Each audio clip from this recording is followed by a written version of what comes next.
Damn, hit that live button by accident. Well, I'm late anyway, though. What up, y'all? How y'all doing? It's Killer B, the goddamn witch fighter general. You got a witch, burn their asses up every damn time. So,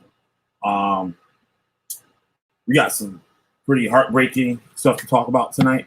I'm also going to talk about hate crimes, and we'll see where else tonight goes. We'll see where else tonight goes. Before I get going and get started and stuff, I wanted to tell y'all about the Killer Bee Boxing Association that this got started this morning. So I'm promoting a fight between two YouTubers. The first one is Siberius, the Sleeping Serpent, and the second one is Rob Rack.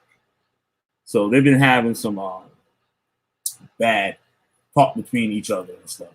So Siberius thought it'd be cool to settle the difference with it, like, you know what I mean, it was sportsmanship, right? So he challenged them to a boxing match. So hopefully I was gonna do a stream before this one just to help promote it some more. We don't know when this thing's gonna go down. We gotta get some funding and stuff for it. But Rob Rack had to work this morning or this afternoon or whatever, and he wasn't able to speak. He sent some text messages. We did a little promo for both of them. Siberius got to talk a lot. So hopefully tomorrow morning, afternoon, we'll be able to get, probably tomorrow morning or something, we'll get Rob Rack to do his thing. You know what I mean? Promote himself for the fight. If he still want to do it. We've been getting some ideas and stuff that he might be trying to back out of this. He's just trying to change the rules and stuff that nobody, even the people that are watching and stuff, agreed with it. So we see how it goes. But on to the show. Shout out to everybody. So there's a couple people here. And I don't know. This is going to be hard. I haven't read any of this stuff. I might have read like 2 or 3 sentences out of each topic I'm doing tonight. So like I said, I'm going to see how it goes. You guys going to get my reaction to everything, which should be somewhat entertaining, I hope. What's going on? Yeah, I want to reopen. All right. We hit y'all guys at the intro, and I'll be right back. Hopefully, get me a little bit of energy by the time the song finishes up. So, you know. All right, y'all, let's go. Man's inhumanity to man portrayed on the screen so vividly that you flinch. This man showed no mercy in the pursuit and interrogation of his victims. He was called the Witch Finder General.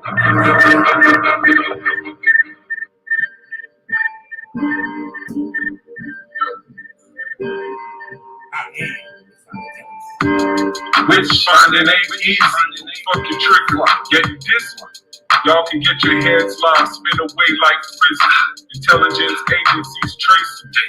Seeing what I did lately, amazing. They not seeing all the sheep grazing. Flaming pins of Josh, get rocked. Mountaintops go fly. Fighting up. Get them so nice when I expose. Fuck up lows, shots from shop roll. Catch info like a stroll. Feeling orange, grab a switch. I'ma extol my foes cause they snitch. Since they can't ruin me, I'ma ruin them. That chopped off head will still spin. Burning witches in they sin. You can't lie, you can't die. I know what y'all said. Just as flesh decay, but eternity, I don't see it that way. I paved the road clear is what you said, but your cult gonna leave people dead. Claim the Yah don't know you. Watch your desires overthrow you. Man fall down, man go boom. Mask wearing like doom. All caps like y'all yelling. That's a rap. Might as well be felons. Y'all words are lepers. On YouTube, acting precious. This the nexus. Feel the sun from the solar plexus. Taste the breakfast. Finding all those devices that detect us. Yo, show respect, cuz. One line of business, my dear. God's business. Witch finding. Witch finding. Oh, that's nice. Y'all be looking for that next buzz. Or some buzz. Watch the general pull plugs. Internet warriors caught up in dark corridors. fiction like Mordor. Should have stayed on the floor. Y'all know no origins. Laughing orphans, even though we got royal blood coursing. No more horses. Real life's more important. Y'all speaking curses on yourself, claiming God and no one else. Blast you off the shelf. Burn your whole library. I see him do it. Look, y'all claim to learn reading from the Jewish books. Y'all some cookie crooks. Lips caught up with a hook. Spooky beats drive me wild. Get stabbed, a knife holding child. Old man, old style. Used to pull kelp out the Nile. And I did it with a smile. Fake news, smell vile. Rock like Hendrix at the aisle. After a while, see Egyptians on trial. Yeah, you, the one claiming brew.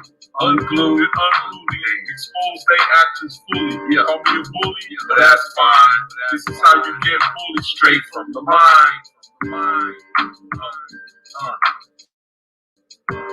Burning. Cats out there, you have faith. They claim they read all this, they know all this. Claiming they speak languages.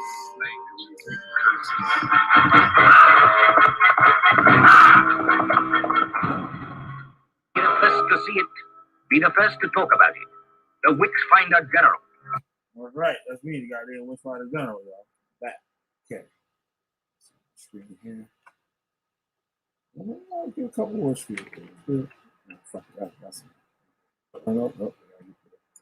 This one here. Hold on. Give me 1 second. 1 second.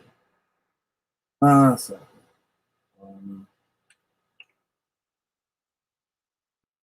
Oh, damn. There we go. Why that don't come up? Okay, that's all. All right.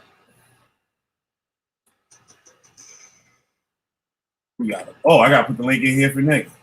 It's your boy, Nicky. My bad, Nicky. Got to get things together over here. All right, get started. You know how crazy it is for me just before the show.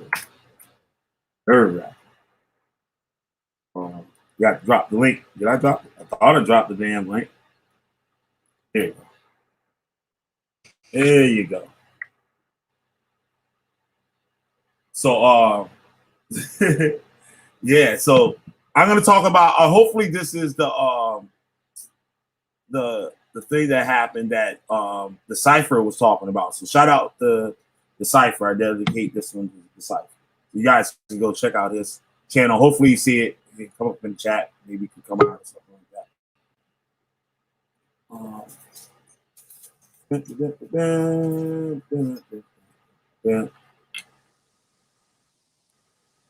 right.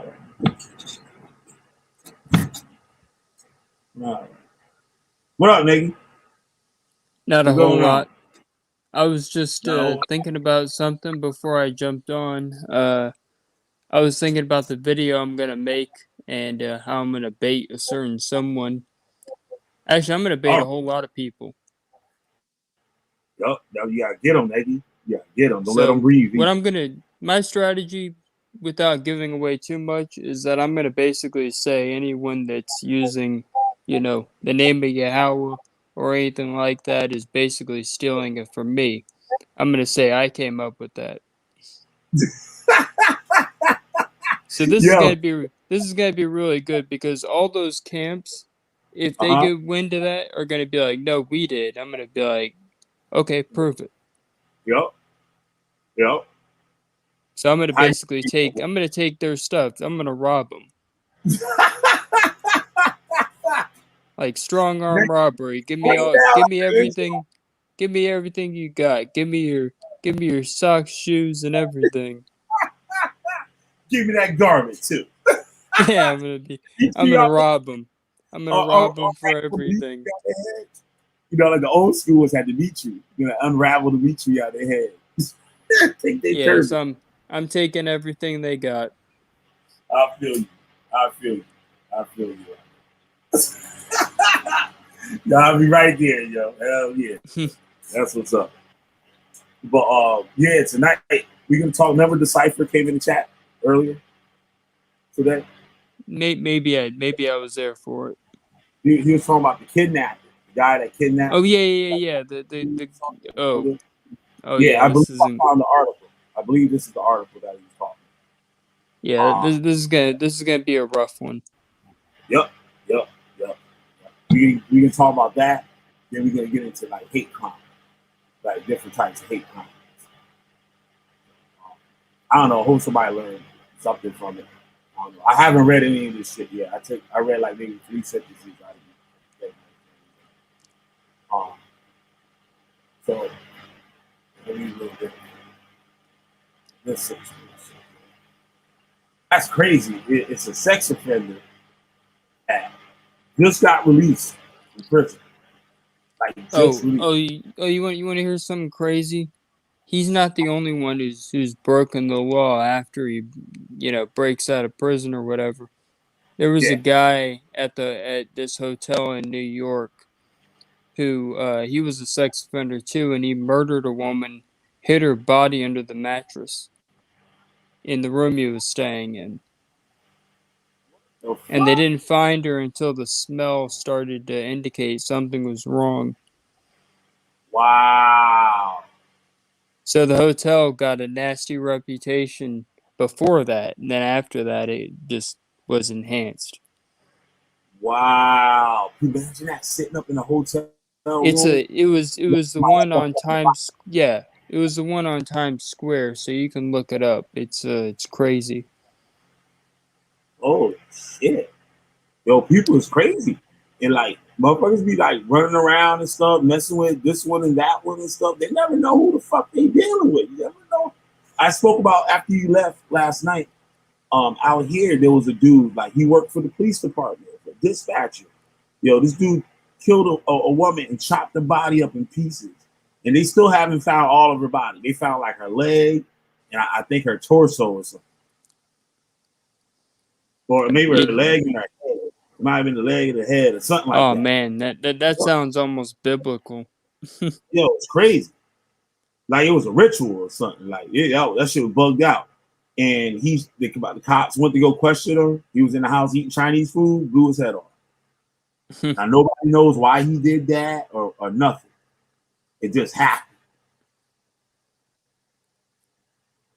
And he wasn't known as a crazy person or nothing like that. He was a business owner besides working for the police department. Yeah. Yeah, that shit crazy. But the hotel I was talking about was the Hotel Carter. That was the name of it, Hotel Carter. Wow. So I've been in some crazy. Look up the Hotel Carter. Look up its owner too. That guy was like creepy as well. I mean, he owned a hotel that got taken over by the FBI because the place had become a virtual supermarket for cocaine. Yeah, I was about to say that. I've been in a lot of crazy hotels in New York City. Yeah. That like we were normal like cities and stuff were called very high end or something like that, but they're like the ghetto hood hotels of Manhattan. Like, you know what I mean? This is where the rich people go. Rich people go to fuck around and do stupid shit. Like, you know what I'm saying? Shit they ain't supposed to be doing. Yeah, the like problem is it's not just rich people, it's everybody who does this type of stuff. It's like crazy. Mm-hmm. And then in Los Angeles, you got another famous one, the Hotel Cecil. Hotel Cecil. And that's where Richard Ramirez stayed, and Jack Unterweger. Those are both two very big name serial killers. Wow. Yeah, Hotel Carter, Times Square. So Carter and Cecil. Two very crazy places. But yeah, the whole sex offender thing is terrible. Well, they got $10 deals. How you got a $10 deal at the goddamn hotel? It said it used to be 75. That bitch. It's a crap hole. Yeah, this shit crazy. I went to one in New York. I didn't even know how to use the bathroom. Like the water came out the fucking walls. It was like the wall had rocks and stuff, like some like cool looking like thing, you know, like decoration type thing. And they got the man in the bathroom with the towels and shit. The brother's in black dude too. He's sitting there looking at me, and he see me looking for the sink, and that nigga just standing there with towels. It took me away. You know why he didn't say anything. He was just standing there like, if they're gonna make me be the slave, at least I'll be the slave to the white people. Yep. I'm gonna let this dude stand here. He had the tip thing and everything and shit. And I'm looking at him like, nigga, you gonna tell me what the motherfucker the goddamn sink at? So I walked over near the wall, and the water just started coming out the damn wall and shit. I was like, what the fuck? Oh man. But yeah, what did this specific creep do? Okay, let me get to the article. Enough of me. I mean, I don't mind extra stuff, but this is like, I just wanted to set the tone. Last thing on hotels, though, I wonder if the hotel that Sid and Nancy died in, is that hotel still open? That was in New York too. Remember, I went by it before. I don't know if the hotel was actually still running. Okay, let's get with this. I pray to be. I ain't gonna read. One head up in this.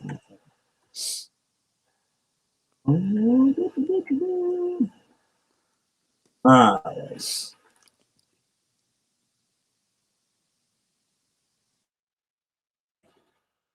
What was it?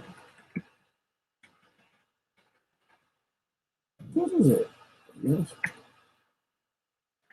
Yep. Okay.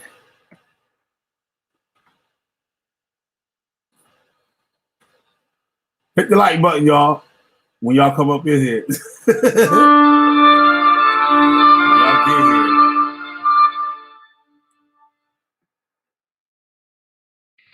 Morning, everybody. Morning. Today, we'd like to update our community on the Breasia Terrell case.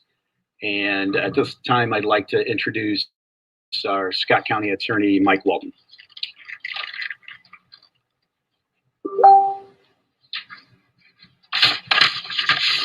This morning, Henry Earl Dinkins was charged in the death of 11-year-old Breasia Terrell.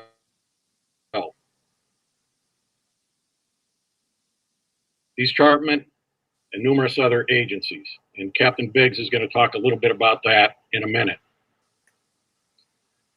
Because it is a pending case, we cannot talk about the results of the investigation in detail. The charging documents are public record, and they read as follows. Murder first degree. On or about July 10th, 2020, Henry Dinkins did remove and confine a child, BT, 2744 East 53rd Street, Davenport, Iowa, with premeditation, malice aforethought, and intent to kill BT, shot her with a firearm, causing her death. Kidnapping first degree. On or about July 10th, 2020, Henry Dinkins did remove a child, BT, from 2744 East 53rd Street, Davenport, Iowa, without consent or authority, or by deception, to secretly confine and inflict serious injury, and as a result of the kidnapping, BT was murdered. While announcing charges is a significant step in this case, it is important to understand that bringing forth charges is not the end of the legal process, but just the beginning. The case will now proceed to court. This time, Captain Brent Biggs is going to talk a little bit about the investigation.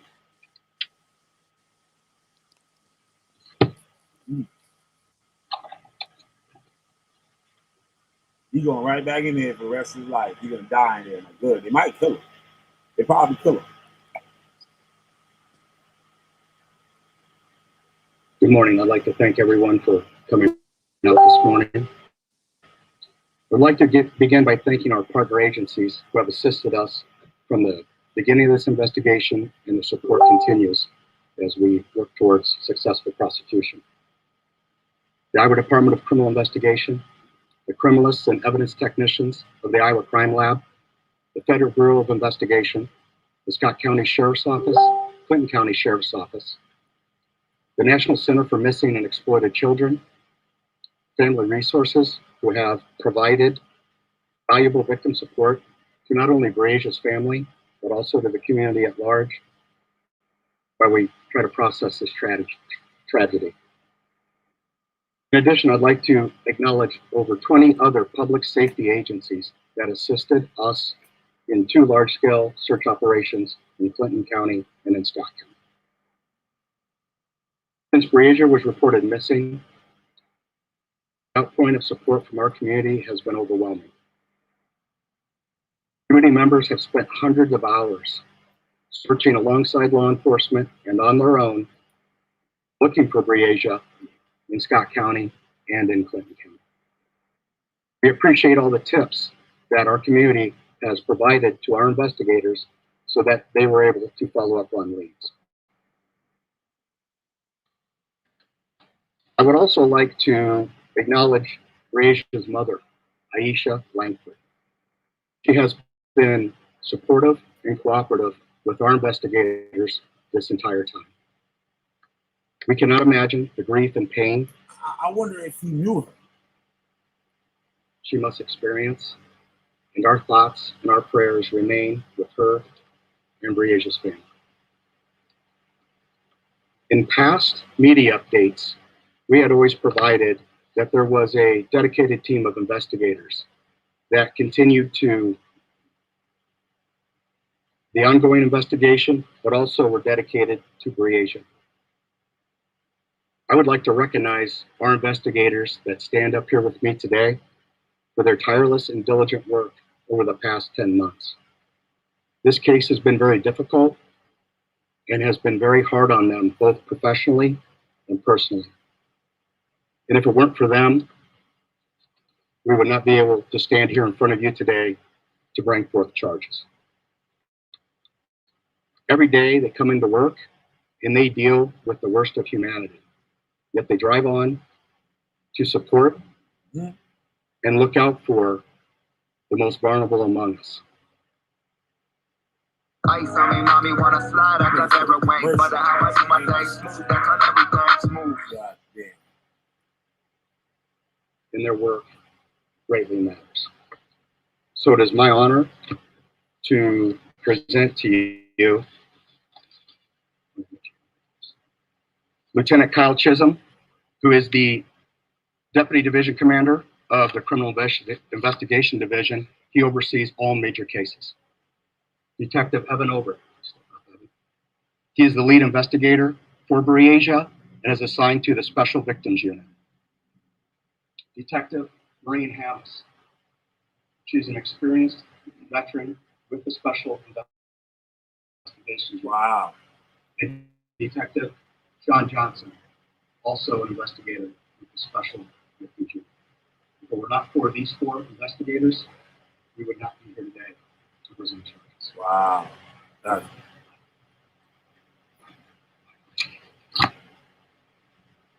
Last but not least, where's he at? My fault. Sergeant Jeff Piper.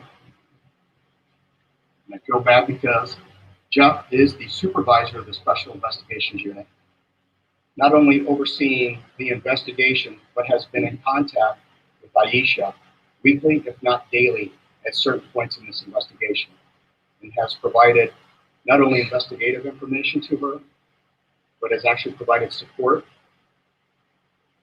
with her and her family this entire time.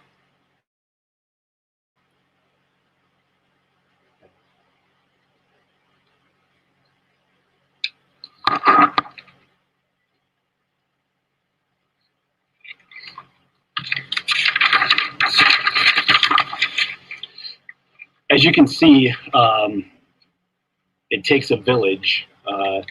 Just to echo what Captain Biggs said, the amazing work that these detectives here have done over the... He only said half of it. He was like, I ain't saying that nigga shit. It takes a village to raise a child. And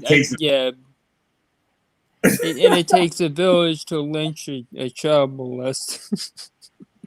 Yup. Now they should have did. Last several months. You know, it's amazing, and its quality as well. Also, the partnerships that we have in this area. I know at any time, any one of us up here can pick up a phone and ask for help from other agencies, and we come running to help each other, and that's happened in this case. And lastly, just the help that the community has offered and has physically done both here in Scott County and in Clinton County, has been amazing as well. We are going to take some questions, but just remember to maintain the integrity of the investigation. We won't be able to answer any specific investigative questions, but if you do have any questions, we're ready for those. Are there any Mike, do you want to deal with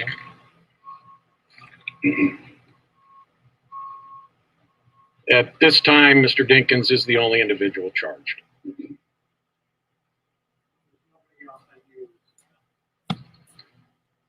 The investigation is always ongoing. It'll be ongoing till the very end of the case. At this time, Mr. Dinkins is the only one charged.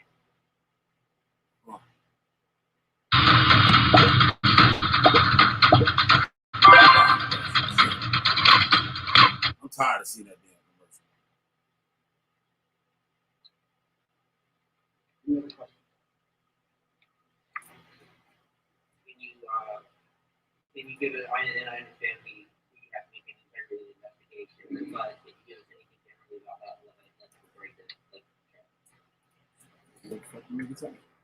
As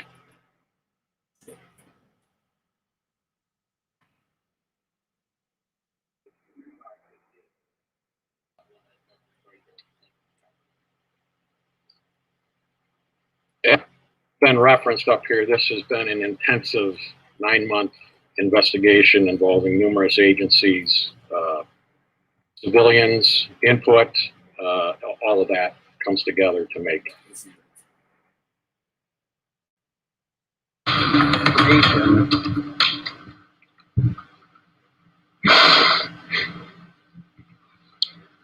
We've received confirmation that the remains are those of Breasia Terrell. For more than 9 months, Iowans have waited to learn what happened to Breasia Terrell. During a press conference just hours ago, Davenport police shared the news her remains were found. The 10-year-old Davenport native was first reported missing on July 10th of 2020 in Davenport. According to police, her remains were found by 2 fishermen near DeWitt on Monday. That's in Clinton County in eastern Iowa. Police say it's no longer a missing child case. It's now being investigated as a homicide. This now turns, I guess, officially in our eyes into a homicide investigation. One of the things I'll tell you is we've been conducting this investigation over the last 9 months as if it was. The father of Breasia's half-brother was named a person of interest in the father of Breasia's half-brother. So that means, all right, probably from the mother, right? The mother had 2 kids, or I'm using 2 kids that was mentioned. Rihanna has a father, and then her brother, her sister, has his or her father. Okay, we better. We've been conducting this investigation over the last 9 months as if it was. The father of Breasia's half-brother was named a person of interest in this case. His name is Henry. Wow. So the other sibling's father snatched her up. Could that because maybe he didn't want that child? Wait, not wait. It says it was the brother. What the fuck did they say? That shit went by too crazy from my head. Right. What? It was something complicated, but I still can't get over the dude's name is Dink. Oh, I thought that was Dinkins. No. Dinkins. Oh, okay. Breasia's brother was named a person of interest. If it was. The father of Breasia's half-brother was named a person of interest. The father of her half-brother. Okay. All right. So, yeah, he might have wanted her out the way. You know what I'm saying? This ain't my kid. You know, that be happening. That be happening. A new man come up in the house, like, what you looking at, little nigga? Like, know what I'm saying? Like, they be mean to kids and stuff. Like, and women letting creeps up in the house. I can imagine what she looked like if this was her man. Or baby father. New baby father, I guess you could say. Wow. Interest in this case. His name is Henry Dinkins. He is behind bars on unrelated charges. We'll continue to provide updates as we learn more. Behind bars on unrelated charges. So you trying to tell me this nigga was just released from jail, did the crime, and before they caught him, he was already locked the fuck back up? What the fuck kind of shit is that? He was already locked the fuck back up. Yeah, maybe, that's the crazy stuff, you know. Maybe, you know what? I got some shit here. Start that shit over, guys.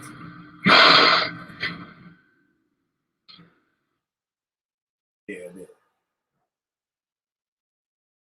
Oh, or this is my own. Yeah, that's my own video.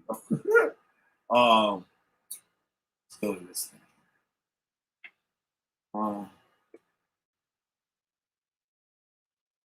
Okay.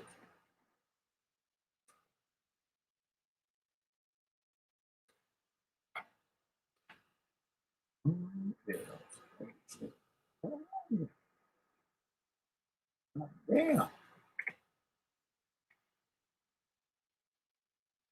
I should have tripped. That was weird. That was weird as fuck. Okay, pick this up here and drag it over this window. Hope it stays on the thing.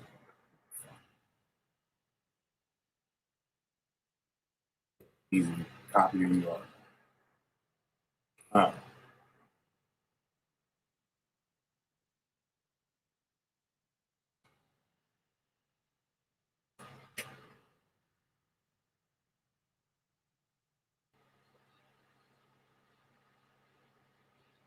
I'm trying to force my Neg, you know what I've been doing lately? I've been trying to force myself to learn the hotkeys of the computer, of the keyboard. I haven't. Oh yeah, you mean all the things that you can hit without having to, like, you know, like you just hit the key on the keyboard. Yep. Instead of using the mouse, you got to go over to this and click on this and choose that and stuff. You learn the hotkey. Your hand up a little bit. I've been using my computer without a mouse for like over a month. Oh. Yep. Then I'm gonna go back to the mouse. I got a brand new Mac mouse and shit. I don't want to drop it and fuck it up like I did last. Oh yeah, I just use the trackpad because I have a MacBook. Yeah. I be having a mouse on my lap, like, you know what I'm saying, all types of stuff. Like it's never on the desk. Like I'm gonna cross the room with it. Yeah, that's all good. Okay, here we go. We got the boogie eater right there. They some fry their ass to do whatever they got to do. I heard Florida, I think it is, might be using the firing squad. I think it was Florida that they're trying to vote on using the firing squad as an alternative to lethal injection.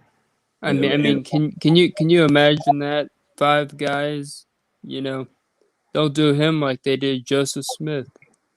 Mm-hmm. You know, pull the trigger at once. Yep. Well, that's what they were saying. And like one cop, like all the cops that have a blank, and one cop that have the live bullet, but no cop, like let's say there'll be like 6 cops or whatever. Only one of the 6 is gonna have like the live bullet. The rest are gonna have blanks. So nobody knows who killed him. So like it will, I guess it's still gonna fuck you up and shit in your head, but I guess like you know what I mean. You can trick yourself, say I didn't do that shit. The other nigga. But anyway, says Iowa granted early release from prison to repeat offender just months before he allegedly kidnapped and killed a 10-year-old girl, according to parole documents released Tuesday. See, he was on parole, violated. Iowa Board of Parole granted Henry Dinkins parole from a Davenport minimum security residential facility in March 2020, determining he was able and willing to fulfill the obligation of a law-abiding citizen. Wow. There's a reasonable probability that you can be released without detriment to the community or yourself. According to parole order signed by the board's chair, Helen Miller, that Associated Press obtained under the Open Records Law. Less than 4 months after his parole, Dinkins was a registered sex offender with his history of violent and reckless behavior, allegedly kidnapped Breasia Terrell from a Davenport apartment complex, shot her to death, and hid her body in rural eastern Iowa. Wow. At the time he was granted parole, Dinkins, 48 years old, was awaiting trial on felony charges in Illinois of possession of methamphetamines and amphetamines with the intent to deliver stemming from April 2019 traffic stop. It's unclear whether Iowa authorities took that into consideration. Wow. He was granted parole while awaiting trial on another charge, on a drug charge. Holy shit. Breasia was the half-sister of Dinkins' son, and investigators say both children were staying the night with him at an apartment where he was living with a girlfriend. The girl's July disappearance prompted a months-long search that ended in March when two people finishing near DeWitt discovered her remains in a pond. Damn. You're looking for this child for a month. Breasia was the half-sister of Dinkins' son. The investigators say both children were staying in the night with him at an apartment where he was living with the girlfriend. The girl's July disappearance prompted a months-long search that ended in March when two people fishing near DeWitt discovered her remains in a pond. Dinkins is charged with first-degree murder, kidnapping, which carry a possible life term. The public defender representing him didn't immediately return a phone message seeking comment. Both to be arraigned next month. Iowa Board Parole, criminal history, some leniency he received along the way, even as he committed crime after crime. Wow. He had been in and out of prison and correctional programs since 1990, when he was convicted of third-degree sexual abuse of a child when he was 17 and required to register as wow. 1990, when he was convicted of third-degree sexual abuse of a child when he was 17 and required. Now I got a receipt on old boy, right? Well, it was from some dude, right? Said that. You mean the guy that we were talking about? Yep. So somebody sent me a screenshot, right?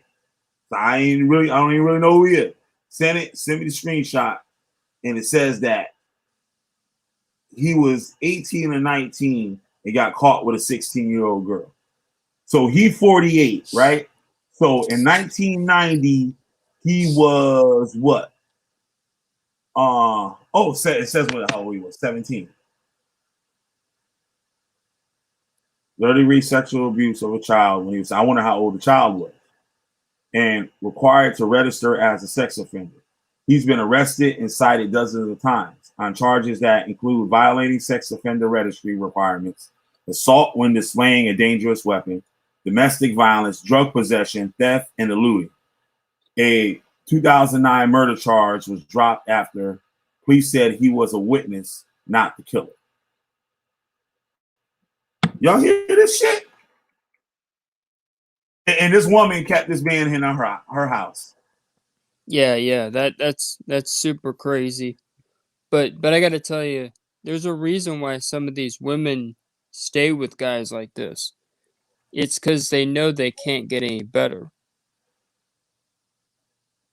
Damn, nigga, you blunt to the motherfucker. I would have put it in a better way than that. Okay, Damn. let me put it in a different way. They know that these guys are in their league. You been drinking tonight, Nike? No. Yeah. All right. But yeah. I saw something that kind of. The reason I say that is because of this.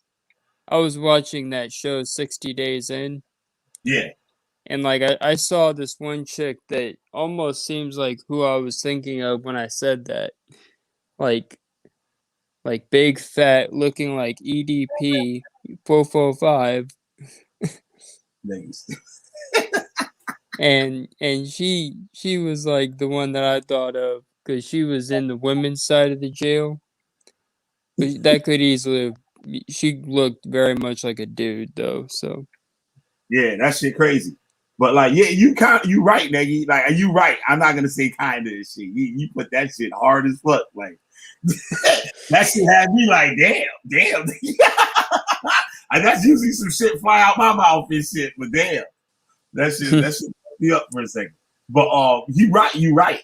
A lot of them and stuff, they feel like, you know what I mean? They just got a dick in the house. Like, you know what I'm saying? I ain't gotta go looking for it and shit. All I gotta do is feed this motherfucker and give him a couple of dollars every day and buy him a PlayStation. I can keep this nigga in the house. I can keep this nigga in the house. Well, and feeding him might be the hard part, but you know. Maybe let him use the car to take her to work.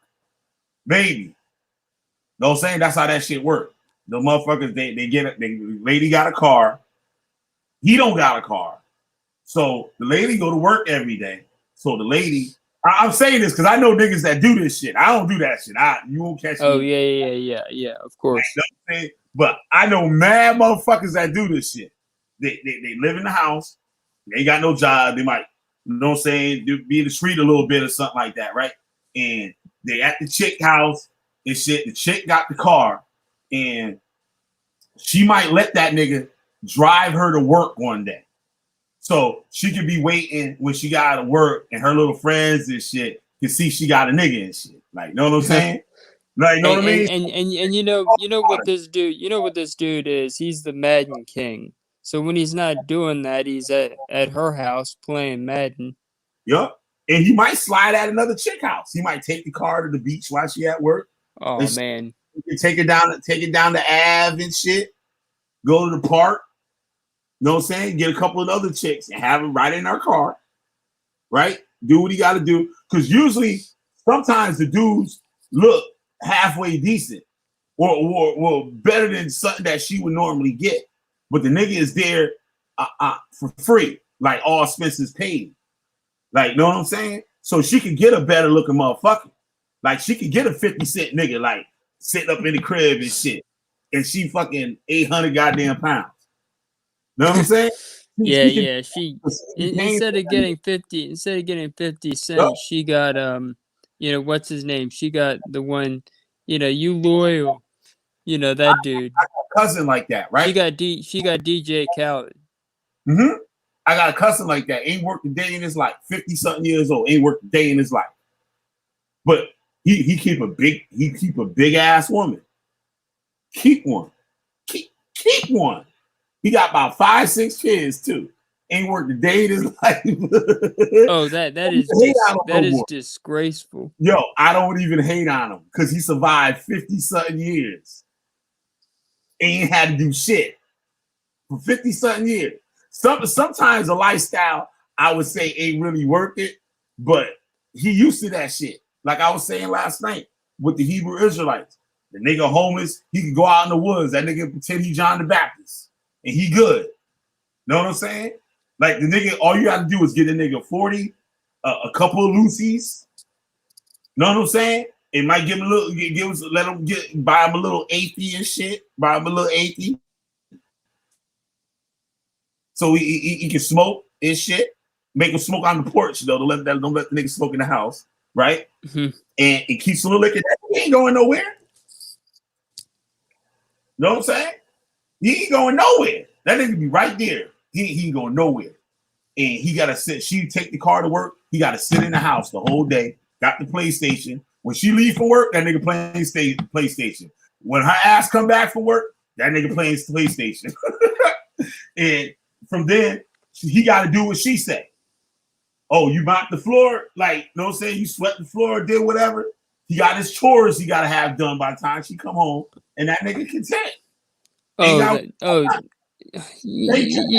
Man, you know what's so sad about that? That's like a kid. Yeah. That's what they got. That's what the women get. But what a kid do? A kid ain't running away. How many kids you know running away compared to the ones that don't? That's like 1 in a zillion, motherfucker. That nigga ain't going nowhere. Like a kid, just like you said. A kid is. It's kind of weird. It's like, would you really want someone in your house, doing that, and then you come home and that's also your like stimulation. But you look on TV, you watch Love and Hip Hop and shit. I can't say that because I never even watched one episode of that shit ever. You think you see Rihanna and goddamn what the bitch name, motherfucker with the big ass and shit. There's a whole bunch of them big asses now. But I've never seen that. Yeah, bullshit. These bitches watching that shit all day. You know what I'm saying? They looking for some dick. Like, you know what I'm saying? That's what they looking for. Oh, that's depressing. You buy that shit like you buy a chick. Like, you know what I mean? You get a prostitute. It's the same thing. But they got a live-in prostitute. They got a prostitute that don't want to leave the house. You know what I'm saying? And if she feed him, he'll stay there for a little bit longer. You know what I mean? She done paid for it, right? But now the nigga could chill and shit, and she just give him some liquor, some weed, let him play PlayStation. And that nigga be there when she get home tomorrow after work. That nigga be right there. You know what I'm saying? Buy him some Jordans and shit. That nigga content. He ain't going nowhere. You getting Jordans every time them shits come out? You getting Jordans. My cousin keep Jordans. Keep some Jordans. Ain't that work day in his life. 50-something years old, no job, and ain't looking. It ain't looking. And but he keep a big old woman. As long as he get them all kind. Get a big old white woman, you got a big old black woman, you a big old Spanish woman, and he chill with them too. They get tired of him, right? And then he'll leave because he got another one. And he can start fresh. And shit, he don't have to worry with the bullshit. You know what I'm saying? Because they're gonna get mad after a while, right? So boom. After that one get tired of her, guess what? The other one that got tired of her, she lonely as fuck right now. She feeling it. And that nigga go on back over there. He just jump from one to the other, jump back and forth and shit. All over the place. But let's get back to this shit. But that's true. This nigga was living in her house. Say, she don't want, like, what woman would in these days don't run a background check on anybody they're dating? You just stupid. It's 2021. Like, anybody you beat, you should be background checking their motherfucking ass. You know what I'm saying? If you in contact with that person and shit, and that person you know where you live and shit, like got your number and shit, hell yeah. Said he was arrested while allegedly in possession of more than 900 grams of meth. That nigga was making money. That's why that nigga was up in that shit. And 200 grams of amphetamines in Brevard County, Illinois. He was released from jail after posting a $100,000 bond. Judge Joel Barrow sentenced Dinkins up to 5 years in prison in October 2019 for the OWI and barred him from driving for 6 years. Records show Dinkins served 60 days before he was transferred to a minimum security Davenport residential facility. There he completed a 4-month substance abuse treatment and secured full-time employment. Records show a probation. Wow. So he did all of that and that's all he got. A probation officer recommended he be released by April 6, 2020. So he was sentenced on October 2019, and that nigga was getting out in April of 2020. That nigga posted a $100,000 bond. He posted 10 grand. He got caught with all the drugs. He got caught with all the motherfucking drugs. 90 grams of meth. Shit, that's like almost a key. A kilo's 1,000 grams. He had a key. 200 grams of empathy, whatever for how you pronounce that shit, and 900 grams of meth. He had over a motherfucking key. He had a key with 100 grams worth of motherfucking drugs. That's a lot of goddamn drugs. Yeah, what are you saying about drugs? He had 900 grams of meth and 200 grams of amphetamine. That what he got caught with. A $100,000 bond. He got out. He had to pay the 10 grand to get the fuck out. Then it said the judge sentenced him up to 5 years in prison on October 2019,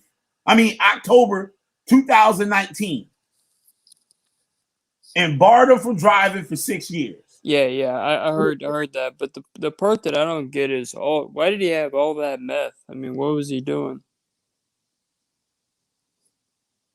That nigga was getting that money. But that nigga wasn't no bum nigga. He was getting that money. Maybe she was the bum motherfucker. Maybe she was the bum motherfucker and shit. He get to keep all this shit out of her house. Know what I'm saying? He got somewhere to go on the DL and shit. Got this big old down low.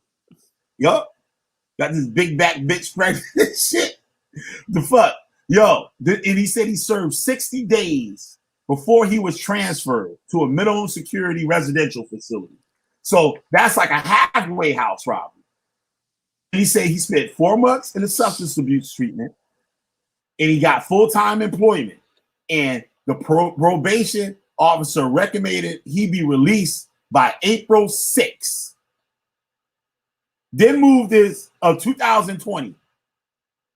So that's October, November, December, January, February, March, April. That's 6 months. This nigga was out. In 6 months, he was out of jail.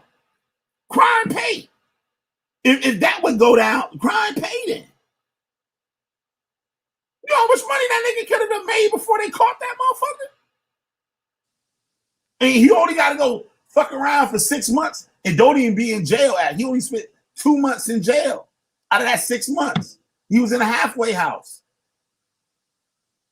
Yo, that's crazy. 6 months. He had a brick. He had a whole fucking key of drugs. I don't care if he had a key of weed. That shit's a lot of money. That shit crazy. A probation officer recommended he be released on April 6, 2020. He then moved his release date up to March 19th. Miller approved both requests, ending a sentence that had been projected to last into January 2022. Oh shit. Wayne Kalula, director of the 7th District Department of Correctional Service in Davenport, said the handling of a sentence was standard process for repeat OWI offenders, and that the coronavirus pandemic didn't appear to have an impact on the release decision. Oh yeah, that's true. They would let motherfuckers out of jail and shit because of that coronavirus shit. But he said the case was complicated by the Illinois charges, which had not been resolved. Dinkins appeared in an Illinois courtroom on July 8th for a conference ahead of July 27th trial date. Breasia's disappearance 2 days later. So he went to court in the July for a conference ahead of a July 27th trial date. It says, so July 10th, I guess you went missing. Ron has disappeared 2 days later. It's horrible situation, horrific crime, McCullough said. But of course, we have to keep in mind is that he has yet to be convicted. That's true. That's very true. That's something else, man. That's really something else. Wow. Let me check out, see if anybody up there, even up in here. Look at the chat. Oh, the cipher's up in here. Oh, so the case was in the case that you was talking about. Oh, Retro Passy, what's up? Nah, I don't know if I don't think he was a Hebrew Israelite. My man had over a key worth of meth. Like, I don't know. I wouldn't say Hebrew Israelites don't be selling drugs and shit.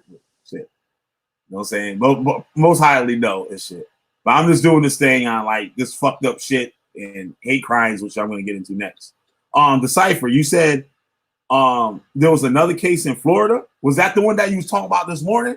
Because I thought you was talking about this because I tried to find it. This is the best I came up with.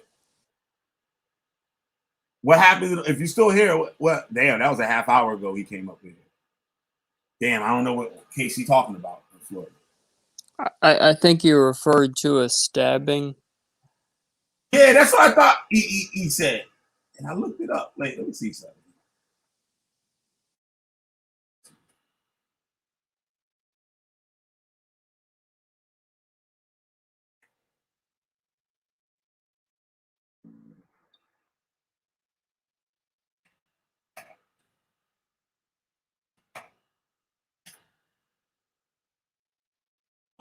Do you know anything else on it? Do I know anything? All I know is Bailey. This might be. I think this is it. All I know is it disgusts me. That's all. Yeah, I think this is it right here. May 11th. Let's see the domestic violence, stabbing, one person killed, another arrested after fatal. Domestic violence, stabbing, dead. I think it's this one right here, Tristan Bailey. Oh, I think I ran across this.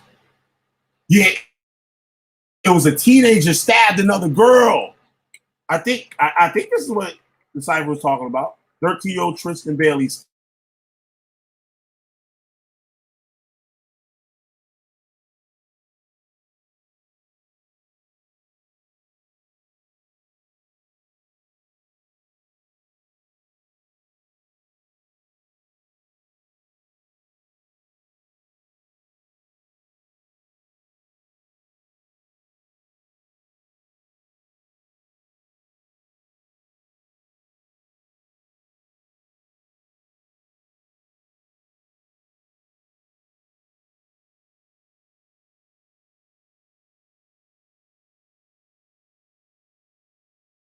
All right, I'm back.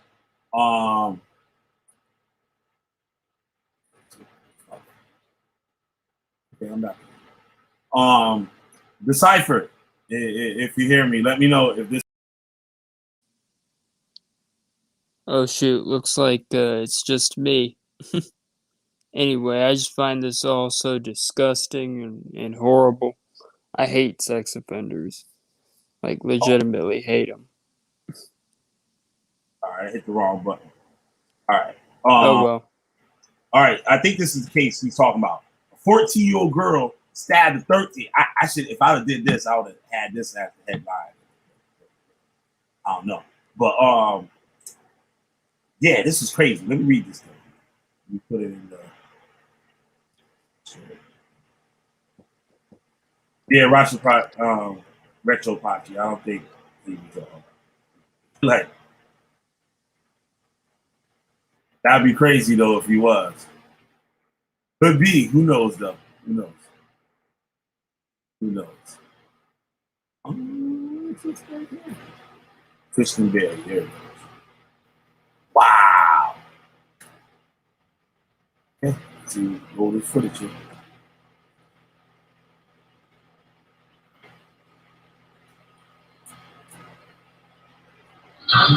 Quand je suis rentré, j'ai vu des gens juste heureux, impressionnés. Il y en a plein qui m'ont dit on sent qu'on passe un cap. New information today about the murder of this 13-year-old girl from St. Johns County, Tristan Bailey. The sheriff's office now revealing how she died. And the 14-year-old boy charged with murder appeared in court today. I'm going to order that Mr. Fuji be detained by the Department of Juvenile Justice in secure detention for 21 days. Both of his parents appeared in this virtual court hearing as well. We also received the arrest report today, and it gives a much clearer timeline of events in the hours leading up to Tristan Bailey's death. Here's what we learned today. The cause of Tristan Bailey's death was sharp force trauma by stabbing. The manner of death, homicide, and investigators say they found multiple items of evidence at 14-year-old Aiden Fucci's home. News 4 Jax reporter Scott Johnson is joining us live from St. Johns County with what else the arrest report revealed. Scott. Mary, memorials like this to Tristan have been growing throughout the day, but so has the focus on what happened involving these two teenagers. We know that Aiden Fucci, he had surveillance video of him, investigators say. They say they have confessions from him after lengthy interviews, and we now know she was stabbed to death. Here's what we know from the arrest report of 14-year-old Aiden Fucci. Fucci changed his statement several times. Surveillance video from the Durban Amenity Center shows at 1:14 a.m. two people resembling Bailey and Fucci walking north. A home surveillance system saw two people walking east on Saddlestone Drive around 1:45. One wearing shorts, a light color hooded sweatshirt, and Nike shoes. A second person wearing black pants and a black shirt. Then right before 3:30, only one person, the one in the shorts and a hoodie, recorded walking back the other way, carrying Nike shoes. When Fucci was taken in, he was put in an interview room with his mom. She asked about the shoes that he appeared to be carrying. He said he took them off because his feet hurt. Tristan Bailey's body was found very close to Fucci's home, 0.3 miles. Investigators found several items in his bedroom consistent with what was seen in the surveillance video. That includes some items that appeared to have blood on them. Madam Clerk, would you call his case, please? In the interest of Aiden Fucci, 2021. This morning, Fucci faced the judge with both his mom and dad in on the virtual hearing. We know his parents are divorced. He appeared to be living with his mom in Durban Crossing at the time. The home continues to be surrounded by deputies and crime scene tape. I stopped by his father's most recent listed address on Jacksonville's west side to find no one home. It was behind a secure fence with security cameras and no trespassing signs that were likely in place before this case ever arose. Fucci's family has also hired a private lawyer who tells us they are not commenting at this time. And as coming up at 6, I'm going to talk to an expert on the criminal justice system for juveniles about what will lie ahead and whether or not he could be let out of jail in only a number of years, even if he's convicted. We'll get to that at 6. For now, we're live in St. Johns County. Scott Johnson, Channel 4, the local station. Scott, there's been a lot of talk on social media about a possible second suspect, but we got clarity on that today. Yeah, we did talk to Sheriff Hardwick about that, and he tells us a few things that are critical. I'm glad you asked about that. One, that there was no second suspect. There were only two people on the surveillance video, suspect and victim. There wasn't anyone involved. However, he says there have been reports of other people on social media lying, essentially, trying to make themselves look like they're involved in it to gain followers or gain attention. But none of these people had anything to do with this. Wow. Back to you. All right, thank you, Scott. Now, you see how crazy people even get this for some fame? That's some juvenile shit right there. They trying to put themselves in the murder to get followers. Lying. But that's crazy. But you can see that at 14 years old. That's a cute little girl. That boy is 14 motherfucking years old. That's when the boy is the most, I would say, mischievous, like, age. It's like the most influenced, like, person is like a 14-year-old boy. That motherfucker like a sponge. He thought he could do what he did. He did it. Now, he didn't think about the consequences. He's scared. But you know what? He fucked up. He's going to come out even worse. He's going to come out, because what they say, Megan, you be watching those things. They talk about those Florida prisons, like youth prisons and stuff. They said that shit rough. They said that shit fucking worse than the damn prison. Yeah. What I've heard is just absolutely horrible. Wow, stabbed that 13-year-old girl. Yeah, so the juvenile justice is actually worse than the regular adult prison. Yep. Because they got this thing called test of heart, where they put you through all kinds of crap. Yeah. To see if you can hack it. See if you're what's your breaking point. Yep.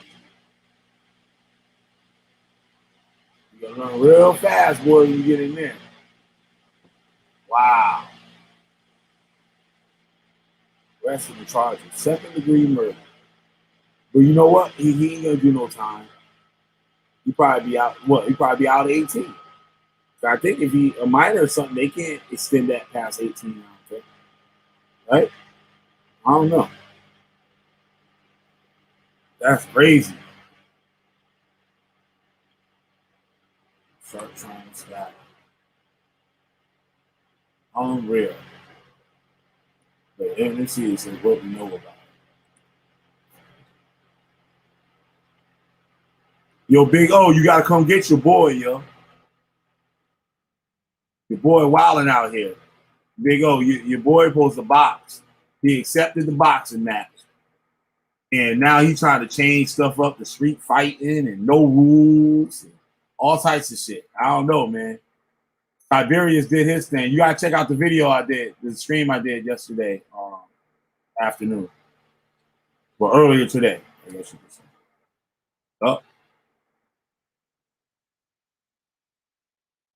Oh, he live on the channel now? He not over here? Is Siberius over there? Let me know if Siberius over there. Oh, shit. All right. Okay, where the fuck I supposed to do that? Wasn't that? Wasn't that? And it wasn't this. All right. I had this whole thing I was gonna read, and now I don't see that motherfucker.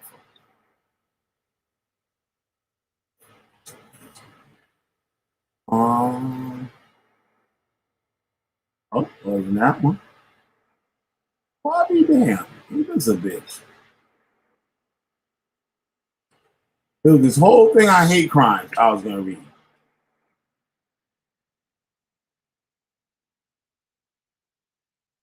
I have to fade it and shit. I don't need to be reading nothing.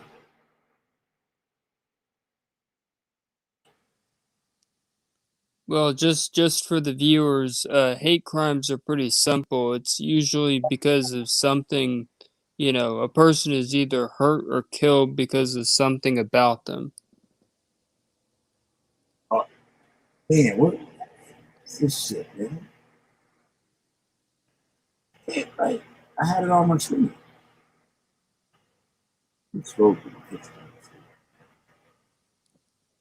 I mean, it's as messed up as a sex offense, but that the whole thing's messed up. What do you think about Muslims killing their kids and shit to find out being gay or doing some other shit, taking off their headscarves or some shit? I don't, even in the Islamic world, that isn't considered acceptable. I mean, they have laws against honor killings. Yeah, but tell them niggas that shit though. I mean, I don't have to. They already know that. They actually have it. It's against their law. Yeah. Like actual civil law. You got the sex. This dude, I heard a story. It almost happened to him. He thought it was gonna happen to him. He said it's like a lot of sex. This how like there's a lot of sex in Christianity, like the different denominations and stuff. Oh yeah. I know what you're talking about. In Islam, there's different. It wouldn't be denominations. It would be like different groups. Yeah. So yeah, you're right about that. And the one that dominates in Saudi Arabia is the one that people call Wahhabi, which they call themselves Salafi, which I think Salafi means original. what he was. thinking what that dude was. I was just talking. Yeah, what hobby? Uh-huh. Or as they call themselves, Salafi. I remember him saying that word. Yo, what the hell is this damn article, man? Was it the Wisconsin thing? Maybe this is it. Let me see. Maybe this is it. Big O say they blocked me over there. That's fucked up because I was the main man over there, like, right? Yeah, this is the article. I find the article. Yeah, I found the article. There's some good stuff in it. I read like 3 sentences out the middle of it. It seemed pretty good. So, are you tired of hearing it's not in stock? Madison's locally owned A1 Furniture has a huge selection of in-stock inventory available for immediate pickup or delivery. A1 has the lowest prices around. Plus, with the A1 Instant Rebate, you get $50 off of every $500 spent. This 5-piece living room set for just $9.99. Name brand mattresses in stock like this queen pillow top, just $3.99. Shop in-store or online and save with the A1 Instant Rebate. Only at A1 Furniture and Mattress. Are you tired of hearing it's not in stock? Tired of hearing you. Yeah, how do you shut that up? I know. That was funny though. Say, aren't you tired of hearing it? Are you tired? Are you tired? we can go to that one dude for the meth so you won't be tired. Yup. This shit is crazy. Yo. People are fucking nuts. Yo. What the fuck is these goddamn ads, yo? These dudes be making money. Yeah. And that's why I'll never monetize my YouTube channel, because I hate ads like that. Yup.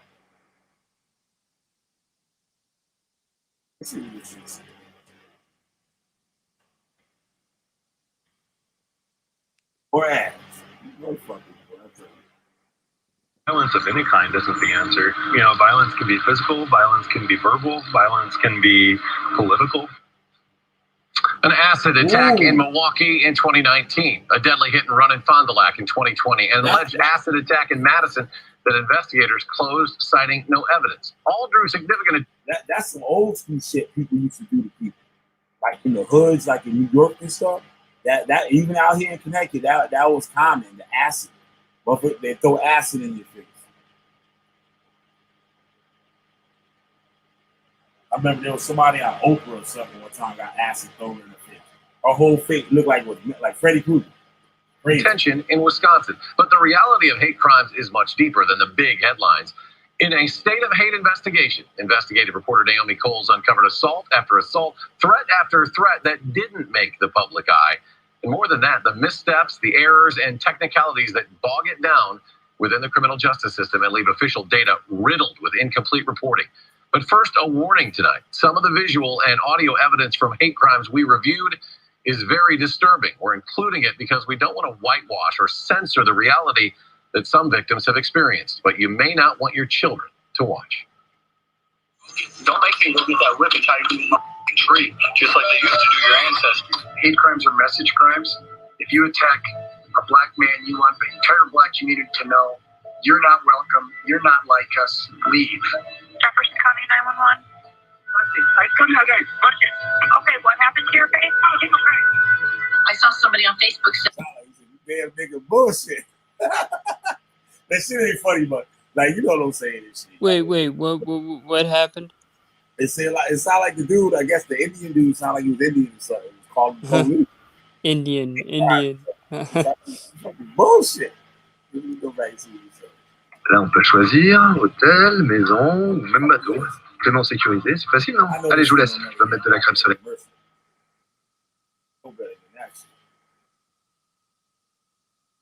Réserver ses vacances avec Le Bon Coin, c'est déjà être un peu en vacances. Trouvez la bonne location sur Le Bon Coin.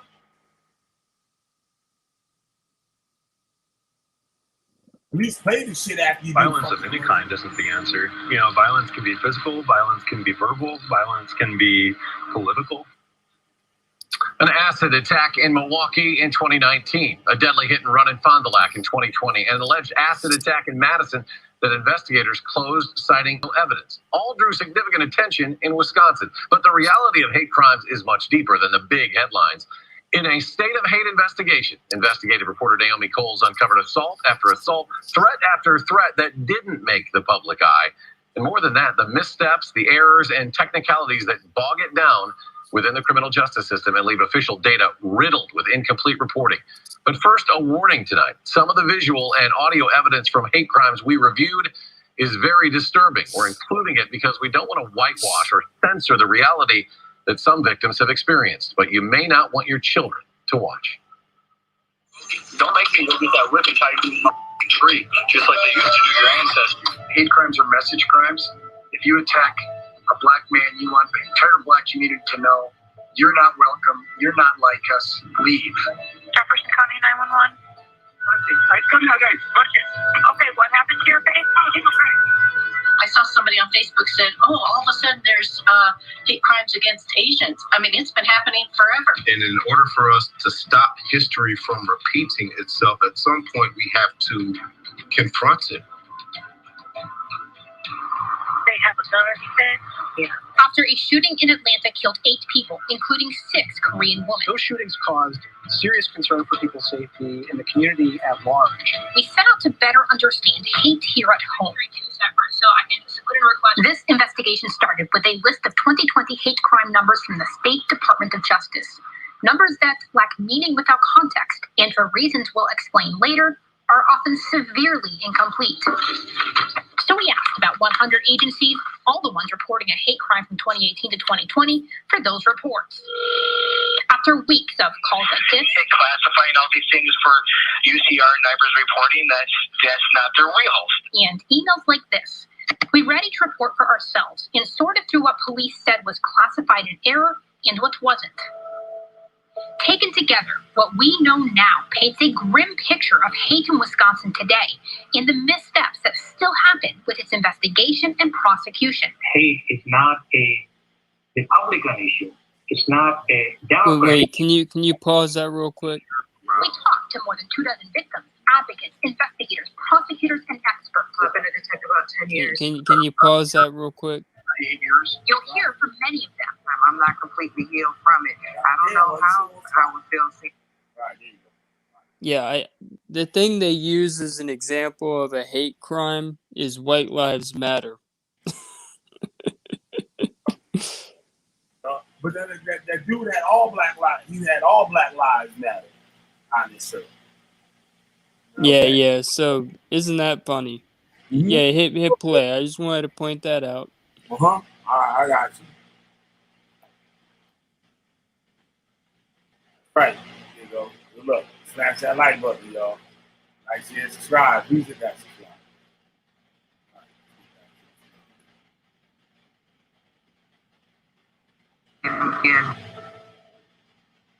But first, how hate crime works. State law protects 6 classifications: race, national origin, religion, color, disability, and sexual orientation.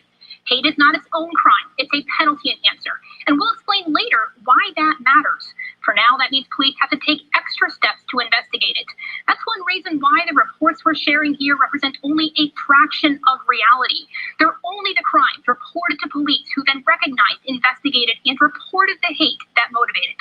What those are, right after the break.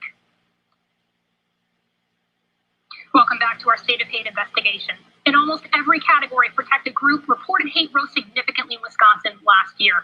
Official data shows a 55% increase. In investigations we reviewed, some missing from official data, we found at least a 75% increase.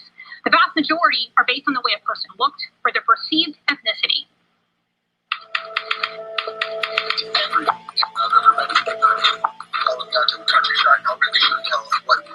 Dustin Wetzel left this voice message in January for a black woman who stood up to him for using a racial slur online. I'm gonna go to your big mama's house. I'm gonna go to your brother's house. And I'm gonna do the same thing going to them. And I ain't gonna fucking stop until everybody in your family is dead. He just took a. You know what that is right there? That's like a white Hebrew Israelite. That's what the Hebrew Israelite will say the same thing. He'll say the same thing to a white person. We seen it here on the show. We seen it, the dude that we did the video on the other day. Y'all trying to get with the 30 on the girl on the dating site. And guess which one will get more condemnation? Yep.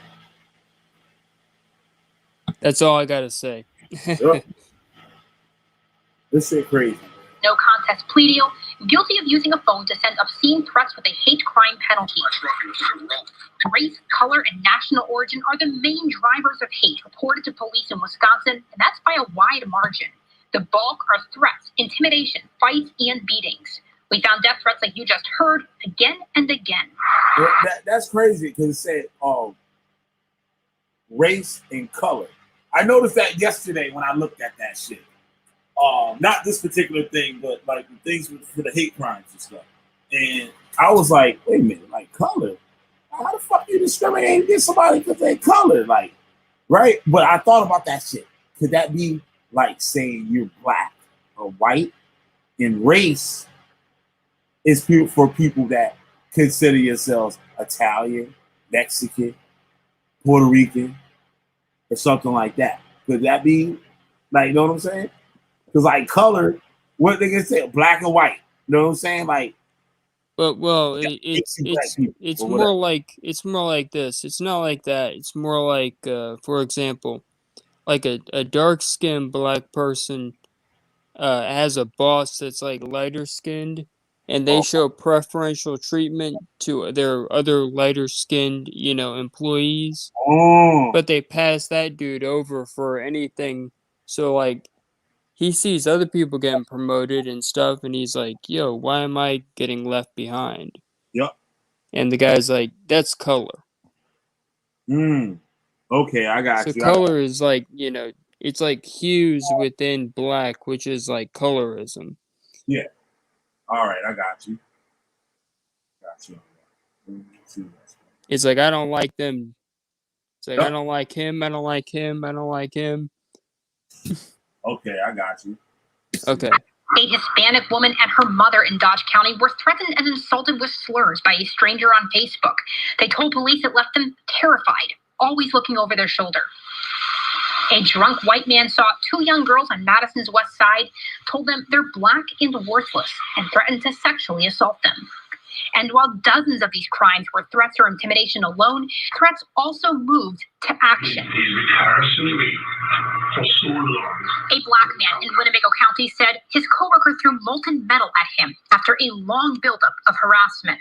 How will I tell you that I'm treated different here? He calls me racist words. Nobody want to do anything. And in the state's old somewhere else, where he probably from. Probably from Haiti and Jamaica or something like that. Nah, he don't sound like he's probably from Haiti. Recorded hate-related homicide case in the time frame we looked at.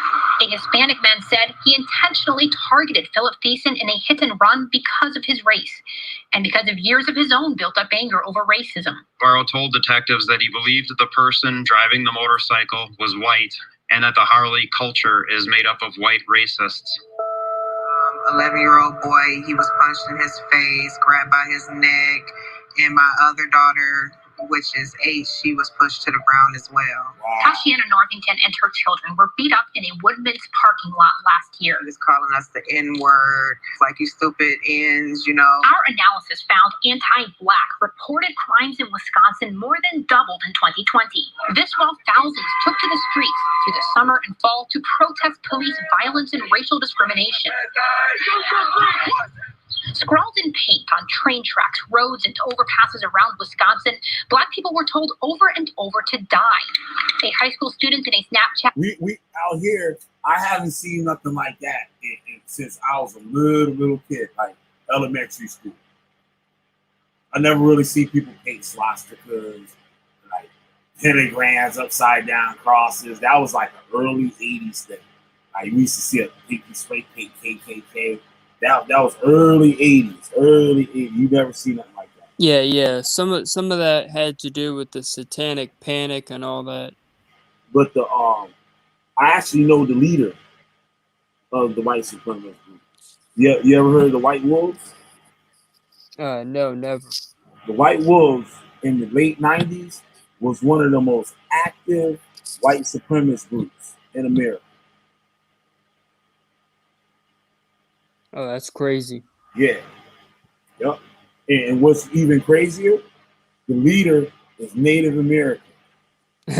Part Native American. Yeah. That's like the Aryan Brotherhood had Jewish members. he got a pickup truck, right? He said his you ever see the bumper sticker for Jesus? It says my master was a Jewish carpenter. he got in the back of his truck. He said my master was did the bumper sticker say master? It said something like that.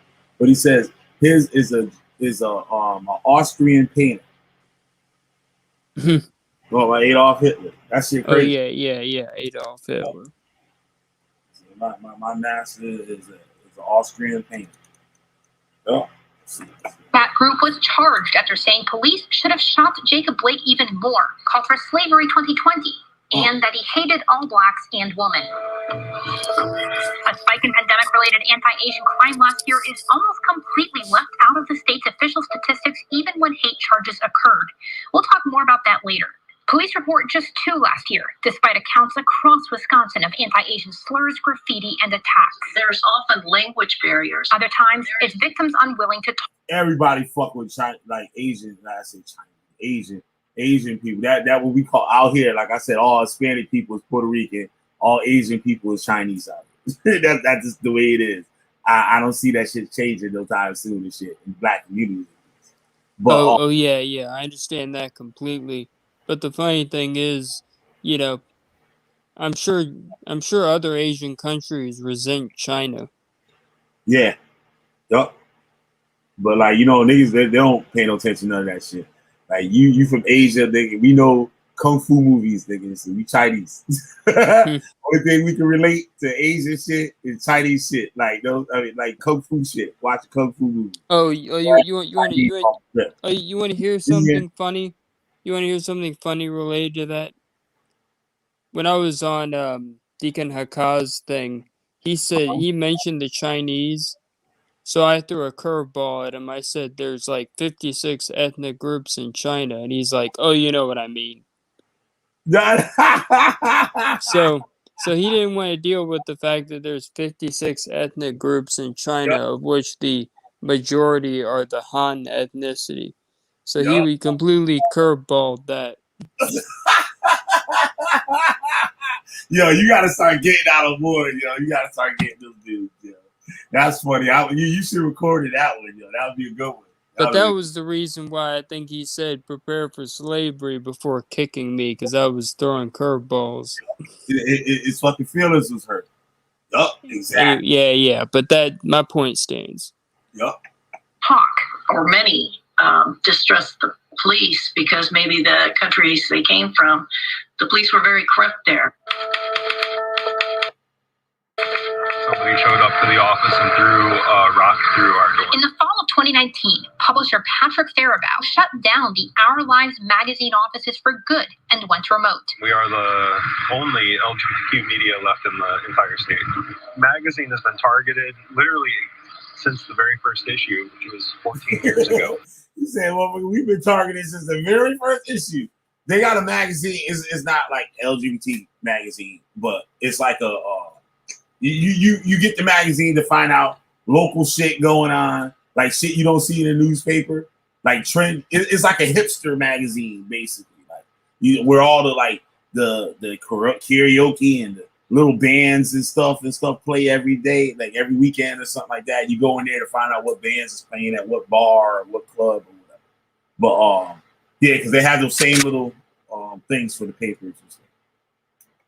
Distributed my man said we've been targeted since our first issue. Mail and these. It's interesting. His shirt says all Black Lives Matter. If y'all watched my stream last night, Isaiah Brown, not Andrew Brown, Isaiah. The show was on Andrew Brown, but afterwards we talked about Isaiah Brown. Isaiah Brown was a gay man that was shot by the Virginia. I forgot what Calhoun, Virginia, I think it was called. They shot him because he was holding the damn cell phone. He was a dumbass and shit. He got shot the hell up. He lived. He survived. Yeah. I saw that. But yeah, some people seem to think it's criminal lives matter. Yeah. Yep. Exactly. And there ain't been no protest or nothing for that man.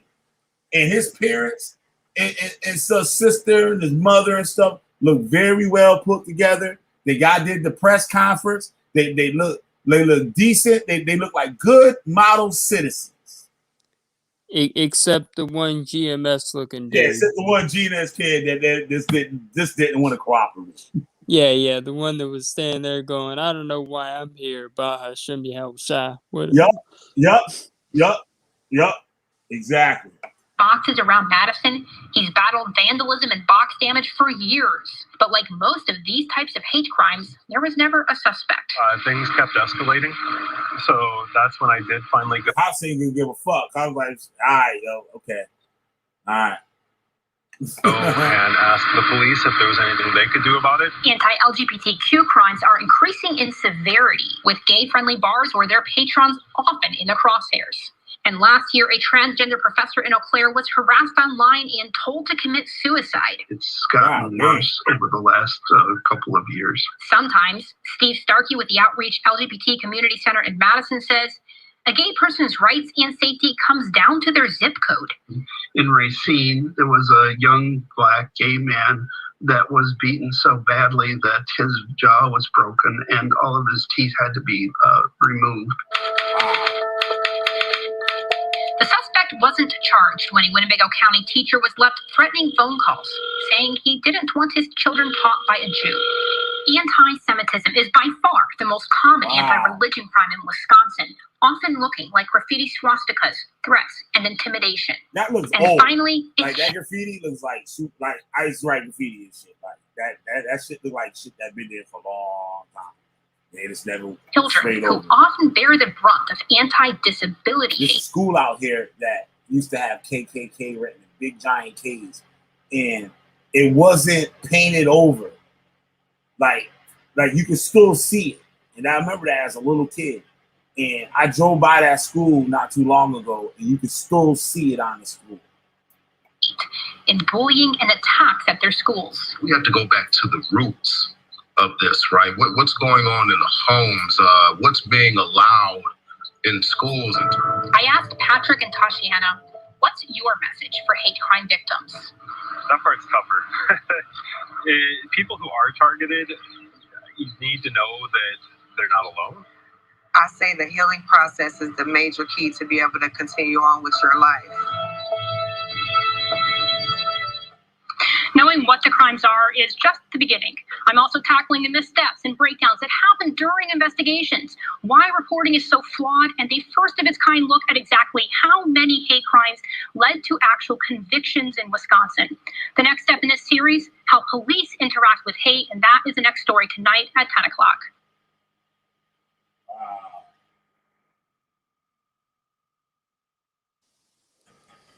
Yeah, so I really don't have a lot to say. This is kind of not really my thing, but yeah, I'll catch you next time, Killer.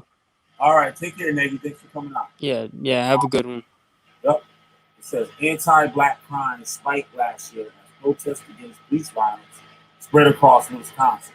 The reported hate overall rose by about 75%. That's high, but the number only partially captures reality because of how many hate investigations are either not reported or later removed in the state's database.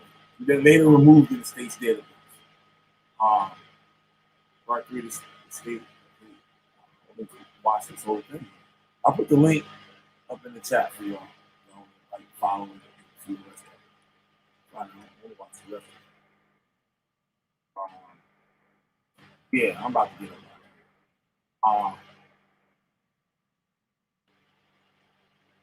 Plus, what's known through police reports represents a fraction of the crimes, as they too often go wholly unreported or under investigation. I'm sorry. Just 101 out of the state's 478 law enforcement agencies have officially reported at least one hate crime in the last 5 years. A number that even then often doesn't reflect the actual hate investigation. I went through something like this once. I'll speak about it one day. I'll speak about it. It was very disturbing. Like, I'm still fucked up over this shit. Yeah, it wasn't about what happened. It was about how it was handled. I'll speak on that one. I'll speak on that.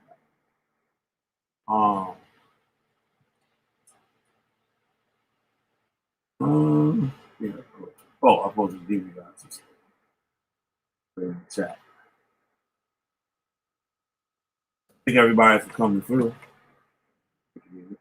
I'll put the link in the chat if anybody want to come on. That's the link for the article from that little thing we just saw. You get the link.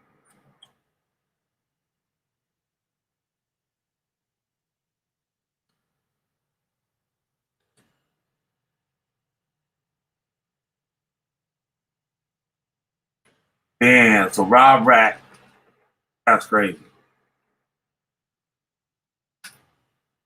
Big O, you still with me? That's crazy, yo. Rob Rack supposed to be over here. So I text him and everything and shit. That shit fucked up, yo. At least have fun, like, know what I'm saying? If you ain't gonna do it, we gotta at least have fun a little bit with it. Like, damn, nigga, like you gotta be a party pooper. Shit. That shit have benefit you more than the fuck you doing now, nigga. Like, fuck. Shit crazy. I don't know, y'all. But I thank y'all for hanging out with me. It's cool. At least I get people up in here. Shout out to everybody that came through. Shout out to Big O, Maggie, Retro, Pachi, Decipher. Definitely Decipher. I probably jacked the whole thing up, Decipher, my bad. If I got the wrong, wrong news thing, article. But I tried. I tried. I think I got so weird. Hopefully it was effective and stuff and wake up some people's eyes about it. Especially one of the main things too, don't be letting weird ass niggas in your house. See what happened. Kidnap your kid, your ex's kid, and killed it. 10 years old. Like that's horrible. Wow. And this stuff goes on every day. And you know another thing too? All you boogie eating niggas out there, who found Breasia Terrell body? Who found it? White people. Y'all roll back. All the people that was on the case, that was doing the hunting, putting this and that together to find out what happened. Guess what? They did it. You see any black people up on there? And it's a shame because there could have been some black people up there. If black people are willing to work in that field. But what I see is, I don't know, man. I'm just sick of showing this shit. I really am. I wish I could talk about other shit. But this shit more important to try to get the shit in y'all motherfuckers' heads. Like, y'all bugged the fuck out. I had this woman this morning, well, yesterday morning, right? Telling me, I'm getting on Judah Nazareth, cussing me out for getting on Judah Nazareth. I know you 2 years ago and shit. What was I talking about 2 years ago? What was wrong with what I was saying 2 years ago? Please tell me. I ain't watched your shit like that. So you making a conclusion and you just say you don't know me like that.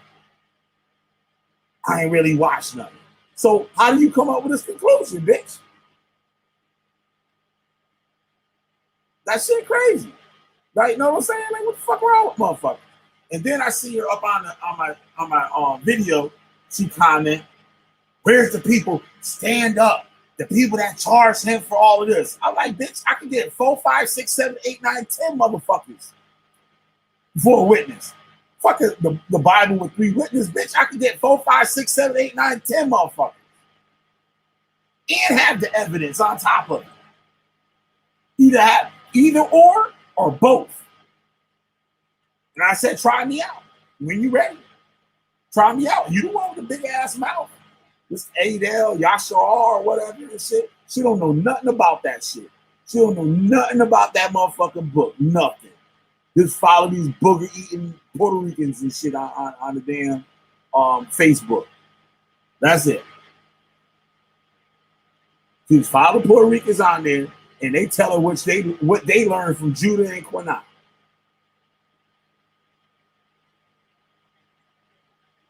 And now they done put their own mix on it and stuff. Oh, the Puerto Ricans is the one that's getting the kingdom. Hell, y'all niggas. Y'all niggas ain't doing nothing. Y'all Canaanites. Oh, man. It's sad. Oh, yeah, I put the link in the chat. You nobody want to come out here? Talk shit to me? I don't care. Free vibes, motherfucker. Free vibes. Just hit the link. Free vibes. Ain't nobody gonna hit that motherfucker. Ain't nobody gonna hit that motherfucker. Get out here. Look, I'm tired and shit. Y'all can beat me up right now and shit. Come out here. Fucking Killer B, you a bitch. Nigga, you gay.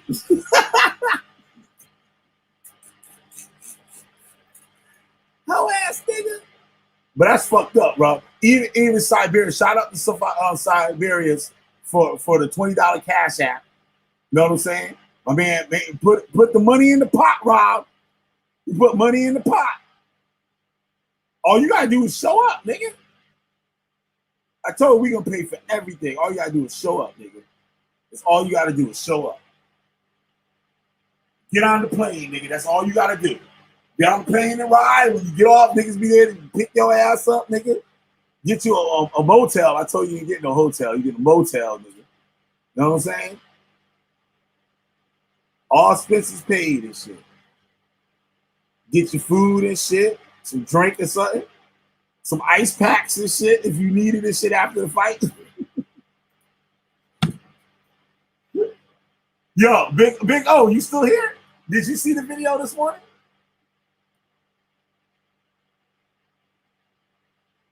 Let me do, since y'all some up here, let me do some more promoting this shit. Let me promote. Hold on, y'all. Hold on. I gotta put the flyer up. I ain't make a real flyer yet. Rob Rat gotta do his thing at least and shit. I ain't doing all this shit. Rob Rat fuck around. Bullshit. Watch it.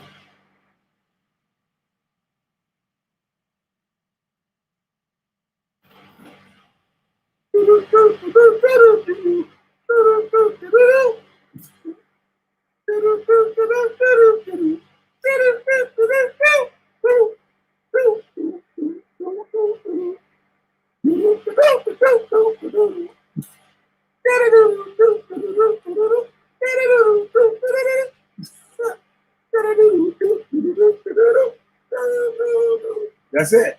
Rob, God damn. That nigga looks mad big. Nah, it's the way the photo is and shit. If Rob mad at that shit, and that's just the way the photo is, nigga. That's all I have. You could have took a hard picture and sent it to me. You a party pooper, nigga. Now you got big Siberians talking shit. You got the white man shit talking shit. You Rob Rack and shit. Look at you got the chains around your neck, nigga. Like that shit, nigga. You got chains around your neck. Yup. With the cornrows and shit. You an Israelite, nigga. You supposed to be standing up for Israel. That's an Edomite. Or you saying the Edomites is ruling the earth right now. Rob Rack's gonna say the Edomites, I ain't fighting that nigga. The Edomites ruling the world right now. I gotta wait till I get in the kingdom.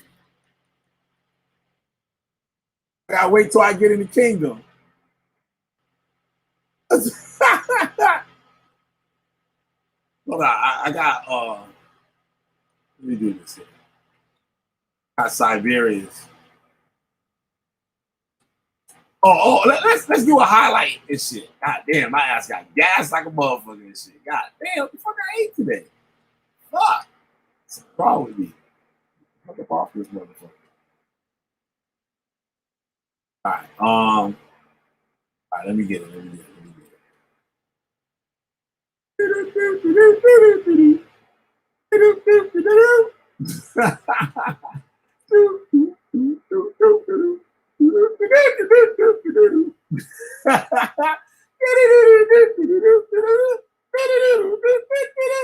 There we go.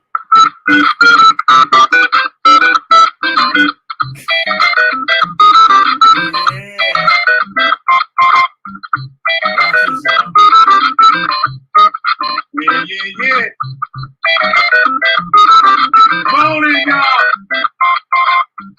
I got me. I know you're at work, but like, I wish you could have stepped down so you could talk your shit. So later on, when you get out of the boy up in here talking that shit, I don't know. What's that shit? This nigga hit the bag. Look what Rob going up against him. Play the audio on that.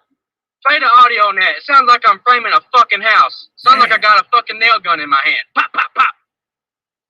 Oh, Rob, shit. I'm gonna hit you 4 times. I'm 260 pounds, and I will hit you 4 times before you can fucking blink. Boom, boom. Damn, right. Damn. Listen to that bag. Listen to that pop. Damn. That's gonna be your fucking liver. That's gonna be your liver. That's gonna be the side of your head. That's gonna be under your chin. Oh, shit. I like big tall motherfuckers because that uppercut's really gonna be sweet when it hits. Hold on. It's not a matter of if the fucking uppercut's gonna hit. Yo, I'm horrible with the comment. It's when the uppercut's gonna hit. And here's the deal. You're sitting at the house cutting hair, which is cool. You're drinking your malt liquors and whatnot. You're smoking your cigarettes and your weed, and you're talking shit. Have you seen me on YouTube lately? No, you haven't. I don't make videos no more because I'm training constantly. So, dog, you better get on here. You better hope it takes a long fucking time for this fucking money to be raised. That gives you some time to catch your breath. Damn,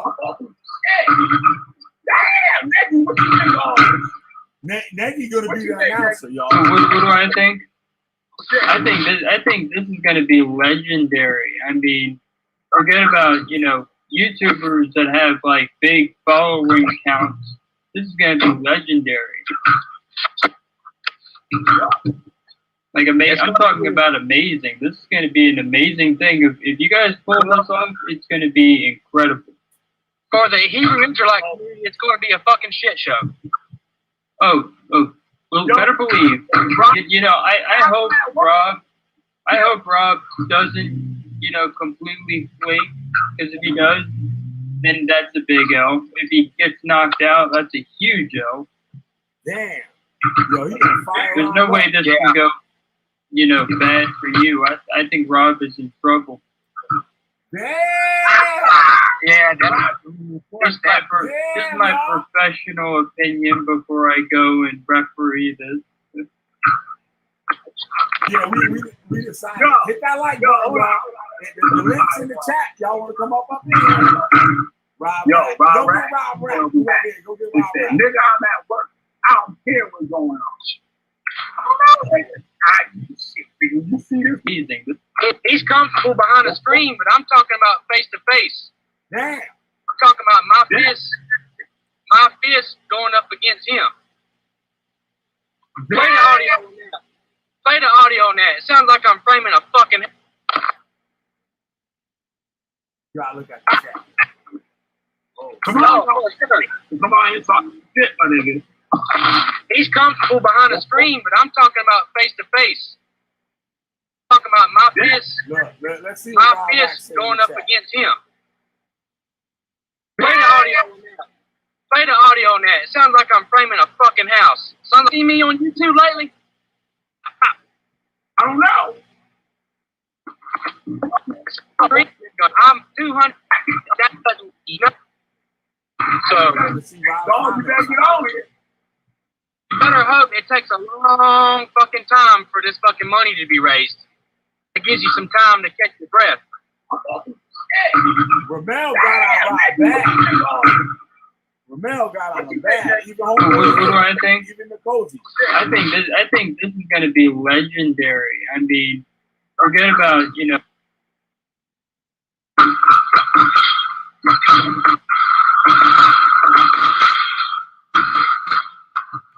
Listen to Ramel, y'all. Hey, we Paul asking you what he used legs and everything. What the fuck you going through? I'm right kicker. That nigga too heavy to be kicking, bro.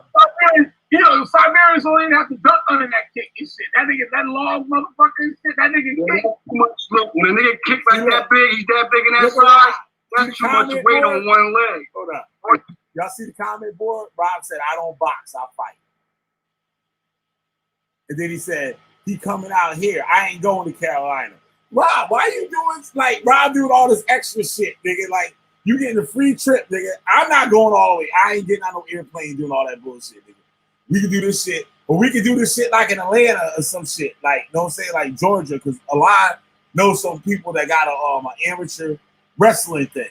So we can do the opening fight at the wrestling shit. Like, know what I'm saying? I'll make the shit happen, nigga. I get sponsors and all that shit, nigga. I'll make that shit happen. But Rob fucking the shit up for me. Rob want to do some extra shit. Like, you know what I mean? He don't want to have fun. Rob talking about, no, I want to fight with no rules and shit. Like, Rob gonna, like, fucking kick the nigga and shit. Like, what, you gonna kick the motherfucker, nigga? Like, what the fuck? Like, you supposed to be fighting, nigga, boxing, motherfucker. Shit. Sportsmanship. And you a goddamn Big Joe Young, big ass McGilla Gorilla, big ass Paul Bunyan ass motherfucker and shit. Oh, 6'5" and good for nothing ass nigga. Nah, I play Rob. But like, know what I'm saying? For real, nigga, like, that shit hurt me, nigga. You ain't trying to, like, know what I mean? Because you supposed to be about all that rah shit. Like, know what I'm saying? You supposed to be about that shit. This shit is fun. You know this shit is lit, nigga. And I can put all my marketing shit that I don't even put in my channel, like, know what I'm saying? I don't even put that shit in my channel, nigga. I'll make this shit pop. This shit be dope. Man, motherfuckers was watching this shit today. That shit at 120 views. Like, I didn't even share that shit. I shared that shit like way after or whatever. I shared that shit a little bit. I ain't share like even do my own videos. I didn't even share this video tonight. Shared on Twitter. That was it. Just on Twitter. I think. I don't know. I could be lying. Shit. Whatever. Listen to some motherfuckers say. Ramel is funny as hell in this shit. Yeah, Ramel got lucky and shit. I let him on. You know, he don't know how to act and shit. All I do was sweep him. It's a rat. Yup. And that type of big nigga off of the sweep. He definitely, man. He's done. His body size, he definitely wants to stick with boxing. He definitely doesn't want to do MMA, man. My legs, look at my legs. Hold on. Let's see if I can get a good shot of the leg. That's my fucking leg right there. Yeah, Rob, that nigga's solid, bro. I don't know, Rob. You gotta take 90 days to train first, G. 90 days, you need to take 9, motherfucker. He need to take some time, bro. I give him 60 days, bro. You gotta get that shit together. 60 days, dude. For real. You ain't ready to jump in no ring like that if you be doing that shit. You got a minute and 20 seconds, exactly. You be huffing and puffing. Huffing and puffing about time out. Ain't gonna be no fucking time. You're too old for that shit. He ain't 21 no more, dude. For real. And then you gotta think about the aging on them knees. Bro, them knees going to buckle, man. You can go down like an envelope, bro. And then going forward, son. Stupid. Rob, I'll accept your resignation tonight when you go live. But if you don't, you better be ready. Because I'm not at a boxing court. It's not going to be no, good game. That's a good sport. None of that. I'm coming in. Whatever is allowed, I'm going to be grimy. Yo, Big O, you got to come on here, yo. For real. You be coming out of Rob Rack shit, nigga. You got hit that fucking link, nigga. Hit that link. Come on, let's talk. Cause Rob bullshit. I don't know what he said tonight. I'm gonna watch it. But it gotta be something good. If this shit I'm showing now, I don't know if you saw it. Nigga. But nigga, I don't know. I don't know about old boy. I sent him a text tonight. I said, yo, you coming live with me tonight when you get out of work? No answer. I'm like, I guess that's no then, nigga. I said, how about tomorrow morning? No answer. I just texted now, dude. Shake my head. Shake my head. Come on, big O, let's go. Come on, big O, stop playing, yo. Stop playing. That big country ass white boy and shit won it, nigga. And Rob trying to make all these rules and shit. And what? Oh shit. Oh, sucky now. Motherfucker. Oh shit. Big O in the building, goddamn. Oh shit. Big O in the building. What up, Big O? What's happening, man? I said, what's happening? Yo, did you see the video this morning? Nah, I missed it, man. Tell me Bro. about it. Yo, that big cock diesel white boy and shit challenged Rob to a fight, right? Yeah. He told me, ask Rob, you want to have like we do a fight and shit. I'm like, all right, right? So I went to Rob. I'm like, yo, Siberians want to fight. Like, we have like boxing match shit. Like, I said, I get motherfuckers to fucking sponsor the shit. And we get some bread, like, you know what I'm saying? And I make some bread too, motherfucker. Like, right? He said, yeah. Then he asked, he said, how big are you? He said, you do all 6'4", 6'5", right? I was like, yeah, you big ass motherfucker, like, giant motherfucker, fucking Paul Bunyan ass nigga, like, you know what I'm saying? Like, Siberia's ready, like, and Rob, yeah, so the next morning, I made the video. You know, Rob be on like in the daytime, like early in the day. So I made the video. I'm like, yo, I'm about to go live, like, nigga. So Siberius is like that. So I made like a little bullshit ass flyer and shit. And then I started the shit. I started talking my shit. Siberius came on, started talking his shit harder than a motherfucker. Harder than a motherfucker. And Rob sitting up in the chat talking about I'm at work. That nigga supposed to be in the barbershop live streaming. Remember you were saying that shit? Y'all gonna be seeing me live streaming and shit. I'm cutting hair at work and shit.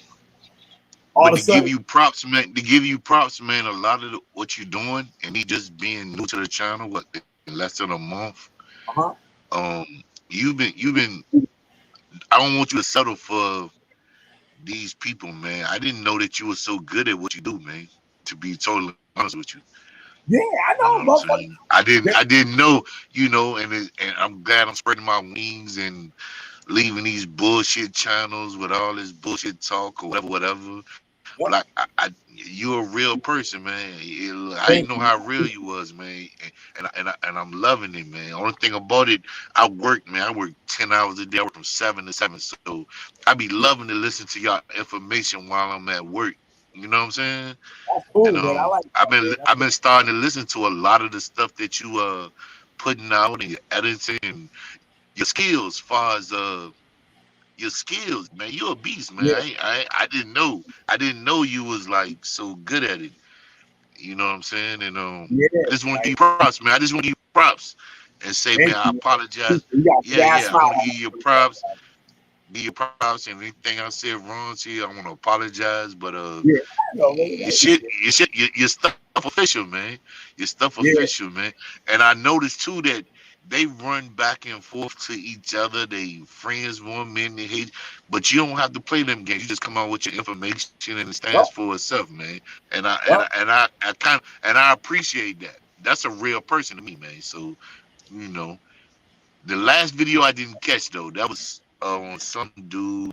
I didn't catch the Israelite elect one either. It's supposed to be a part 2 to that too, right? Yeah, we got it's like 3 parts, but the first part is on a video I was talking about something else, and it happened to start at the end of that video, like how we talking now, like some shit started when the video was done, was really done. Yeah, you was like, yo, I got the rest of it. You was like, I ain't giving it out right now, but don't worry, I got you. I watched that one, the first one. Yeah. So we boxed them. But I was tripping because right now, like 15, 20 minutes ago, Judah and Rob was live on this channel, and they the best. I don't get it, man. I just don't. I don't understand. I don't. People talk about being content. I guess the key word to me is being a content creator, and what I'm saying to you is that I'm giving you props on being a true content creator. You're not like utilizing other people, you know what I'm saying? But I like that you go on other platforms to advertise for yourself. And I'm sorry for being a weak-minded person, being stuck on like, you know, certain channels and not like open. Once I opened myself up and came over here to your channel, hey yo, man, yeah, you a beast, bro. No doubt, bro. And you know, not to get to that personal. And you know, not getting that personal stuff when people be like, yo, this person did this, that, or neggy, or this. Man, we all fall short, bro. You know what I'm saying? We all fall short, make mistakes, this and that. And this shit is more so entertainment than anything. But when it comes down to real news and showing sources, I have to give you your props, man. And your editing, making your clients laugh. I mean, your people, man, look, laugh, speaking truth. Hey, look, your content creation is amazing to me, bro, and I just want to give you your roses while I can, man. You know what I'm saying? So that's what's up, man. That's what's up, man. I'm just a normal dude. I'm just a normal dude. Yeah. Yeah, man. But go ahead. Tell me about it, man.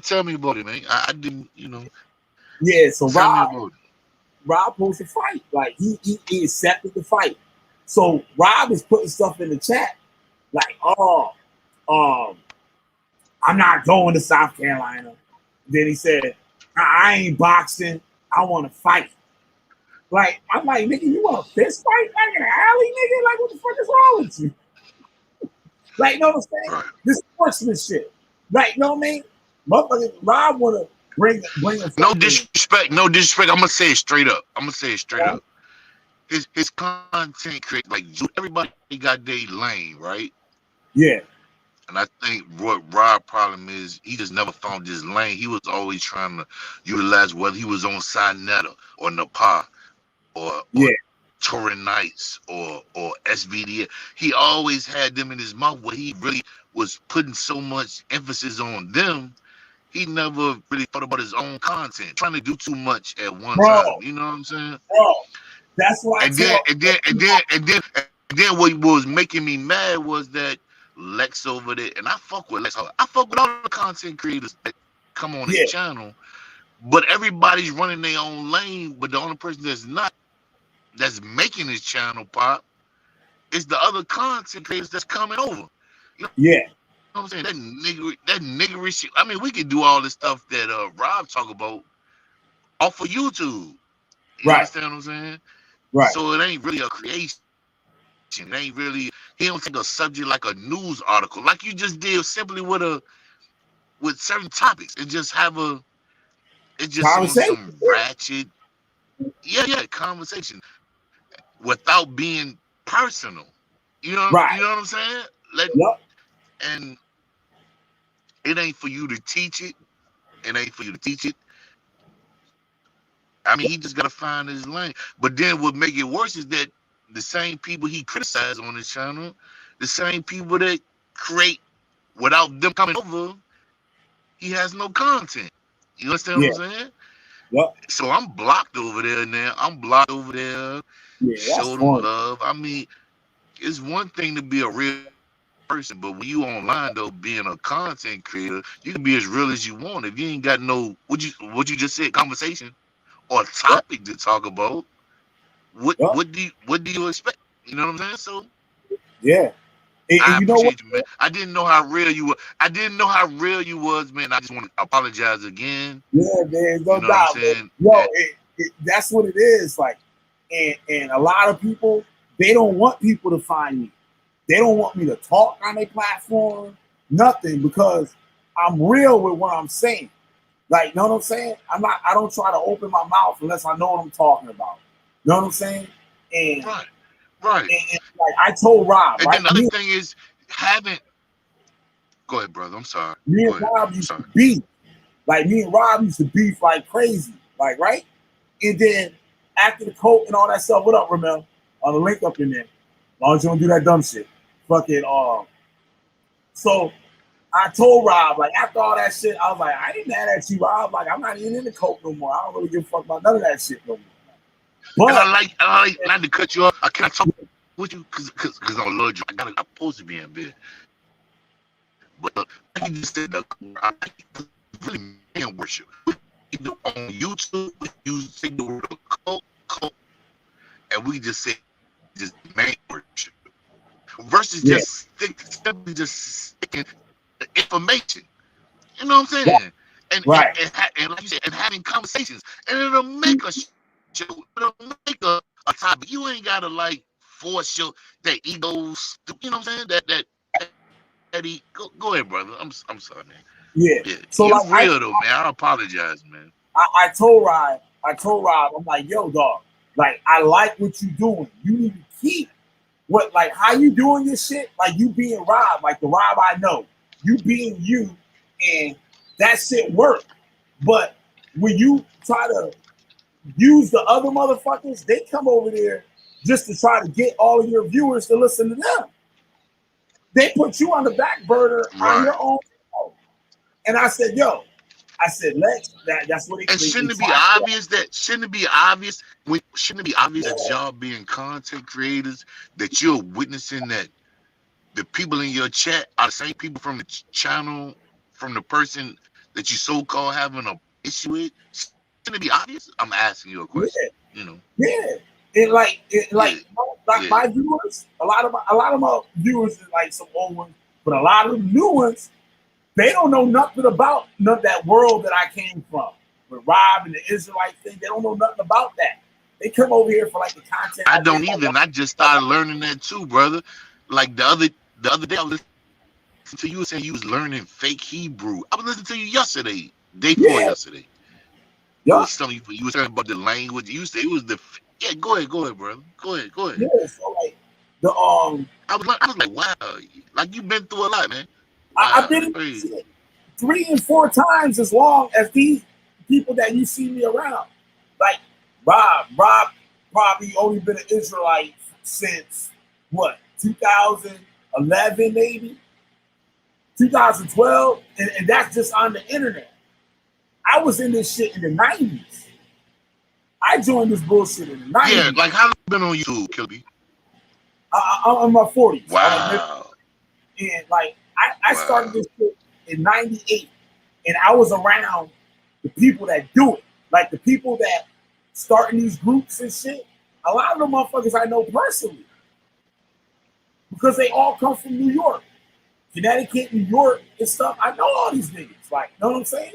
They know who I am. And I know what. Man, I was just graduating high school. I mean, wow. Yeah. And I know what they teach. So when these other people that just got in this stuff. For me just watching YouTube, or whatever. It'd be crazy. Right. But my main goal. But the one thing I never. What? Breaking up. I don't know if that's you or me. Never heard nobody say they go buses and your information and this and that. They never, and I can see why. You've been in the game for a long time. That's crazy. Yeah. And it's like, and my main thing is to wake people up from this shit. Show them the dangers of it. Show how it wastes your life. I wasted 22 years of my life in that shit. I ain't been to one family gathering in 22 years. Not one. No Thanksgiving, no Easter, no Christmas, no New Year's, no 4th of July, none of that shit. Labor Day, none of that shit. For 22 years, I isolated myself from my whole family over the coast. So like when these people that just learn on the internet, like they don't know nothing about this shit. Like I was really living. Like how they be talking about they living it, and then I be catching the niggas and shit. Oh, you trying to fuck with kids, nigga. Oh, fucking you a criminal. How you a Nazarite and shit, and you stealing cars, nigga. And look at Judah Nazareth and shit, all the bullshit that nigga be getting not accused of, fucking exposed for it. Like, know what I'm saying? And these niggas are trying to teach. That was my main beef with Rob back in the day, is that he didn't know what he was talking about. And I corrected him one day on something. He was going at Alazar. This is before Sakari even started. Alazar was in GMS then. Sakari camp wasn't even started. It was a memory. It wouldn't even exist. And I I spoke up for Alizar. Alizar didn't know how to get out of this shit. I told Bob, I'm like, yo, what you reading? Like, then I showed him, and like everybody in the whole community thing was looking at it. They say, oh, you doing too much. They didn't understand. It took them niggas like almost 2 weeks to get what I was showing. And then they're like, oh shit, like, yeah. Then Rob deletes the conversation. So I felt some type of way about that. Because I'm like, you've been corrected, and now you said the first time he said that, okay, yeah, you right. And then like an hour later, he lied, teaching the shit again. So from that point, I saw that he wasn't honest. He wasn't sincere in this walk. Right. Sincere, right? And right. And that was my question. Was in my mind that I want to ask you. It's hard to find sincere people on YouTube, right or wrong? Yeah. Hell motherfucking yeah. Hell yeah. Like say Judah Nazareth, the same thing I show on Judah Nazareth. I got like 300-400 videos on Judah Nazareth ass. And all of them got receipts, laying everything down on the ground. And these niggas will sit right behind them, like Chris, right? Chris used to be over here with me. He was in Torridite School, right? He left. And we started going at Judah. Yeah. And then I'm like, and it comes to find out, like I listened to an old video the other day, and he said, I don't know how anybody in their right mind can go back over there to even conversate with this man about anything. Look at this man as a leader or a teacher. He said, I just can't family. Anybody would want to be around this man. And where he at right now, right around that nigga. Like he fell out with me, he went straight back over there. I'm like, well, damn, nigga. You know what this dude was doing to innocent people. What he was doing to innocent people that just wanted to read that book. And nobody got fed. You know what I'm saying? Nobody learned nothing. And they get assaulted, sexually assaulted, all types of shit. Like, who's going with that? Niggas bitches to leave their motherfucking husband and shit. Like, he was doing crazy shit like that.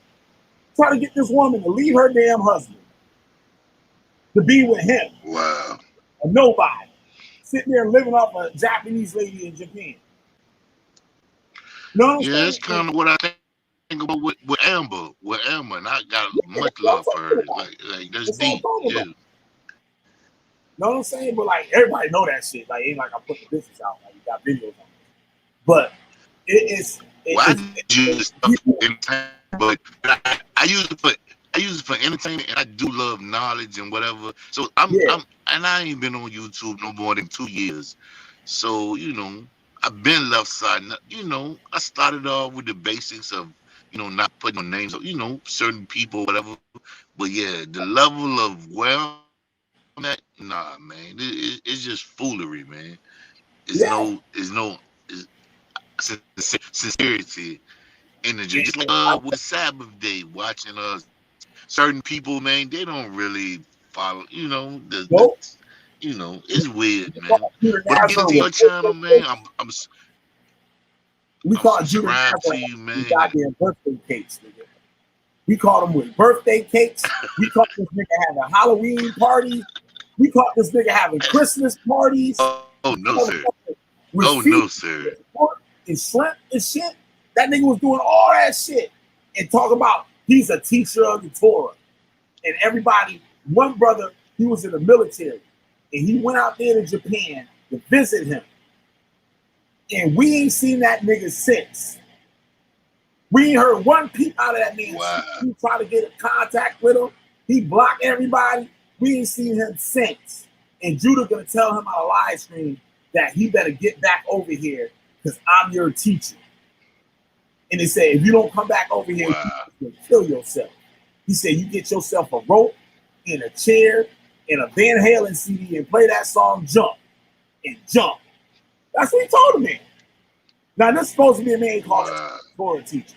He got And like he got transsexuals living in his house, or they living in the transsexual house. Shit, actually. But all this shit he accused people of, that's what he doing.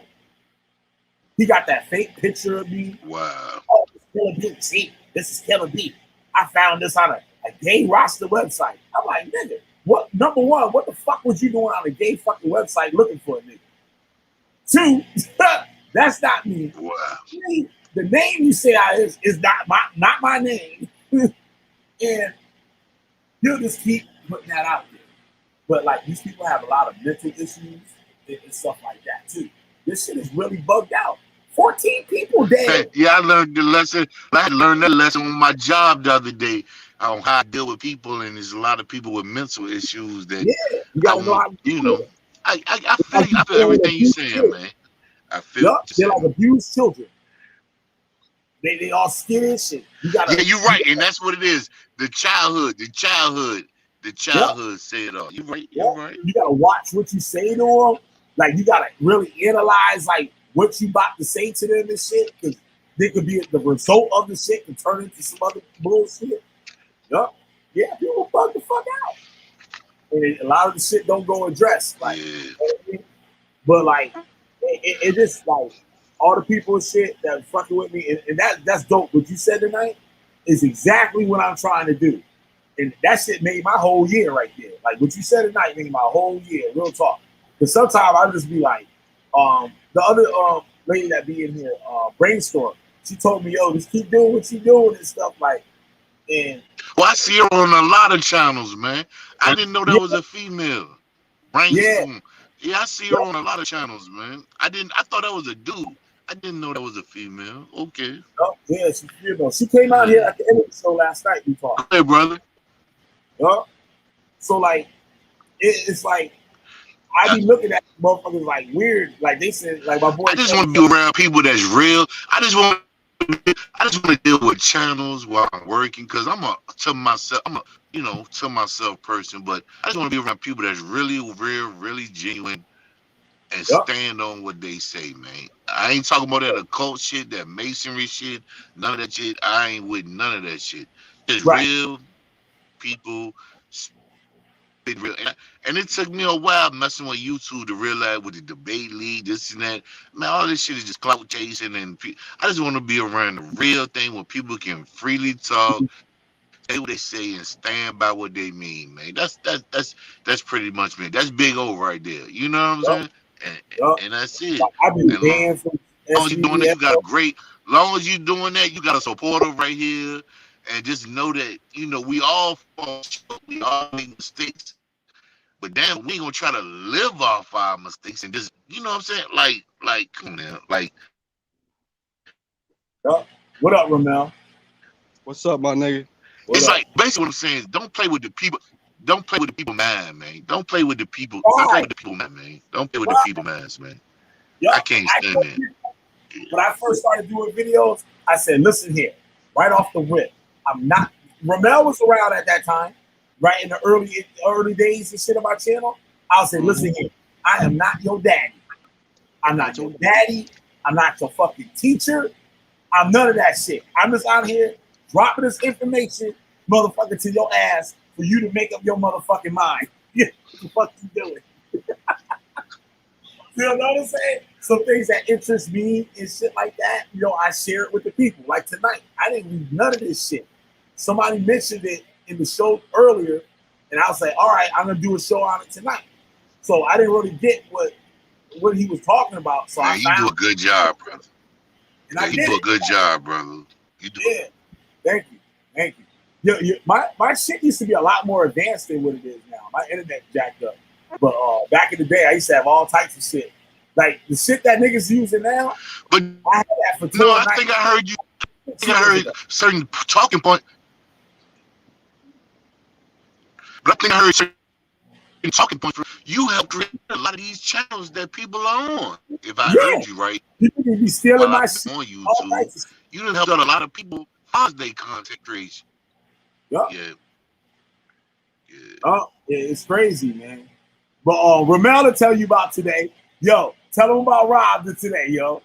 Yo, that shit was off the chain, my nigga. Yo, I'm gonna fall back, though. I'm gonna fall back. Yo, the live was lit today, son. So, Rob is fight, and what happened? Thanks for coming out, Big O. I appreciate it.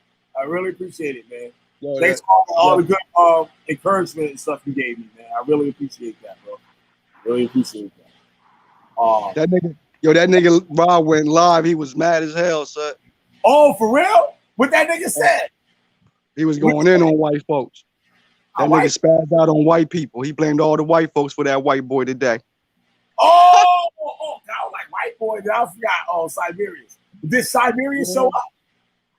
Nah, so I don't know. Nah, he wasn't on there. So what he was saying everything except fighting, right? Nah, he wasn't even talking about that. Wow.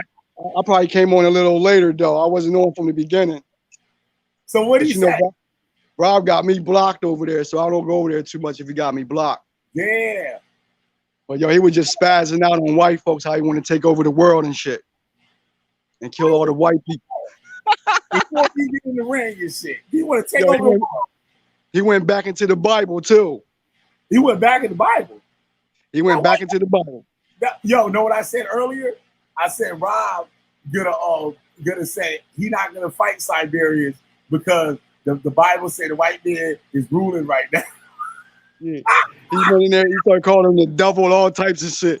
The wicked seed, all that shit. He better show up tomorrow morning. That shit gonna be ugly if you don't show up tomorrow morning. Yo, that nigga gotta show up after that shit. I'm hitting that button early too. As soon as I get up, nigga, I'm gonna be on that nigga head.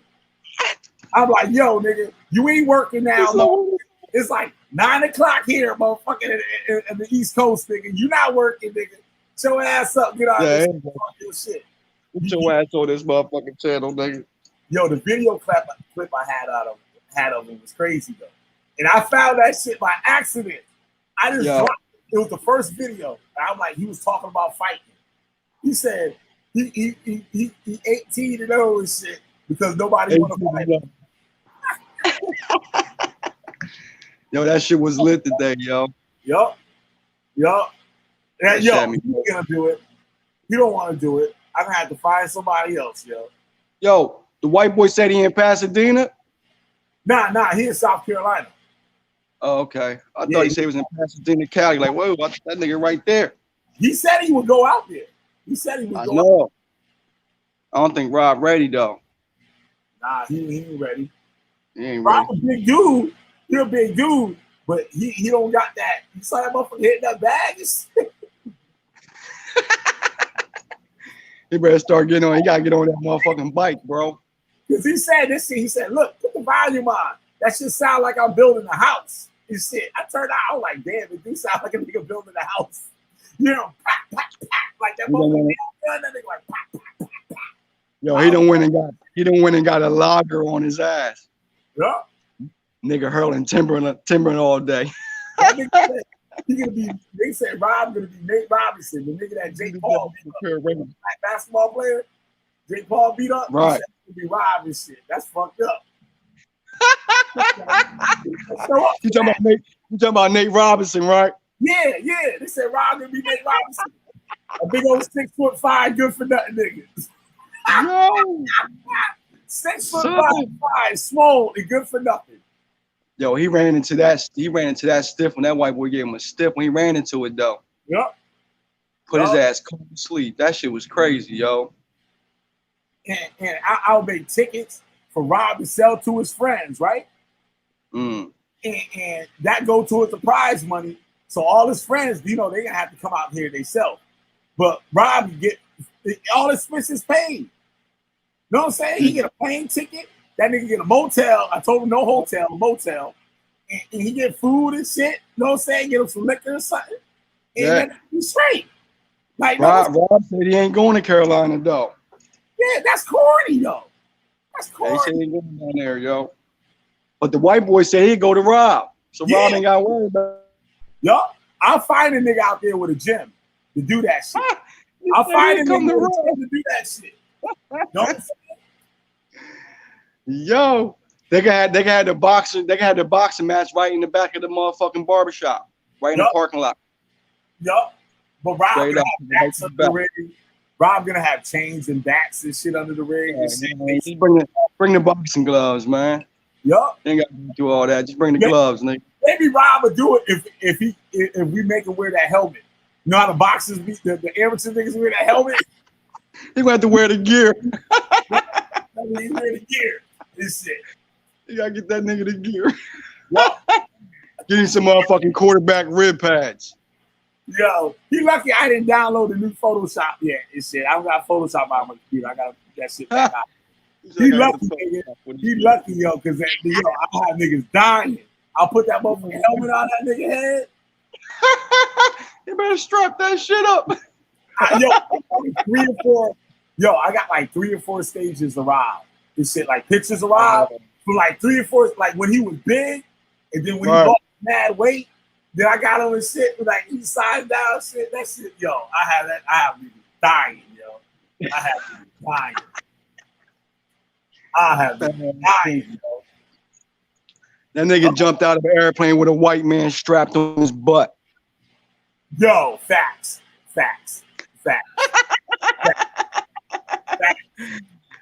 Oh shit!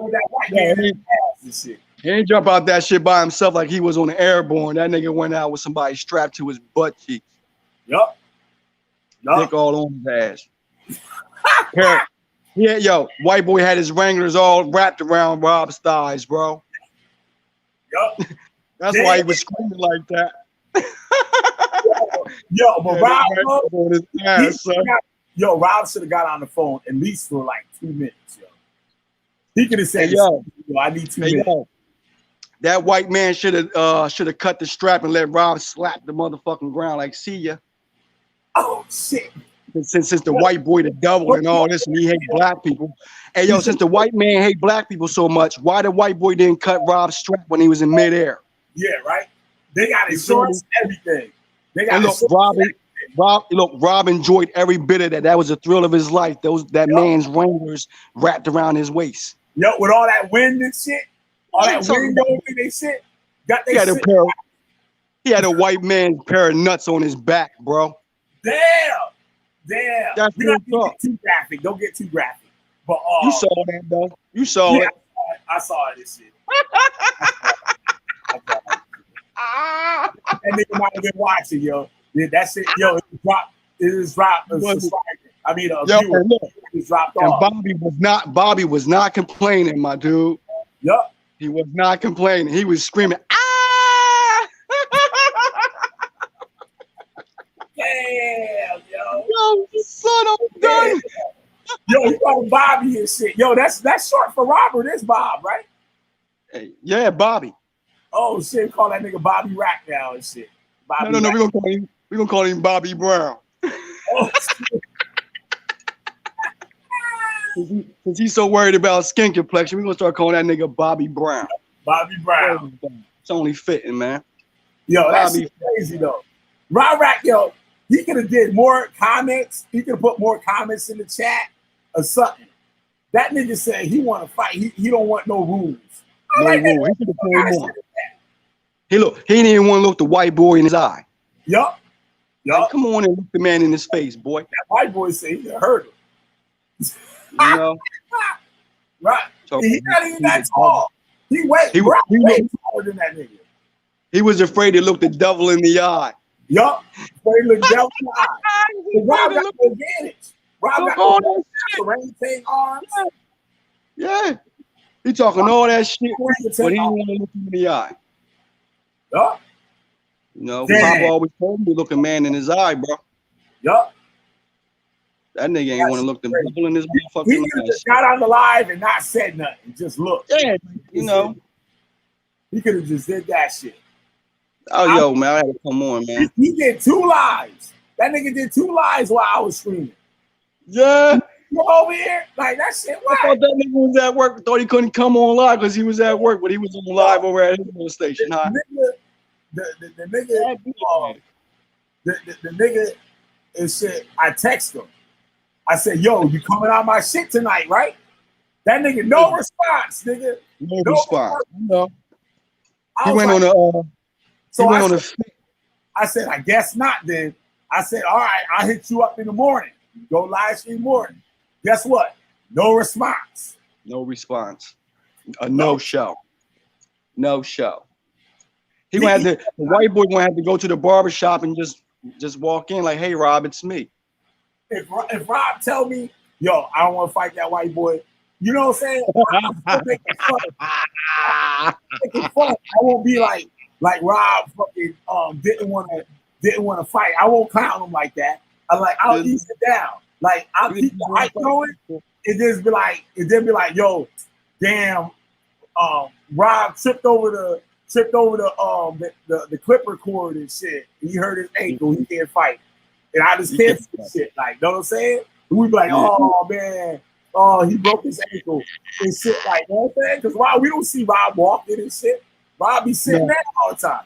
So like that should be perfect, Rob. So if you don't want to fight, nigga, I can just make up some shit. Like, you know what I mean? So we just don't, you know.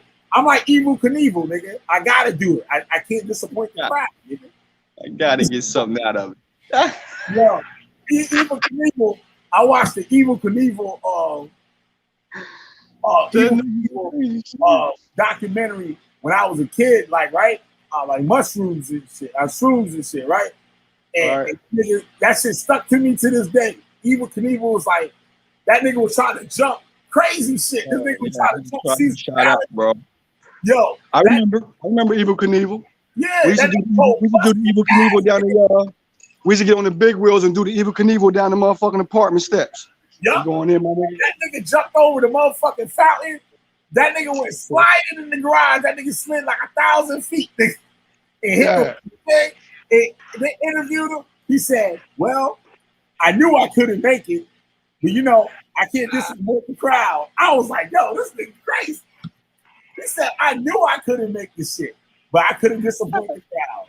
That's a bad motherfucker right there. That's fans, bro. Yep. Motherfucking Evel Knievel. Yup. That was a bad motherfucker, bro. But Rob, man, yo, you gotta do better, man. You gotta do better. You gotta, and yo, know what's dope about it? That shit would have helped everybody's channel. That shit would have helped motherfucking Rob channel. It would have helped Siberia's channel. Like Siberia's got the smallest channel of all of us. Like out of me, Rob, and yeah, I'm gonna subscribe to Siberia's. Yup. Yeah, he got some good shit. I'm gonna subscribe to it. And Nagy supposed to be the damn announcer and shit. So you know he get his time too. You're gonna be the ref. You're gonna be the referee and shit. Like, no, everybody have fun. Like, no, niggas could have staged the shit. Niggas could have staged. No point. You know what I'm saying? Like, just have fun. Let's have fun. Rob would have bring bats. He would be able to bring his gun and shit. Like, know what I'm saying? Ain't nobody got no time for that shit. He wouldn't bring the pussy. That's shit. In a white challenge, you supposed to be like, yo, let's go. However you want. White boy. You know, he got a lot on him. And Robert Israelite on top of it. Wrangler. Israelite. Nigga, he supposed to be banging on Esau like the song goes. He supposed to be banging on. That's his opportunity. The Most High supposed to give him strength and everything. Like David and Goliath. You know what I'm saying? Supposed to give him the strength and everything. But even though Rob's bigger and shit, even though Rob big like Goliath, like David and shit, but Rob big all shit. That nigga, that's just like 6'5" and good for nothing and shit. Yeah, slow as hell, real slow and stiff. Yup, Rob can't bench no 200 pounds. Like the 10 man. Yup, Rob can't bench no 200 pounds. I bet you. He ain't in shape. Nope. That shit all weed and motherfucking Cheetos. He done went and got a lager on his ass. Yup. And quesadillas and shit for the food truck. You know what I'm saying? That shit ain't nothing but weed and quesadillas and shit. You ready, my nigga? He be like, fuck this nigga, son. Shut the fuck out, yo. Yo, we gotta bring that shit to Camden, nigga. We gotta have a fight. That nigga's a fair fight. Shit all whack. You good, my nigga. You good, baby. Yo, you have that shit. Yeah, we bring that shit to Dudley. Yo, we got a Dudley Grain Park right here in East Camden, yo, right over there. It's a nice park too. Come on over there, get it in. Bring the boxing gloves, get the grill going. Yup. And just chill back and have some beers after you done. That's like what I'm trying to do, yo. And just chill. There's this other YouTube channel I'm cool with and shit. They in South Carolina. I think they near Siberia and shit. They be cooking. It's called Country Style. It's a dope ass fucking shit. Them niggas got their own barbecue sauce now and shit. I can have them come out there and cook on the grill for the fight. That's gonna be dope. And everybody be eating. Everybody's channel gonna be popping after that. Like, you know what I'm saying? Everybody gonna be eating. There you go. Get something. I'm trying niggas who don't want no pork, don't touch that plate over there. Because the pork ribs will be going on the grill, bro. Yup. Real. I'm saying got the big beef ribs and shit. Yeah, man, the pork ribs is the best ribs, man. I know you got more meat on them. Yup, hell yeah. Them bitches going on the grill, son, for real. Yup. I just cooked. I had a pork shoulder over there. Man, look. I had some barbecue sauce from South Carolina that I had from last year, yo.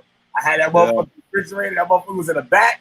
I saved maybe an eighth of a cup of that shit, man. That shit's so good, motherfucker. Yo, where he at in South Carolina? He like in not in Charleston, Columbia, South Carolina. Okay. Yeah, I was down in Charleston, bro. Yeah, I was in Charleston. It's hot as hell down there in the summertime, boy. The motherfucker down there. Man. The mosquitoes on your ass. Oh man, the mosquitoes ain't no joke, son. Oh, swarm your ass like you in you out of the world videos. They smell that fresh blood. You like new meat, yo. You new meat. That's all they did. They was laughing at us the whole time, all night long, just laughing, yo, because we was getting tore up by the mosquitoes. That shit was crazy. Yup. They used to eat my ass alive when I used to go down there. I couldn't wait to get back to Jersey, bro. Yeah, I don't blame you. I had to get the fuck out of there. That shit be all out your face and everything, nigga. Hey, look, ain't no corner stores. You can just walk into the corner store and shit. There ain't no corner store. Yup. Yeah, you gotta go home to the fucking highway to a food stop. Yup. Exactly. You in the woods and shit. You better snakes coming down the trees and shit. We done seen bows coming down trees, everything. Big ass fire anthills. Yup. All type of shit down there, bro. Yo, if you remember back in the day when the ice cream man come around and you give him you choose your ice cream, he give it to you, and you don't give him the money, you just bounce on him. Yup. Yo, we brought that shit down there. They didn't know what was going on. Yup. Ice cream man won't make no bread out there. Ice cream man. Yup. But Siberians and shit. What's going on, nigga? You heard some shit? Your ass peeking, niggas. Yeah, man. Fucking raccoons and shit be running around on the lake night around his son. Yeah, you got them shits out here too. I go outside right now. There'll be like 6 skunks on my lawn. Oh man, them fucking skunks, bro. I like them them. They don't fuck with their asses. They be carrying babies. I mean, they got all types of skunks. Like we got skunks that like almost like 90% of the skunk is white. It's got all white ones. Yup. Well, I know that motherfucker look nice. Right? Some of the stripes are mad wide. They cover the whole back of the motherfuckers. Yeah. The motherfuckers are big as hell. They walk. I'll be outside and shit chilling. The motherfuckers will walk right by my feet like at night. You don't even see them. Shit. Yeah, they don't fuck with you. Like you know what they say. They ain't fuck with you. You know what they said? If you get sprayed by one, you gotta take a bath in tomato soup, tomato paste. But I be walking through that shit like after they spray and shit. I be like, damn. But you smell skunk every time you walk outside my house at night. Yeah, niggas up here, they be sicking the pit bulls on the motherfucking raccoons and shit. Yeah, that's crazy. Yeah, they be tearing them raccoons up, like bro. Dogs, nigga. We got raccoons like dogs. Yo, pit bulls ain't no joke, bro. We started to get bobcats out here. Oh shit! Yeah, they just, a lady 2 years ago, she sent me a picture of one that was in town, and now I saw on the news that they got like they've been seeing the motherfuckers a lot out here. Yo, Like, you better make sure your pet's in the house at night, nigga. Yeah, I go to the store like at night or some shit. Nigga, I cross coyotes and foxes and shit. Yeah, we got foxes. We seen some foxes out here. So the coyotes coming. If the fox is there, the coyotes coming. You gotta have Yeah, coyotes. the coyotes is worse, bro. Yo, you gotta watch them coyotes for real. Yo, them niggas, the motherfuckers look just like the cartoon coyote. The motherfuckers look just like that motherfucker. Those coyotes are dangerous, my nigga. Yo, they got them long ass legs. They mangy dog. They run up on your dog and think your dog. They play with your dog for a little bit, have your dog run off with them, and then they eat his ass. They jump him and eat him. And they walk on lines. Like they walk on the yellow line in the middle of the road. It's something with them. They walk trails. That's how they walk. Like on railroad tracks. They'll be on the side of railroad tracks or like on the street. Because out here they'll be eating motherfuckers garbage and shit. And you see them walking, they walking dead center down the middle of the street. Like when you got the yellow lines and shit, they be right on that yellow line walking like a trail. Yeah, coyotes are shot out, bro. Mm-hmm. Foxes, I see red foxes out here, like the big red tail. Oh yeah. I only see one of them. But it was full grown. That shit looked crazy, and it looked like they said a fox is sly and shit. Like that motherfucker looked just like it. Like that motherfucker tricky. Like that nigga tricky. Like you said, like the motherfucker play with the dog and then eat that motherfucker and shit. Yeah. Take his ass off, think it's all good. Your dog ain't coming back. A coyote flanked me one night. The motherfucker was eating something, and I'm walking on my phone. You know how you walk with the phone, you blind yourself and shit? Like you look up, you can't see nothing? Yeah. I looked up, the coyote was right in front of me. Pussy had a cat in his mouth. That nigga looked at me. Cats too, yo. He looked at me, I looked at him, and the nigga started walking towards me. Mm. And then some white people was coming out the ice cream shop like behind me, like the parking lot behind me. That nigga was kind of paying more attention to them. And he walked off the side of me, but he kept his eye on me. It was looked like he was trying to get behind me so he could get me and shit. That shit was crazy as hell. Yeah. Little motherfucker. Pop that. On the news, there was a lady that got attacked by a bobcat. And lucky her husband had a gun and shit. And got the cat off of her, and he choked the shit. Yo, cats bite hard as hell too. Hell yeah, man. The motherfucking teeth sharp. That's like they putting a hole right in you. Like y'all didn't know a cat could bite like that. The motherfuckers bite hard as hell, bro. Yup, you be fucked up. And they cling to you like, this bitch won't let go. Yeah. That's how the lady had it when she got attacked by the bobcat. That motherfucker across the street somewhere, yo. Get ape on this bitch.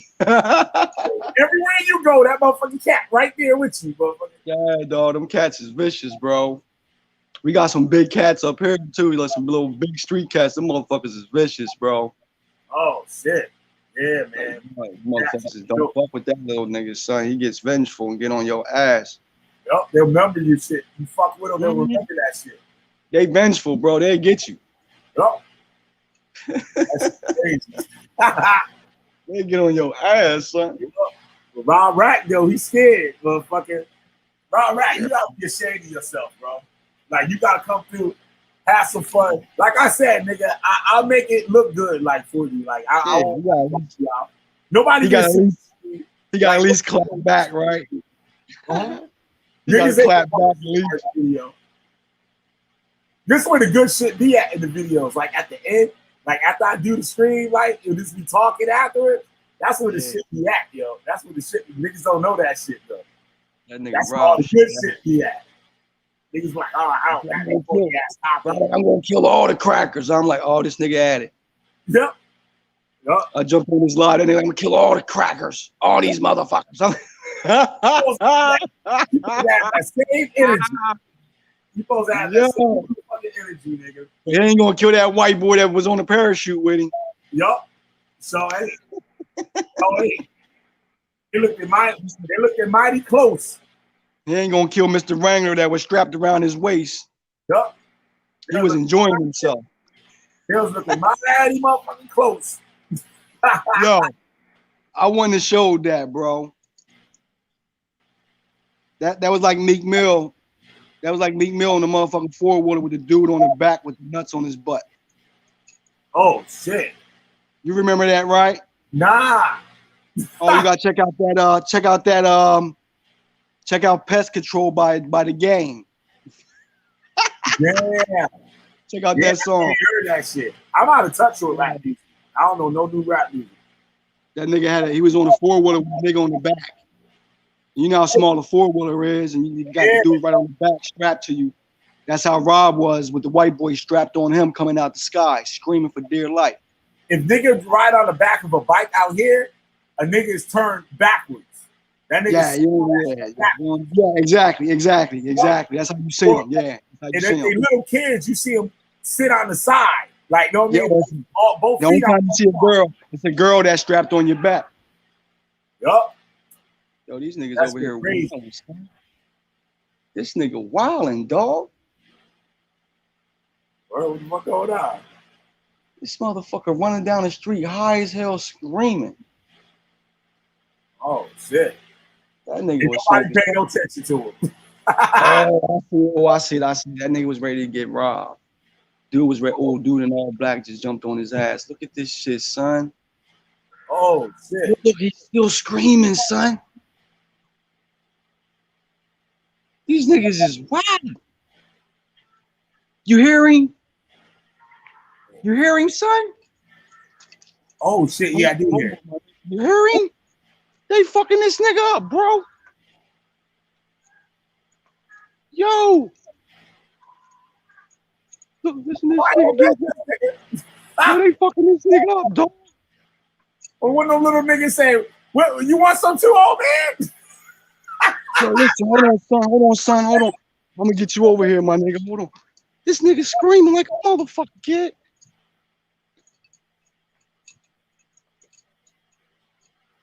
Yo, where the fuck they go? Yo, they must have went into the park.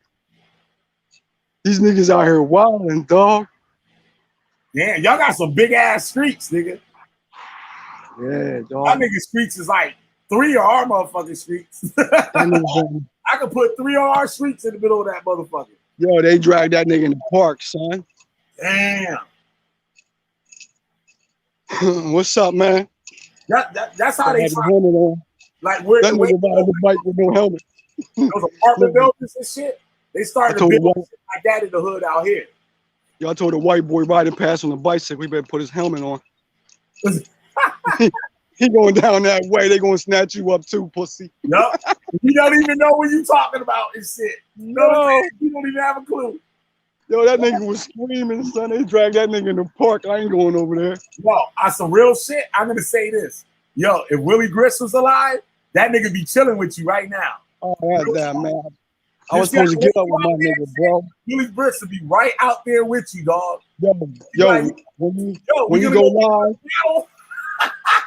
3 in the morning, Willie Grist be like, yo, Basie, yo, we gonna go get another bottle or what? Nigga Willie Grist, son. Hey, yo, when you go live one day, I'm gonna drive over to the Kramer Hill and pull up at Bonita Park, where we used to be at. Oh, shit. Oh, show you the pictures and shit. Yo, that bitch be lit. Yo, Kramer Hill. Crazy, that yo. one. I'm dead serious, yo. You think I'm playing? Willie Grist will be right out there with you right now. Yeah, I told Grits I was gonna pull up on him, man. That's fucked up, though, when you told me that he passed, bro. Yeah, man, that shit fucked me up. Damn, son. We still got the candles and shit out here for him, like under the pole, like we used to chill and drink and shit. Oh, yeah? Yeah, we still got the candles and shit out here and shit. Yo, that's what's up, bro. That's that motherfucker. Yo, my peoples just got killed in South Carolina from up here, from Camden. He went back down there. Damn. He got stabbed to death. Wow. 2 of my cousins got killed in South Carolina last year. Wow. This was like 2 weeks ago, yo.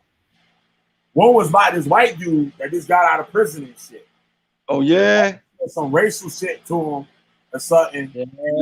If he beat the dude up, then the white dude came back and shit. Yeah. Wow. And I had another one who was involved with some shit. Exactly. Yeah, you can't beat nobody up these days, bro. They're gonna come back and get you. Yup. Especially if you knock his teeth out. Oh, he gotta kill you for that. Yup. That shit is crazy. He coming for you on that shit. Yeah, I think that was in Myrtle Beach, Columbia. I know Myrtle Beach. Wow in the night. Oh. Yo, that shit was funny as hell. Look, the dude, remember I just told you the dude that one dude went running this way screaming, right? I was sitting there wondering why the fuck he running and screaming. I look back at the motherfucking vehicle he running from. It's a nigga hop out in all black. I'm like, oh wow. And his boy, he left his boy up the street getting his ass beat. Oh, yo, Willie Grissom. Are you sitting out there, nigga? Willie Grissom be right out there with you, telling me. Yo, we be rolling like a motherfucker, son. Look, this nigga backing up. This nigga backing up, son. Hold up. Can you see that shit? Look, he stopped. Look. Yeah, I see that. Look. Yeah, Mexican. Oh shit, y'all got Mexicans out there like that? Yeah, we got some Mexicans out here. Guatemalans, Mexicans, Hondurans. We even got we got MS-13 out here. Everything, nigga. Shit, Mexicans out here, they take their ass in the house at night, nigga. Look at him, son. He bugging. Look, he just picked the bitch up off the ground. I kind of see the shit, like way in the back. I can't see what's going on and shit, but I can see the people moving. Yo, he just picked the bitch up, son. This bitch was stretched out in the street. Wow. That was the bitch I told you I just saw running down the street. These motherfuckers out here wilding, kid. 3 o'clock in the morning. Wilding, son, screaming and hollering. His bitch went running the other way. I'm telling you, some funny shit just happened. Hey, yo. Mel just be out here seeing everything and shit. Yo, I ain't going over there by the park to see what's going on. They're like, yo, you trying to get this shit on film? Like, nah, my bad, my nigga. I just heard somebody scream. Yeah, they killed the bull back there on the other street behind the park, bro. Smoked this nigga, man. Yo, this shit crazy. They had this nigga sitting on the sidewalk waiting for motherfucking paramedics to come get him. This nigga died anyway. Look at Willie Grits, man. Yo, Willie Grits was the first one to ride, nigga. He be like, yo, let's go. Like, you know what I'm saying? Willie Grits was the first in the car. For real. Let's go. He the first in the car. He Puerto Rican, right? He was Puerto Rican, right? White. He was white. He was white? Yeah, he was straight up white. Yeah. Straight up white, yo. Yeah, because you know them Willie Grits is right out there with you right now. Like dead. Them Puerto Ricans just shot the fuck out in Camden, my nigga. Oh. You don't want to cross one of them little motherfuckers, He told me his cousin, his little cousin or some shit, like right? Went to some store, I guess it got some weed, I think it was. So she got some weed. I think she brought some weed or some shit. And or something like it gave her something happened or whatever, right? And she was talking shit or whatever. So he like, yo, what's the problem? Like, what's the problem? Like, all right, like, let's go, get in the car, let's go. Like, and he said she showed him like where this shit was, and he said, "Oh hell no!" he said, "Yo, was like Av out here and shit. Like we had the Av out here. Niggas used to be on the block, like 15, 20 niggas and shit, just chilling on the block." And son, I know exactly where he was talking. If he was talking about in Kramer Hill, he was on 28th and Hayes. He said all them niggas was wearing red. Yo, yeah. He said even the store was red. He said even the motherfucking store was red. Yeah, we got a lot of dumb moves out this bitch, my nigga. Everywhere. He said, yo, you're gonna have to take that one. He told us, yo, you're gonna have to take that shit. We got them all, bro. Yo, we got them all in Camden, my nigga. Yeah. We got, man. I don't even want to talk like that over the joint, but we got them all. All them, the orange team, the red team, the purple team, and the blue team. Damn. I'm just gonna say the colors. The orange team, the purple team, they deep as hell out here. They got a whole project. But the red team is the most dense. Because you got east side and then west side joints with the red team. You gotta know who you fucking with, because you have a red motherfucker get on another red motherfucker on some other shit. Like, what the fuck is that? Yeah, they get down on each other. So you like, oh, you know niggas always kick that lingo. You better be careful. You walk up to another one and kick that lingo, and you might be from the other side. Like, oh shit, and get your ass beat. Yup. You gotta know who you fucking with, bro. We even got the green team. If you look in New Jersey, we even got the green team. Damn. You know what the green team is, right? Yeah. That's some niggas out of town. Mm-hmm. Yeah, it's not like that out here. Like, we got that money murder. We got like some of the red team and shit out here, but like that Yeah, shit ain't Connecticut. popping like that. Like, Y'all get down in Connecticut, bro. Yo, we got crews out here. It's crews. Yeah. Like Squads the young kids, even the young kids, they adapted the shit from the older niggas. They got crews. Yeah. So we still got that too. Some of the old squads, we got those too. Like Lakeshore Drive, they didn't jump on none of that. Lakeshore Drive still Lakeshore is still LSD. See, look, talking about the dirt bikes. These niggas on the dirt bikes right now, son. Oh shit. No, they be doing this shit 3 in the morning, bro. Yeah, they do that shit out here. The cops out here, the cops can't chase them and shit. Yeah, they stopped chasing them in Jersey, bro. They stopped chasing them. They was killing motherfuckers. They were chasing niggas on purpose. Kill them. They stopped killing. They stopped chasing them though, just because that fat motherfuckers was running into shit, dying. My people's lost his foot. My people was getting chased by one. He lost his foot on the four. He got crashed up on a 4-wheeler. They had to amputate his foot. That happened to my boy and shit after high school. Same shit. On a bike running from the cops. They pinned him up against the building in the bike. Crushed his leg. Wow, that happened to my peoples too, bro. Police was on a chase. They was chasing somebody coming down a hill right here on 36th Street. And the hill's a steep hill. The cop was going so fast he went airborne.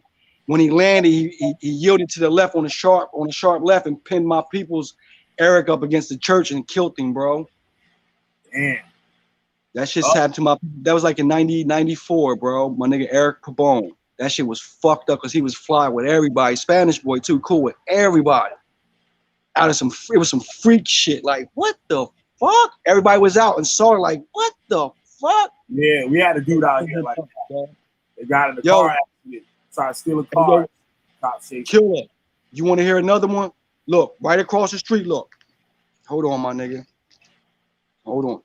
You see those lights in that parking lot right there? Yeah. That store? It's a parking lot, right? We on the east side. They call that up top. Yeah. Yo, broad daylight, right? No bullshit, like 3 o'clock in the afternoon. Boy, everybody out. I mean, it's like probably like 30 people sitting outside. Everybody just in front of the store chilling. Yep. That's how it is. Yo, motherfucker walk up with a t-shirt just draped on his head.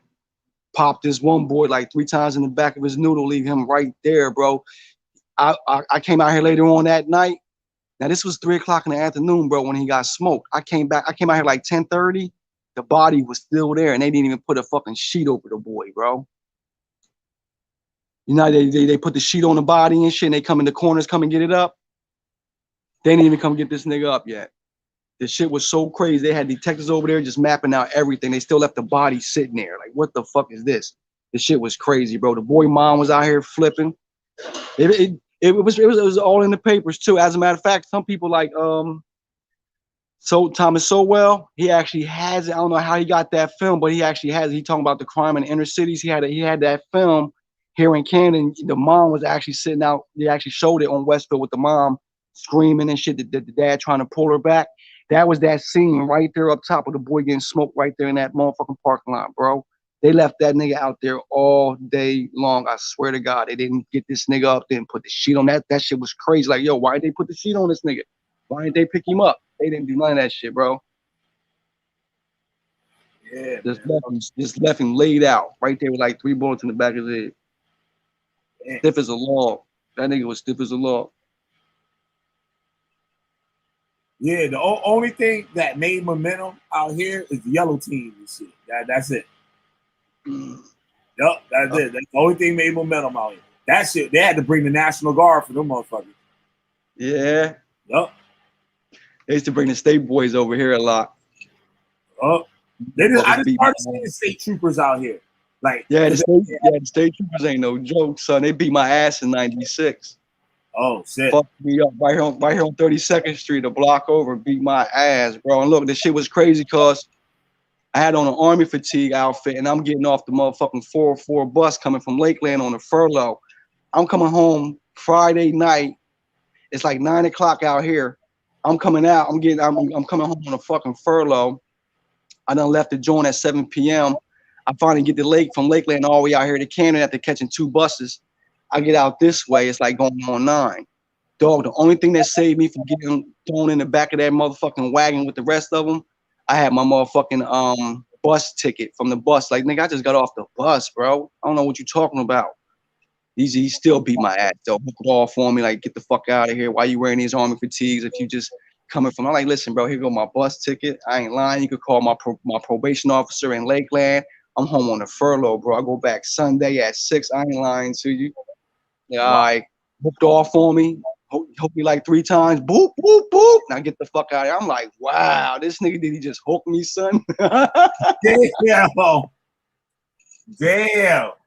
Yo, them niggas ain't no joke, bro. When the state boys come in, they don't want to talk about nothing. They fucking you up. Yup. Ain't nobody gonna say shit. He just be fucked up about you. They killed my peoples in 2001. My nigga Mike, right there on Bear Boulevard, right there in Parkside. Smoked him, shot him in the back of the neck and the back of the head. But that cop, he was from Cincinnati, and he came to Jersey and became a state trooper here in New Jersey. It was a black state trooper too. But the way it went down, that shit was on the Montel Williams show. It actually made the Montel Williams show too. Wow. Yeah, Montel busted the question down to the mother. The mother wanted justice for her son, like, it was fucked up, and the cop already had a record. He killed a boy in Cincinnati. So he came here. This is the second boy he done killed right here in Jersey. So Montel was like, yeah, but we got the story. All of it came out, the investigation and shit. Your son went to go run away from the cop while he was on a stop. And the cop grabbed the top of the rack of the car like it was like a station wagon. They used to drive the station wagon like the hatchbacks back in the day had like a little rack on the top. Yeah. So he had some shit in the car, and the cop was like, okay, I'm gonna search the car. I need you to get out. He pulled the passenger out. My nigga Herb pulled him out, and then went to go pull Mike out. Before you pull Mike out, Mike slammed the door and hit the motherfucking gas. The motherfucking state trooper grabbed onto the rack. So now Mike is dragging the state trooper down the street on the car, like with the cop hanging on the car. Cop pulled out that motherfucking Glock and just let him have it right through the back windshield. Bang, bang, bang, and just let him have it. And he killed him. So Montel pulled that out on the show, like, yeah, your son had all these ounces of, that white stuff. And the mom actually broke down in tears right there on the show. I swear to God, 2001, Montel Williams, boy get shot in Camden. It's all on there. My nigga named Mike. I ain't gonna say his last name, but yeah, that shit was crazy, bro. Wow. Smoke, then my nigga Shit Dog. I got another one, the After Hours spot here in Camden. That shit's in North Camden. My nigga Shit Dog. They wouldn't let him in the after hours because he like a rowdy dude. He like retarded. He's stupid, do stupid shit. Yeah. So he didn't want to get patted down. He wasn't letting the security pat him down. So you gotta get pat down before you come in. Ain't nobody just walking in. He wasn't beat to get pat down and started, acting a fool at the door. So like, yo, you ain't coming in, period. Just go back home. You ain't coming in, this motherfucker. So he flips out, pulls out the burner, and started lighting up the after hours spot. Just started licking off. Blang, blang, blang, blang, blang, blang, blang. Motherfucking cops pull up. He's still out there. They see him licking off at the He's still licking off at the motherfucking after hours spot. Cops shoot him in the hip. That shit was on YouTube too, but I think they probably took it off because it was like violent. This motherfucker, it might be on it because it's a cop shooting. So this nigga started blicking off at the motherfucking joint. Cop pulls up, shot him right in his motherfucking hip. Boom. Chasing down the street, catches him. They're like, what you do with the gun? He like, motherfucker, you shot me. Like, motherfucker, you had a gun on you. You was shooting at the motherfucking bar. My nigga Shit Dog, bro. I swear to God, that nigga's stupid. His name's Shit Dog. He's from New York, though. I got a cousin. He was from down south. He moved up here and stuff when he was young. And he used to get in his shit. And there was a report of a robbery. And he was like the go-to man for some shit like that. So they found him. They saw him. He take off running. They chased him. And they said that he turned around and shot at him. And they found him that. And they said that he got on his knees and shot himself twice in the head. But through the gun was like 30 feet away from that nigga. Like, the gun was mad far away from him. They popped the nigga. Yeah, and they acquitted the thing with the cops and stuff. The cops got away with it. But, they rarely get charged. Yup, but it became international news. The shit was all over the world. And every year after that, like all my cousins and stuff out there, they would riot. Like on the anniversary of it, they would riot. And it got so crazy that they didn't do nothing. Like the cops want to, like how they do now, how they let niggas riot and the cops don't do shit. That's what they was doing to them. They would go break all the store windows, every car parked on the street, all them shits getting broke, like everything getting fucked up, nigga. And then they would stop at the end of the street. They would stop. We looking for the jewelry store, nigga. For real. But the OJ trial was around that time too, and they got the guy that did the forensics for the OJ trial. But this was after these cops were let go, so the shit was over with. But he analyzed the OJ shit, analyzed it, and he said there's no possible way he could have shot himself in the head twice and the gun be way over there. He said there's no possible way, but it was already too late. The cops was already acquitted and shit. Like, that shit was international news. That shit was all over the world. Yeah, I remember I was locked up in that youth shit, dog. They wouldn't even let us watch the fucking Million Man March. Damn. Because they was afraid of what, might wrap us up in that bitch. We all locked up. We might start acting a fool. They wouldn't even let us watch that shit. That was 95. You remember the Million March? Yeah. And shit. Right. That Who was on it? The one in Harlem with Khalid Muhammad. It was called the Million Youth. Yeah. That nigga was crazy. Yup. That nigga became extremist. Yeah. And they motherfuckers saying that the government killed his ass and shit. Oh yeah. That nigga was just angry and shit. That motherfucker. Yeah, that's what them white liberals be pumping on us, man. They try to dumb us down and make us blame somebody else for our downfalls. Yup. But that's just them trying to play that dumb ad. They just trying to dumb us down so we can't think. And then pacify us with little programs. Say, okay, here, I give you this, I give you that. That shit just make us. It just lowers our expectations of things. It's like what I see a lot of that shit too. The laws that they make that they don't want now are the same laws that the people that don't want it, they wanted that. And when they saw how fucked up it was, like, you know what I mean? It wasn't fucked up, but they just feel that they got so many people getting locked up for the shit that, like, it looked crazy. They want us to go backwards, bro. But it's all a ploy to try to destroy the overall thing. Like, you know what I mean? We got motherfuckers that's out there playing mind games on the internet that's actually trying to destroy this nation by breaking black and white people up. You know what I'm saying? And it's a small minority. Niggas gotta understand it's a small minority because most black and white people don't think the way that they're trying to paint this picture out to be like, oh, black people hate white people hate black people. That shit ain't even really true. It's just they trying to paint that shit so they can have the country all separated and fucked up. But while they're doing that shit, those main motherfuckers is grabbing power. They changing shit in schools, changing shit in colleges, like they wilding, bro. And it's the white liberal. When I say they, it's the white liberal Democrat. That's really on some bullshit, bro. That's really trying to fuck us over. They don't want to see us being like, you know what I mean, productive and free. And then it's like to the brothers out there, if they find a brother that's out there doing good with his life, you know what I mean, he working hard and earning his, and he taking care of his business. You got to be a sellout or some dumbass nigga, or the white people don't like you, nigga. You still this and that. Like, yo, man, cut that out, bro. That shit's stupid as hell because everybody out here trying to get something. And yo, like I try to educate it, brother. When it comes to that cracker shit, that cracker only comes from England, bro. In the southern portion of England, there was a group of people called crackers. We could also call them rednecks in the South, and they raised us up. And this is where we get the word chitlins from. But if you look into it, they're redneck. They were also called rednecks and crackers in southern London. And that same behavior, that separatist behavior, and that, you know what I mean, that racist behavior and that culture, they brought down into the South. And, you know, a lot of us was raised up the same way in it. and we still keep that in us, and that we're considered, some of us are considered black rednecks, and we still keep that same culture, that mentality, that separatist behavior. And it's actually the same thing it did to the white redneck cracker. It hampered his growth, and it kept them poor and in poverty down there in the South. The same thing is doing to the blacks. It don't matter by color. It's a culture and a behavior that we have picked up that's keeping us down. It's basically a culture that we adopted, and it's the cracker. It's a redneck cracker culture, and that's where it comes from. It comes from Southern London, and those same crackers were in Southern London. Southern London were already going through the same hardships and poverty like we do here in America. Like it's just the culture that they brought over here, and we just, some of us brought it when we left the South. A lot of us that came up to the North, we brought it into the urban areas, and this is where you get all this, that gangsterism shit from. I mean, it's just a part of that culture, that mentality, and it still exists to this day. I'm gonna look that up. Yeah, look into it.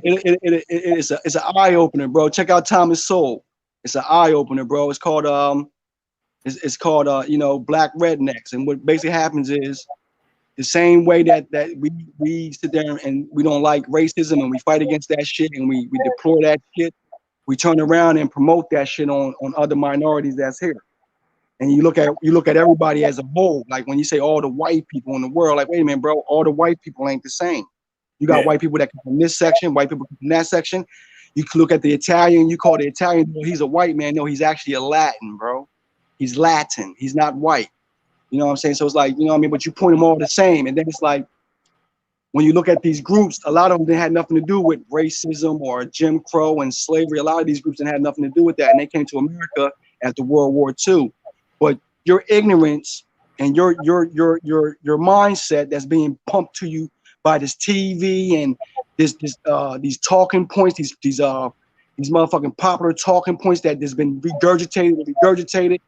You're playing off, but that's more so your psyche. So it's like that's all you know is to put another motherfucker down and say, oh, they all crackers and honkies and this and that. They the white man, they the double. That shit sounds stupid, bro.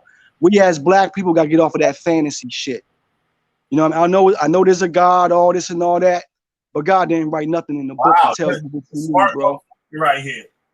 You feel me? I don't care what you into. Like me, I can't look at a dude and say, oh well, I believe in Buddha and the many different gods in nature and the balances of nature and shit, and say, oh man, you worshiping devils. You sound crazy.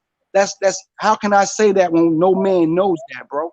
No man has been to heaven and back to tell you what's going on after death. So they can sit there and talk all that shit in the book, talking about, yeah, we resurrected this guy and he told us this bullshit, B. God wrote, this is God's word in the book. Well, wait a minute, God just stopped writing books? God just stopped giving us words? Come on, man. That shit's all a trick. And when you look into the Bible was really like created during the time of the Persian Empire, bro, under Cyrus and all that shit. And they looked to it to try to gather nationalism and pride in who they are historically, and like, it was like a national thing of pride. Like we want because it was in war against the Scythians, right? And you see how God says, I ain't gonna say God. You see how those men sit there and say in the book, yeah, well, Cyrus is this and Cyrus is that, and all is going to serve Cyrus, and Cyrus is going to rule this and that. Cyrus got the key to the golden gates and this and that, the golden leaf. Well, Cyrus was actually beheaded by a Scythian queen, and the Persians was made subjugated to pay a tax and a levy to the Scythians. Like, well, who the Scythians? They're your people that came from the steppes of Asia, your white horsemen, your white Huns. They're called Scythians. They're actually like Attila the Hun. They're your first original Huns, and they're white. And they invaded Persia. They didn't, like, you know how the Mongols and shit would invade and then leave? They did the same thing. They ravaged Persia, and in the process, King Cyrus the Anointed had his head beheaded by a queen, a female beheaded Cyrus. And not only that, if you look on history and really a student of history, all that Cyrus did with the great Cyrus and the great Persia and how they ruled and had one of the greatest empires, all that shit that you reading in that Bible, when it talks about Cyrus and you're going to serve Cyrus and all y'all going to put a yoke on your neck, that shit then came and went already, bro. Yeah. That shit came and went. Y'all waiting for this shit to happen in the future. That shit came and went. Like, look, this is another thing. When it brings up the story about Alexander, and you get into Genesis, and you get not Genesis, but you get into Revelations and all this shit with you got this and the one with you got this beast and that beast, and then we talking about Alexander and the many empires. Listen, they wrote that after the fact. That wasn't prophesized. They wrote that shit after Alexander came and died. Yeah. And the niggas gotta understand, like you gotta put that religious shit away, because the religion doesn't tell you the truth of a people. It's the wear and tears, like, you know what I mean, how they fight, how was their city, how did they govern, what things they innovated that made life easier for people. You don't look at he worshiped this God and that God. That's all philosophy. That's all philosophy and bullshit. Just like we have today and shit. All this shit that they, like you said, and stuff, all the religious shit. Yeah, that shit's separate from real life. Like, you know what I mean? Like people go to church every Sunday and shit, but 6 days and shit of that motherfucker, they normal life. Yeah. That shit crazy. Now, there's definitely a God, bro, and he does communicate with every last single one of us. You ain't got to be a Jew. You ain't got to be a Muslim. You ain't got to be a Christian. God communicates with every single one of us. Every single one of us that had God communicate, most of us that had dreams and premonitions and warnings in our dreams that came right to light the next day or the week ahead and dealt with deja vus. That's God communicating with you, bro. He's like, you know what I mean? That consciousness comes from outside of the body. You know what I mean? It's being fed into the mind. Not what some niggas talking about in the book. God spoke to me and me alone. And in the end, you're going to be my slave and you're going to have to bow to me and my God. Oh, that's crazy, my nigga. That's crazy. You're going to have to fight for that, bro. You're going to have to we're going to have to pick up our arms and we're going to have to fight. Like they try to use that. Like I say, study history. The Persians tried that same philosophical mental brain fuck on the Greeks. It didn't work, bro. Them Greeks beat that ass and stopped the invasion. Listen, the Greeks and the motherfucking Persians are cousins. The Ionian Greeks are actually cousins to the Persians. And they, you know what I mean? Like I said, the Persians ruled the world, bro. Like they had the greatest empire. So the Ionian Greeks were the first ones to revolt against them. So once he did that, Xerxes made it a big issue and decided to invade the whole fucking Greece. Like we coming for everything now. But he couldn't do it. He had that mighty army. He's still lost. I'm reading a little bit on Thomas Sowell now. He a bad motherfucker, y'all. Like just a little. I love him. I'm gonna do a show on him. I'm doing. Bro, he's 91. He got an education. He ain't like those motherfuckers, Dr. Ben. And exactly. What's the motherfucker? John Henry Clark and shit. He got no motherfuckers and shit. This got a bachelor's at Harvard. He got a master's in Columbia, and he got a motherfucking PhD from motherfucking University of Chicago. And USC, he's a part of the Hoover Institute, and Harvard. This dude ain't no joke, my dude. No. 91 years old, and he dispels a lot of the bullshit that the Democrats have thrown on us as far as liberalism goes. Like having us fit into what their vision is. You're this, so you get that. You're this group, so y'all get that. It's like it's crazy. It separates us from, and it's stupidity because it dumbs us down. When they try to do to blacks, it's like, you can't think for yourself. You're not going to achieve anything because you're black. No matter what you do in life, you're always going to be looked upon like this. And that's bullshit, bro. And when they do that, they basically tell you, like, well, just give it up. Don't even try. And it's crazy. That mentality, bro, that shit, that's poison, my dude. Like, there's a lot of successful young black men and older black men, married couples out here doing their thing. You know what I mean? I see a lot of fathers starting to step it up now. You don't see them, the fatherless children no more too much. A lot of these young black men are stepping up and being good fathers to their children. You see them walking them to schools every day. That shit fucked my head up. Like, that's what's up, man. Niggas are starting to step it up and they being fathers to their children. So it's like, all that bullshit they talking about, you can't do, you this or you that. That shit's stupid as hell, bro. Like, it's all about what you do with yourself. It's all about the decisions you make, my nigga. If you know them niggas across the street got a problem with you and want to take your head off, there's many different routes to go to there's many different paths to take to where you got to go to. You ain't got to walk that route. You know what I mean? You ain't got to go through that bullshit. You can take a different route. You know what I'm saying? But motherfuckers, people just use that shit for an excuse because, they not really trying hard. They're not really applying themselves too hard. But then again, like I said, when you get the Democrats in office, they want to get rid of all the jobs. They want to send all the jobs overseas and they want to bring all the illegal immigrants to come in and swoop up all the other jobs. And it's like, why are we voting for these people, bro? They actually important people. They're bringing them in and dropping them off in our communities, bro. And our communities are not our communities no more. And we all saw that from a Barack Obama. Those 8 years he was in office, bro, they tore down projects, eminent domain to move blacks out of whole entire communities. And now what's replaced it? You got a lot of immigrants. Like, who are these people, bro? And niggas are voting for this shit. Like, yo, that's because they playing us, man. They got us thinking if you vote Republican, you're a racist. Or if you don't agree with us, you're a racist. Or if you call them out on their bullshit, you're a racist. Like, that's that bullshit, yo. And Democrats don't like facts.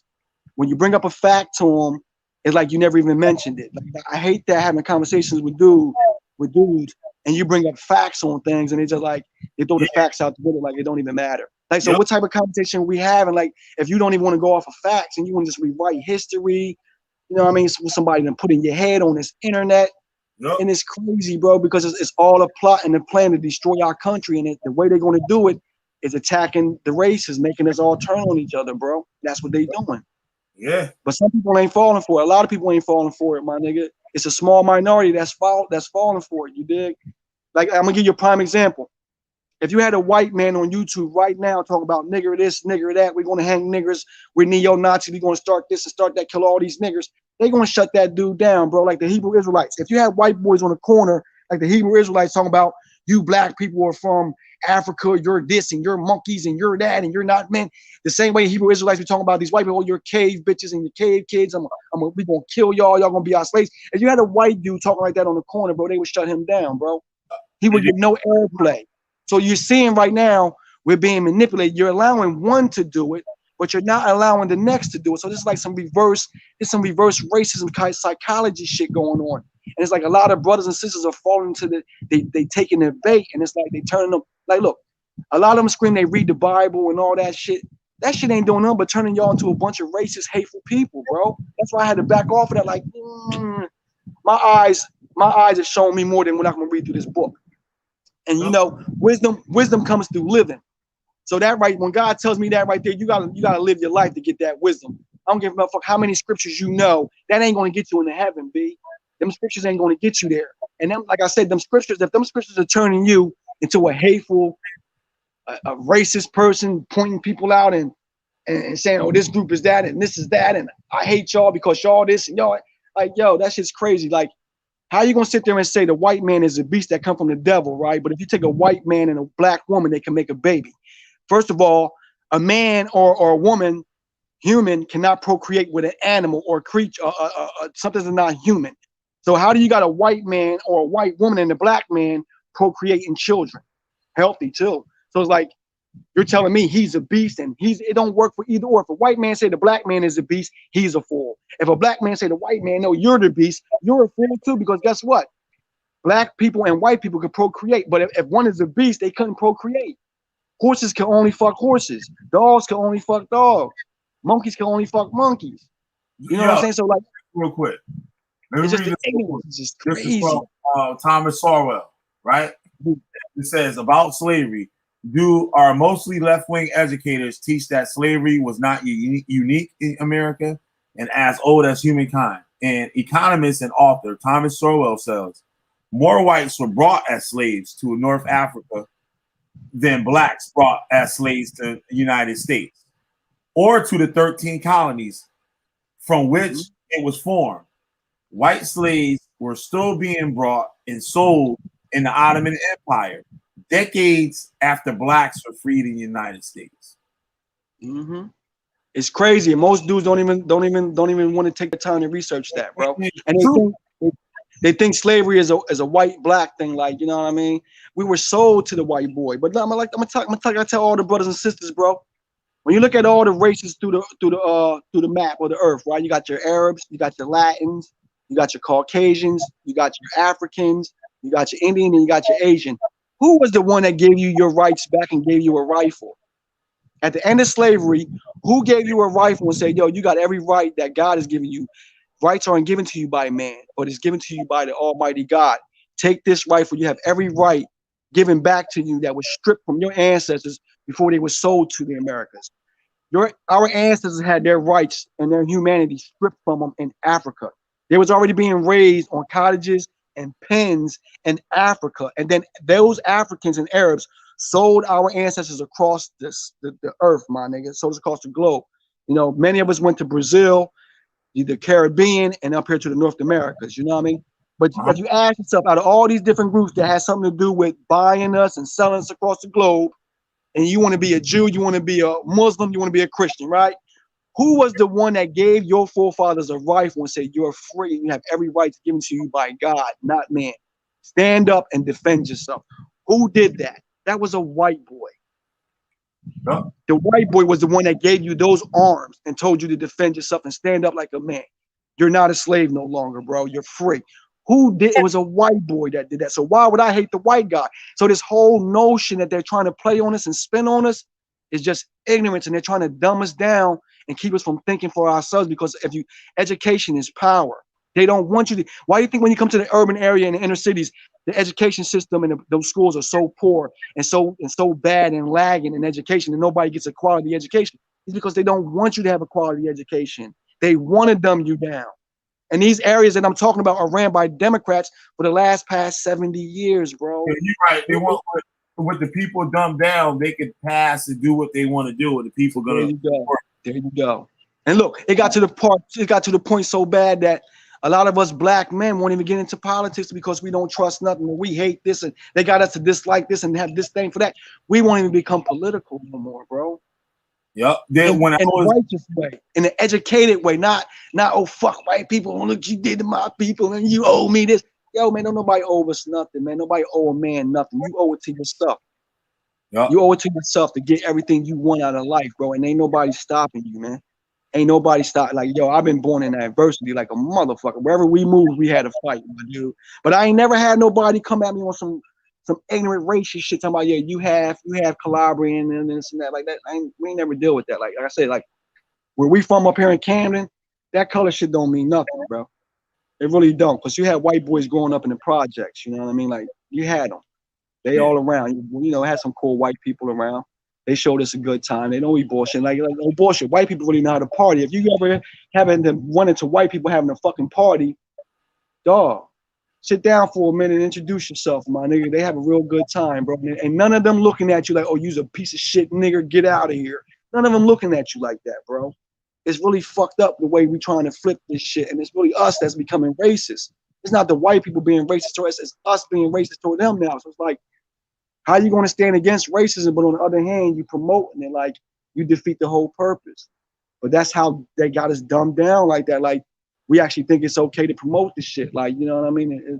You're doing this very same thing that those people did to our ancestors and our forefathers. Like we above that. You know what I'm saying? We wiser than that. But some niggas taking the bait. You know what I'm saying? But that's why they want to make you poor, because they know if you're poor, poverty stops a man from thinking. When you're poor, it actually stops you from thinking, really. You know what I mean? It slows you down from thinking and focusing in and staying straight on something. So poverty is actually used as a weapon. Cigarettes too. Cigarettes stop you from like, you know what I mean, focusing in and having that long tension, you know what I mean? They use certain things to dumb us down and shorten our attention spans, my nigga. And some niggas just snap and fall right into it. You know what I mean? But brothers are actually getting tired of going back and forth to prison. So that's not working no more. The brothers are coming home from prison. A lot of them ain't going back to prison. So now they need the new people to come in to fill those prison cells, and they bringing them in. Them illegals, they bringing them in every day, bro. They going to be the new prisoners, the new criminals, the new gang members on the block. They the ones taking over the neighborhood. Like, you know what I mean? They say, oh, it's white people coming in and taking our community. Nah, man. They all people coming in. Hold on, Ramel. Oh, you can come out, Brainstorm. She said she don't agree with that. All right, and Seven said both of y'all can come on. I put the link. Yo, East Cannon. Look, East Cannon was predominantly a black community. Rosedale, East Cannon. Last time I didn't want him to talk, right? Yeah. He said I didn't let him talk. Now, how long I let this nigga talk? This nigga been running for a good 20 minutes. That nigga was running. But that Thomas Sowell dude, I'm gonna do a show on him.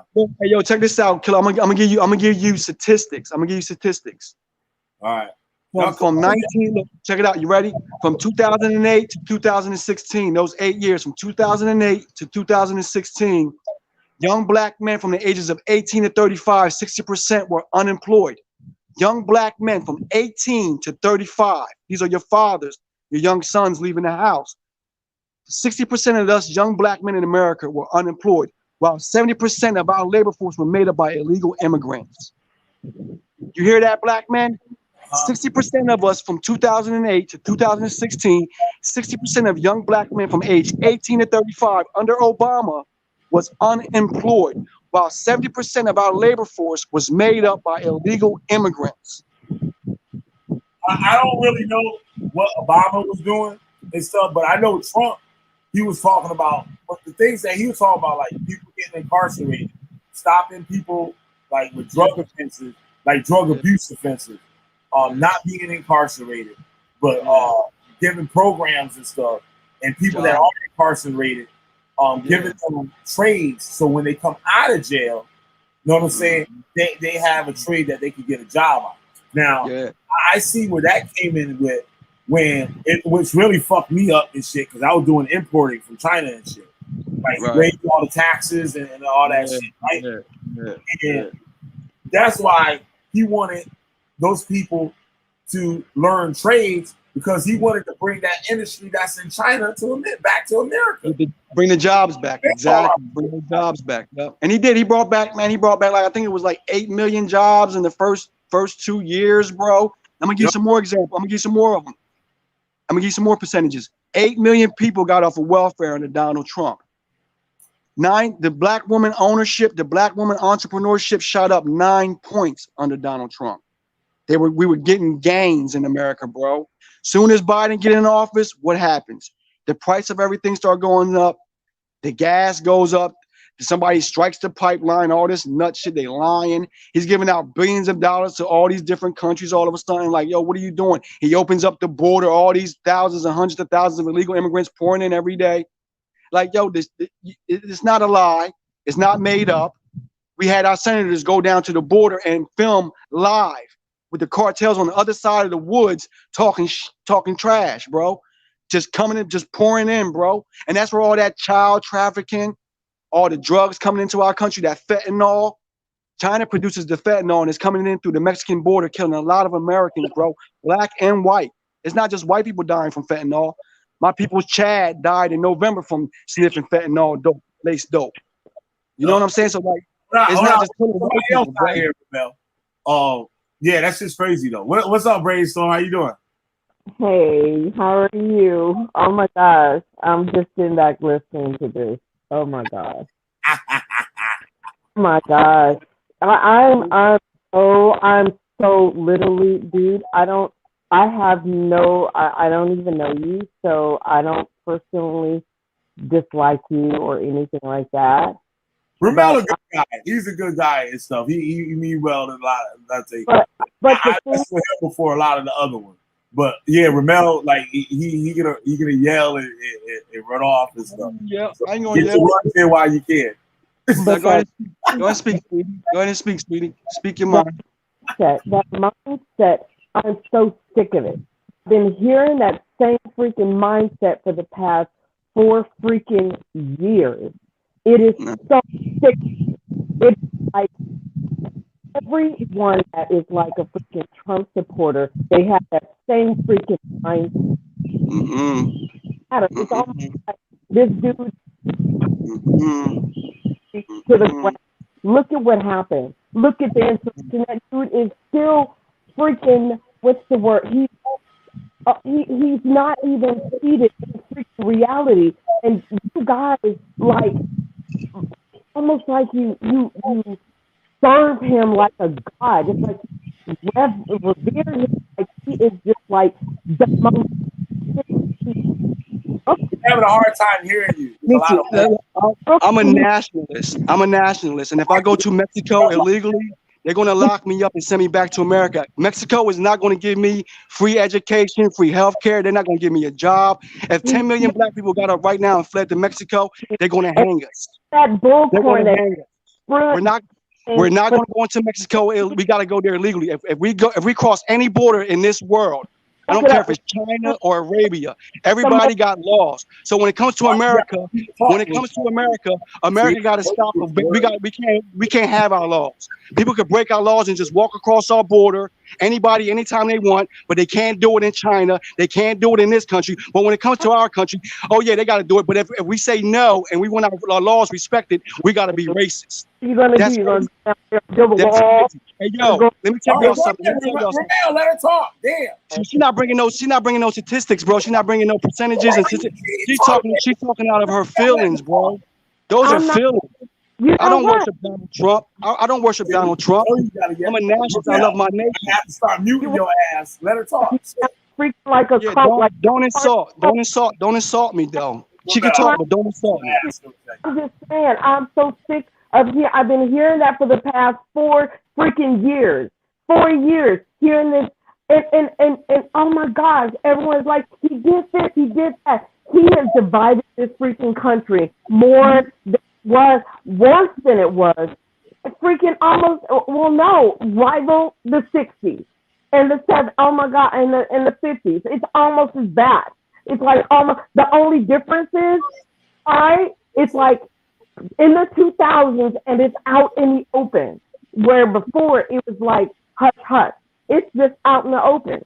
It's just out in the open. I gotta say this. Like, right in the middle, both of y'all.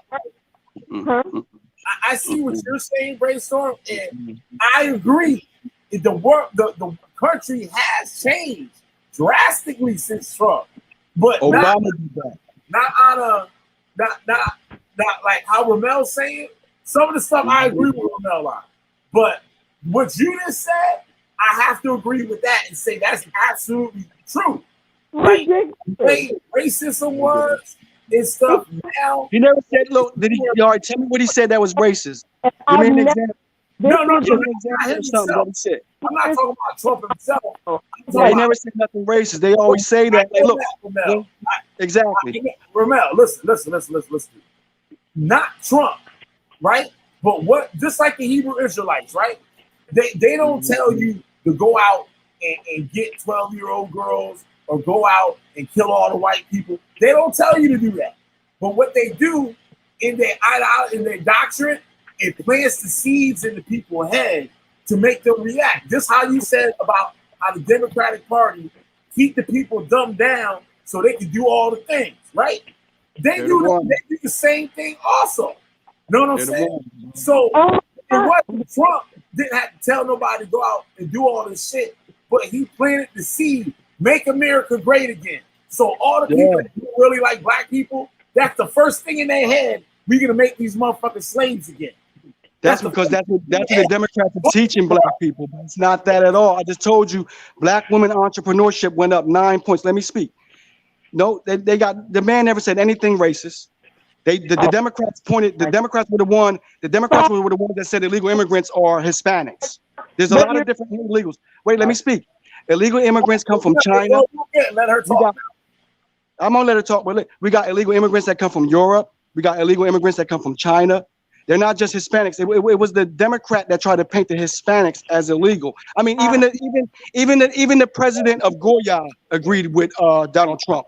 So if you got the president of Goya, the owner of Goya, who created that business from Spain that came to the Americas and was in Puerto Rico and did it all by himself. If you got him agreeing with Donald Trump, and now see, when he said make America great again, is basically like bring all the jobs back, and let's stop giving our money to Germany. Let's stop letting China get over on us. Let's stop sending our money to Guatemala. Let's stop sending our money to Mexico. All these people could do fine on their subs. Let's start taking care of America and the Americans. So like, look, I'm gonna give you a prime example. All right, no prime example, nigga. I'll give you statistics. I'll give you statistics. See, people don't want to give numbers. It's okay. I can give you numbers, bro. I can give you numbers. I know, goddamn shit. All right, go ahead, brainstorm. See, I told you got to get your words in. He can read statistics all he wants, okay? All you do is literally, you just sound like a freaking a cult member. I mean, the way why you gotta insult me? Why you gotta insult somebody? She telling what to sound like. Let her talk. They say the same thing over. Bro, without calling her anything, though, bro. What I told you, Ramel, you're gonna work. We having a conversation. All you gotta do is chill out. Goddamn. No insults. No insults. No. I was trying to say that they say the same thing. It's like you guys are reading out of the same playbook. All right. My thing is like ever since he came in office, it's Democrats this and it's Republicans that and this and that and the other. Who freaking cared back in the day? We were like, okay, Ronald Reagan, he did his thing. Bush, he did his thing. Nobody, yeah, sure, they weren't perfect, but it wasn't so divided like it is now. Right. This is pure division. I'm going to stick with this party regardless of whether they are going to whether they're just doing the absolute wrong thing. We're just going to stand by them no matter what. And that's why to me, that's like cult-like mentality. It's like, we're going to go with whatever this group says, and we're not going to think for ourselves. We're just going to stay in this mindset. And we're going to see that those same talking points. They say the same thing. He says the same thing. Oh, I was the election was stolen from me, and every single one. You say was the election stolen from him too? Are you going to say that? Was the election stolen from him? Huh? So we voted for Joe Biden. We voted for a man who couldn't even get his sentence out and falling down airplane steps. We voted for that joke that's in office right now. The American people voted for that guy. Now, I can tell you a lot of things that Joe Biden said that was racist. And you voted for America knows all the racist things Joe Biden stood for. Now, let me tell you something. Wait. She's talking about the Republican Party. Does she know who Jim Crow was? Does she know who was Jim Crow? Who was Jim Crow? Hold on. You talking too Who was Jim Crow? Who was Jim Crow? Answer me that, sweetie. Who was Jim Crow? I'm not even, dude, it doesn't matter what I say because you've got something, you already got that sewn up. So I'm gonna let you have it. Okay? The world got so much better when Trump came. Oh, here's our Lord and our Savior. There you go. That make you feel better? Good. Yeah. I was told. I haven't even voted yet and shit. So I know I didn't vote. I ain't got no say in shit. So all I gotta do is rock the wave. Who outlawed? Look. Wait. Donald Trump actually put the KKK on the terrorist list. He is a freaking KKK. His father put him on the terrorist list. Not Barack Obama. Not Barack Obama. Even not Barack. Not Joe Biden. Joe Biden actually did a eulogy at Bird's funeral with Hillary Clinton, a Klansman.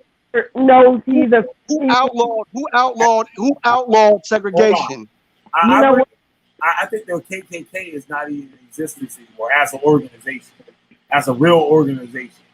Like the official KKK, I don't think it's no longer in existence. It's all little splinter things like the Hebrew Israelite group. To my knowledge, I don't know. Yeah, they don't. Yeah, but Brad, so I see what you're saying. You're right. And that's what I fall. It doesn't matter what you say. He's got it. He's in his mind. Dude, you're right. I see on both sides. I'm not saying in this situation, but the way Ramel do it is almost, but that's what it is. Like it's like a cult. You're right, it is. The Democratic Party like a cult, the Republican Party is like a cult. And it has become more cultish in the last few years or whatever. I would say that shit started like that with Obama. It's ridiculous. And if you have kids, you have my girls, I have two girls, one's 16 and one is 13. Well, about to turn 13. And they watch this bullcorn. They've been watching the news for the past freaking 4 years. And every time they see all this stuff that's going on, I've got to go back, especially the stuff that darn president was doing. I got to go back and clean it up. Sweetheart, it is not okay to do that. Babies, it is not okay to do that. It is, And then being in the military too. Have you been in the military? Were you in the military? Were you in the military, Ramel? Not me. I don't think Ramel was either. Were you in the military? Nope, I wasn't. Ramel was in the military. I was in the Air Force. And you look at things a completely different way when you look at that person as a commander-in-chief. He is not a freaking commander-in-chief. That dude is thrown off. He's crazy, and he's got a cult of personality people people that is just loving on him and praising him. That's probably got an idol, an orange idol somewhere, kneeling, throwing don't in his. I don't know. I can't. All right, hey yo, look. What sustains him? Let me say something, Ramel. Goddamn. I mean, you letting this girl talk all this trash about me. Let me speak, bro. I mean, you can sit there. I'm worshiping. She talk no trash about you. Now, bro, she said I'm worshiping. Nigga, I'm talking. Goddamn. Told you about that shit. But maybe fuck up my thought what I was gonna say. Goddamn. I was I know what I was gonna say. You got to get used to this, because my whole circle, all the other channels around this like the Hebrew Israelite. Ramel's not a Hebrew Israelite, but he hang around them too. And this is how the conversation go. Like what you see right here, this is how it go. It usually don't go no different than that. But on my show, like it's different. Sometimes it get out of control, like it get out of now. And like I revved him up. He got the cocaine bubble gum and stuff tonight. Ramel, you go 100 miles an hour, yo. But like you talk for like almost 20 minutes. So I want to hear, let her say her side. I'm gonna apologize, Ramel. By no means, if you took offense, I apologize. By no means, what am I trying to be offensive to you? And if you felt offended, I apologize. Okay. Yeah. I didn't look at it as anything offensive. All right, good. You a good sport, Ramel. You a good sport. Crazy ass. But yeah. So like I'm in the fence, like with all this stuff. Like I'm right on the fence because there's Democratic stuff that I like, and there's like Republican stuff that I like. So like I never even voted before. I mean, Hebrew Israelite last week. Voting was not on my list to do. Hell no. Like, you know what I mean? No way, shape, or form. So now I got to vote next time, and I got to make some decisions. I'm trying to learn like what this stuff is all about, but I don't think people was this into politics before Obama. I don't think. You know, I was young before Obama. I was still a young person, not paying attention to a lot of stuff, but I don't remember the world being this hell bent on Democrat and Republican. Like people just voted for whoever they felt they were gonna vote for. Black people, Democrat, across the board. You know what I'm saying? Yeah. That's the media spin. You know about politics. They vote Democrat. Like, that's the media, bro. Like I said, you go to any random black person on the street, you're like, what you vote? He's like, Democrat. Why? Black people. That's been the answer. Like, don't mean as long as I can remember. But hey, look, yo, I can give you another statistic, yo. A lot of us blacks have low skills, so a lot of us don't have those big time paying careers, right? So a lot of us got to find jobs out here to maintain, and that's how a man maintains. He need a job. Welfare ain't going to do it for a man. So in LA County alone, in 2017, I think it was, 2000, I think it was 2015, 2014, 40% of babies being born in LA County hospitals use Medicaid. And those 40% of those babies that were born were not American citizens.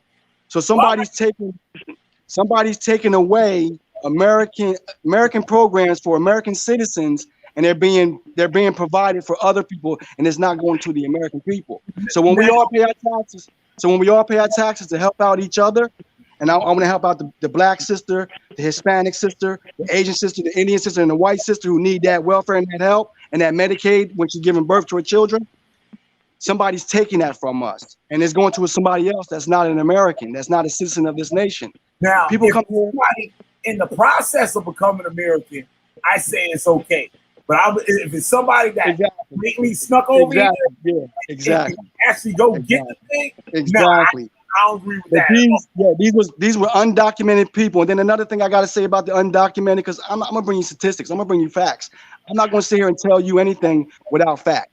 So in 1996, peep this. In 1996, an El Salvadorian was deported from Los Angeles for raping a 7-year-old girl. Listen to this. He was deported in 1996. They found that same man in 2011 right here in Camden, New Jersey. He re-entered illegally, but now on the East Coast in Camden, New Jersey. So when somebody say, yeah, some of them come over here as criminals, some people say, oh, you're talking about all of them in some racist stuff. Like anything, if you're an American and you say, no, I don't want to just listen, if you disagree with somebody as an American, if you're an American person and you disagree and you want to be proud about America and you want to be proud about your neighborhood and proud about jobs coming in so you can support yourself and support your family as a man, and you want those right things, you're somehow a racist, you're this, you're that, blah, blah, blah. But they never use a fact. They just go off the end, like Thomas Sowell said. Like Thomas Sowell said, they hate facts, bro, and they bring up this racist thing, like this overtone, like it's racist. That's nothing but the media whipping that up. They whipping these Democrat people into a frenzy and painting a picture about, like, look, I didn't elect Donald Trump to be liked. I'm not hiring him to work for me because I like his character. He's bringing back jobs. He's bringing back prosperity. Like let me give you another example. Obama said we can't bring those jobs back. Obama said those 3 million jobs, those factory jobs that we lost. Obama said those factory jobs that we lost, we cannot bring back because we didn't have a magic wand. Donald Trump came in the first year brought them all back. All right. So it's like, it's about money. It's about prosperity, bro. God damn, fuck up for a second. God damn. Prosperity. 7 said, I agree with you, Ramel. But in the end, that don't mean for you gotta respond to him and shit. Hold on, I'm gonna say something. Shit. I agree with you, Ramel, but in the end, this two-party system is flawed. It won't bring about true freedom or happiness. I agree. I definitely agree.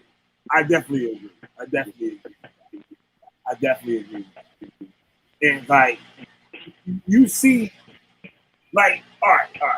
For the immigrants and stuff, like people that like sneak over here, like all the like people I know that were immigrants, they snuck over here. They ain't walked through the gate. They didn't come to the gate knocking. They stuck their asses. I know an Egyptian dude who jumped off a ship from Egypt, and that shit went to it came to Baltimore. It got to Baltimore, Maryland, and he jumped off the damn ship and swam and slammed to the beach. Yeah. Yup. They come from all over, bro. Just to close on his back. And that's the only thing I say is it's not the skin color or the language you're speaking or where you're coming from.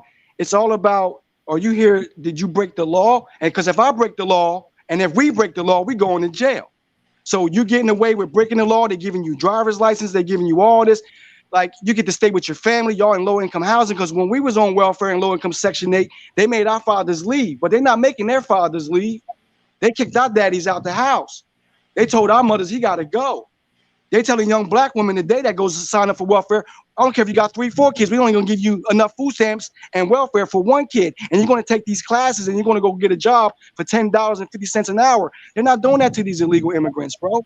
Like, look, another example. As American citizens, you gotta get a vaccination to get on an airplane. You can't travel across these 50 states. They food stamps.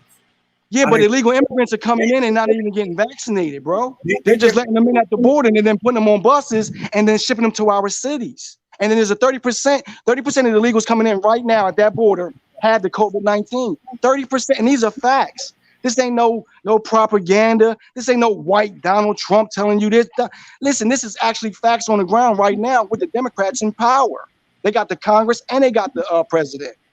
So they got the power right now. So they're basically trying to transform our nation, bro. All right, so you gotta slow that shit down. What I can say in 10 seconds, and what I can say in motherfucking 30 minutes and shit, you saying that shit in 30 seconds. That critical race theory thing. You see that black woman get on that and that school board and dismantle that? Hold on. She dismantled the whole thing. Damn, nigga, you need your own fucking talk show, nigga. Like, you really do. And you can do this shit all motherfucking night and day, nigga. And all the videos from Melvin. Goddamn liberals. That's all you will fucking hear. The whole motherfucker from 15-hour streams. 15 hours. Look, he's drinking the coffee and shit. Wait, so you come out here, you gotta have, you better drink like 5 Red Bulls. For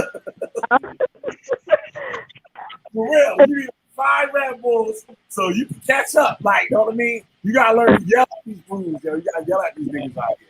Like that's why. Look, we all need to get together. Look, all the American people, they need to get together and have a big barbecue and cut the nonsense, yo. Because at the end of the night, we're all Americans. It's us versus the world. That's how we gotta start thinking.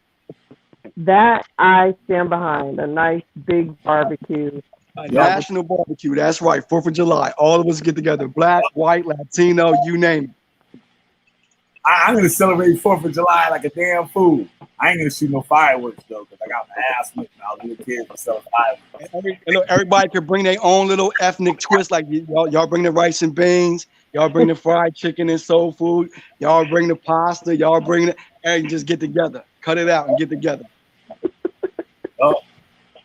We can achieve. Look, we can achieve more together than separated. And that's what somebody want us separated, but we can achieve much more together. Somebody want to weaken us. I stand by that. I really do.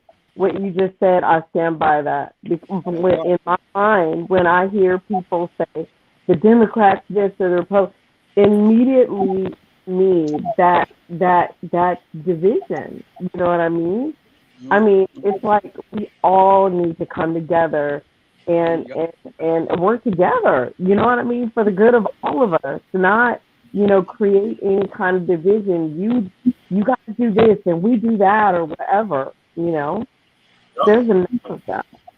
Yeah, that's what this country needs. Some good old loving. And you know what? Honestly, it was sad. There is nothing worse. You have little people. I'll tell you, the past 4, I have to say, and I'm not trying to go back into it, these were the worst several years. Yeah. When you have kids, and they're not like little, I'm talking about, the kids to my children's age, having to explain to them what's going on after they've already read the news, after they've already seen the news. Would you believe my daughter? She, like I said, she just turned 16. My daughter, who was 15 at the time, she cried. She cried after the election. She cried. Would you believe that? Oh, wow. Crazy. My daughter cried. She cried. Actually, both of them did, but my older one, I mean, literally, I just had to hold her and just tell her it's going to be okay. It felt like it's like every morning, it's like opening up a trick or treat. You don't know what's going to be in it. It could be a piece of candy or it could be a lump of crap. You just didn't know what you were going to get. And it's like taking a deep breath, like, oh, what's next? I don't know. What was interesting what you just said? You said it was your child that did that, right? Right. That what you said? I said my daughters. They crying after the election. Yeah, my baby cried. Now that shows you right here how media and stuff. I've never been that interested in the election. Like, as long as the only election I remember people really like trying to vote, and I noticed that people were serious about the election was Obama. I don't remember Ronald Reagan. I was young. I don't remember Ronald Reagan election thing with people going crazy. I don't remember people going crazy over Bush's election. I don't really like. I think the George Bush. I think I read something like that. But people weren't that into politics, especially kids. Kids ain't supposed to be thinking about that. They're supposed to be playing video games or something. But media got the kids thinking about it like it's a team. Like they go to school. The team and the blue team. It was that, especially the last year with the whole COVID situation. It was new, and then the COVID thing. My daughter literally had she had this app on her phone that would literally tell how many people have contracted COVID, and how many have recovered, and how many deaths in I mean, that's literally between that and the everyday just poop that was coming through, it's like, oh my gosh, can we just have a reprieve? You know, just a reprieve. Yeah, the media has an agenda. Hey, yo, remember this? Most of the media and those corporations, a lot of them are owned by China, so they have an agenda to try to make America look like this bad place, and just like they got to destroy our reputation first, and that's what's going on. I think we're doing a pretty good job of that ourselves. We don't. Yeah, I don't. they're taking the bait. They're actually taking the bait. That's why. Actually, and not only that, in 2019 in January, Mike Pence actually came out and warned us about it. If you could find it on, he came out on live and actually warned us about social media and the attempt and the aims at separating the races, separating the people among racism and all that, and a lot of nonsense coming through the social media. But that's what he came in with, that platform. He came into office with that platform. The media is they're lying to you. No, they did get caught up in a lot of lies. CNN did get caught up. They did get caught up in a lot of lies. They did. That's why everybody knows. That's why CNN's ratings has dropped tremendously, 75%, because a lot of it has been exposed. A lot of them have been exposed over there at CNN. Social media is wrong. They make it illegal for news companies and stuff to report things that are they should be held accountable for. Exactly. For false information. They should be held accountable for it. Yeah, because a lot of it is propaganda at this point. And that's who control the liberals control the media. So every time you turn on that TV, if you're watching cable news, all that's controlled by a monopoly, and the Democrat Party is in on it. You know what I mean? So you're not really getting news. You're getting their perspective when you get it. It's their perspective, not really the news. Seven said, "I wouldn't let my child watch TV if I was you." I really have that kind of control over a 16-year-old and an almost 13-year-old, whether or not they watch TV. And it's not even, it's more, what do you call it? News app. You know what I mean? They both have phones. They have phones. No man is perfect. Computers. Crazy stuff. I haven't. That's why I said the comment and stuff, because I haven't watched TV since 2000. I haven't had cable in my house since 2000. 20 years. Yeah, I know y'all looking at me like, yo, what the hell? Like, for real. Save a lot of money. Yeah, you save a lot of money. I have absolutely no interest into what I brought about 4 years ago. I brought a big screen TV, right? I haven't watched TV since those big old giant big body TVs that had back then. Like, you know what I'm saying? Talking about the Zenith, the 40-inch Zenith.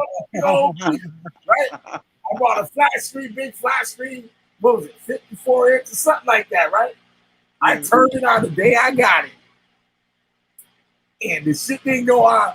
And a week went by, right? I'm like, I didn't even turn this TV on this box. $500 this damn TV. And I ain't turned it on since the day I brought it. It's been a week, right? I put that shit right back in the box. Took that right back to the store and got my bread. I said, I didn't get something. Because the cold kept me out of a lot of this stuff, too. Like, I would go to my friend's house, even to this day. I still ain't got cable. I don't want it. Like, people talk about TV shows, I don't know nothing about it. Unless I go out like Cody or something and find somebody tell me about something, I'll go find the episode and watch it. That's the only way I watch anything close to TV. Right. Like, I go to people's house, they're like, oh, let me do this, yo. Make yourself at home. Like, here's the remote. I was like, what am I gonna do with this? They leave the room, right? I'm clicking the button. Go from channel to channel to channel to channel to channel to channel to channel. They come back. I'm still clicking. I'm on like 256. I was still clicking, and he watched nothing. This click. I was like, this shit is stupid. I said, all you do is click the button all damn day. Like, I was like, I can't even focus. And I do that on the computer. Something wrong with me. Because I do that on the computer. I'll mess around and have like 50 tabs like on the browser. It's all the way across the computer. I got a 27-inch screen in the back. And the tabs will be all the way across it. Like, you know what I'm saying? And but I don't desire it. It's like it's almost like a kid not growing up on TV or grew up Jehovah's Witness and didn't celebrate Halloween and like those holidays and stuff. They grew up without it. So, like, you know what I mean? Like, I didn't eat pork. Like, you know what I'm saying?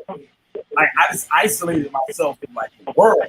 And it's weird. I watch TV or a movie and it's bugged out to me. Like, it's like it's something big to me. Like when I watch it, well, like I can pay attention to all the things going on and stuff like that. But a TV set. Yeah, we don't. All we do is stream. We do, Netflix and so and Amazon Prime and Noggin and some. Everything I watch 90% of the video like media stuff that I watch is from YouTube. I would say I go to Cody and stream like a couple movies. I'll look through it like every like 2 weeks or something to see if I see a movie. I like war movies. Newsmax is a good a good news channel. Newsmax. I gotta check that out. It's like independent. Yeah, like he said it right. It's like programming, like you thinking about certain commercials and it make you buy stuff all the time and all that stuff. Like I don't be knowing. Like I don't even go to regular grocery stores. Like all my grocery stores I go to, it's just like hole in the wall, like little specialty shops. Like going to a big major grocery store, you won't catch me in there. Too many people and stuff. Like if I back in the day when I was vegan, right? I had my own apartment and stuff, and I go grocery shopping. I would go at like 3 o'clock in the morning, and I have the whole store to myself. And it would take. I would be in there for 3 hours shopping, reading everything I buy, reading the back, the ingredients and stuff. Like I'm crazy. I might be crazy. Yeah, it was bugged out. I like isolated myself from the world. So like, if something crazy would happen, I would be straight. Because like I wouldn't miss anything that normal people miss. Mm-hmm. I ain't paid a cell phone bill in 15 years. Yeah, kids are less active these days. Yup. I use internet telephone. I ain't paid a phone bill 15 years. Yeah. I'm keeping my daughter off. I paid the cell phone bill like maybe about not too many years. Maybe a year. Yeah, for about maybe 2 years out of the 15 years, I paid a cell phone bill. I found ways around all types of stuff. Like I bugged out. Like people be like, "Damn, like yo, shit." They're like, "What do you do?" Like, don't say, "What do you eat?" Especially when I was vegan, like I was just like, "Oh shit." Like, nope. Oh, like the normal things, like even normal things, duties people got to do every day. Like Willie Grits said that Willie Grits was one of my co-hosts I used to have on here. He's a friend of mine that grew up with me. He recently died. But Willie Grits was told to me, he said, "Yo, you be tearing these dudes up." He said, "What it is, you be having mad time on your hands." You be having mad time. So you got all this time where people they gotta mess with their kids, they gotta mess with their wife, like you know what I'm saying? They gotta go to work, you know what I'm saying? I work in the house and stuff, so I don't even have to leave this house if I don't want to. I got all day, boy.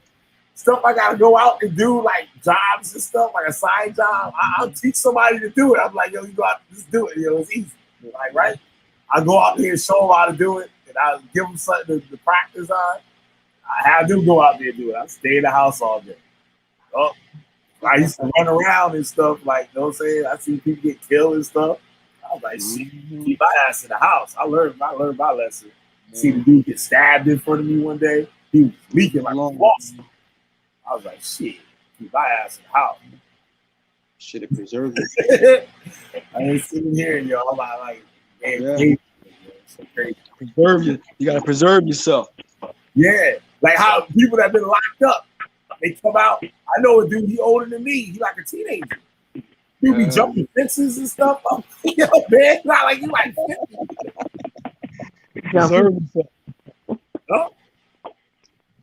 Yeah, I just be chilling. Like I learned to like, yeah, if something really hit the fan, you're like, I say, even like the smallest thing that people like bug out on. Like imagine if your TV didn't turn on, you go absolutely nuts. Like my computer, I'll go crazy. I'll probably jump out my window or something. So that throw that motherfucker I right use out. the house. That's the only thing. I sit in front of this big ass screen right here. Yup. Yo, you hear about that brainwave weapon they got out there now? What? That's the microwave thing? Yeah, they can use it on people and shit. Did you hear about that report that came out today? Using that on people. Oh. Yeah, they started working on it since the 90s. Breasia, you know what I'm talking about? That microwave gun? I think about something like that. Didn't they use it on some military folks and they were having issues? Tested it. Yeah. Yo. They need to get it out today. Like yesterday, they should have had that out. All that would have been all over with. Yo, they said Russia had used it on about 80 CIA agents. It was an attack while they were in Cuba, and all those people got sick and stuff. They thought it was food poison. They said it was actually that microwave thing they was using on people, the brainwave shit they was using. You know, the thing you talk about how they was getting sick. I went to audio engineering school in New York City and stuff, right? So one of my instructors, he was showing us about frequency and stuff, and like the oscillator or stuff. You got a sine wave, you make the frequency go up, and you make it go down. He had a big speaker in the room, and he hooked the speaker up to it, and he turned. So there's a certain frequency, your ears cut out where you can't hear the sound. When it gets a certain higher frequency, it cuts off. And the low end is the same way. At a certain low end frequency, it's unaudible, but you can feel it. So he turned the thing way up and cranked up we couldn't hear it, and then turned up the volume. We still couldn't hear it, but we could feel it. You can feel it. And he turned it down, turned the volume all the way up, and it was like something hitting us, like you've been to a club before, you got the loud, you right in front of those big speakers, and how it hits your body, and like it's in your body and stuff. You feel that stuff. Yeah. You can't hear the sound. He said that there was a dude that was an audio engineer, and he didn't like his neighbors. He put a big speaker in the basement with an oscillator and had that thing turned down, and it was running in these people basement for a week, and the people started throwing up. What? Yeah, they started throwing up from it. It gives them vertigo. That's what they said, vertigo. What? Vertigo is like headaches, right? Yeah. They say you get consistent headaches, you get constant headaches, and then it mess with your vertigo, have you getting dizzy. Yeah. Oh, dang. And like he put it on just for like a few seconds with us. We was like, we get it, turn that thing off. Like it was like you feel it. It's like somebody was punching you.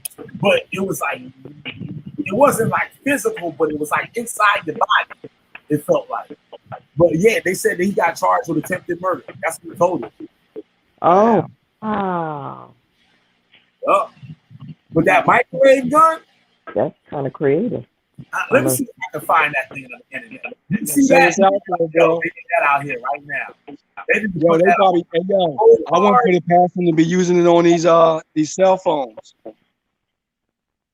They need to bring this in the hood. People want to stand on the corner, and they tell them to go home. They're like, "Hey, fuck you!" Right? Turn on that microwave thing. I bet they ass go home then. I bet they go home then. They say it's 5G. I don't know. It might be this weapon they working on. Oh, here we go, right here. I found it. Watch this.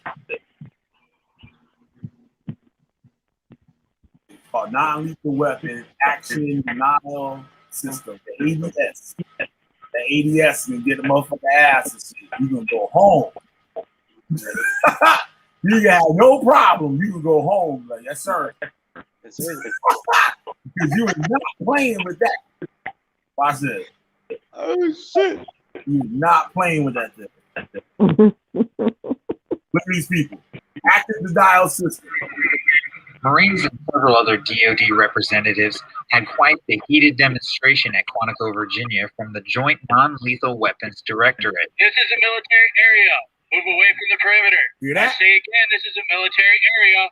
Move away from the perimeter. Their new active denial system boasts a reach far beyond any other non-lethal system. Well, it's a versatile system, and it has a range of non-lethal capability that we can't even come close to with any of our field systems today that are in our military forces. About 7 football fields to give it some perspective.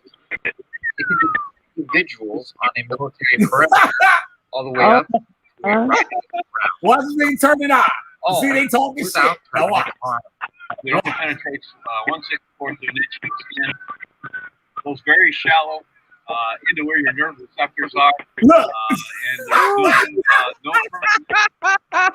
Oh, they're like, oh, you're going home. Yeah, they hold ass. Here to test out its effectiveness and safety, including the Assistant Commandant of the Marine Corps, Sergeant Major of the Marines. Corps, They and getting on out of there. Secretary of the Navy. Most described it as feeling like a hot oven or grill being opened up. That, once again, probably the safest system that we've developed as far as the non-lethal capability. From Washington, I'm Sergeant Andrew Milner. See? Cool, though. I'm sorry. That's kind of cool.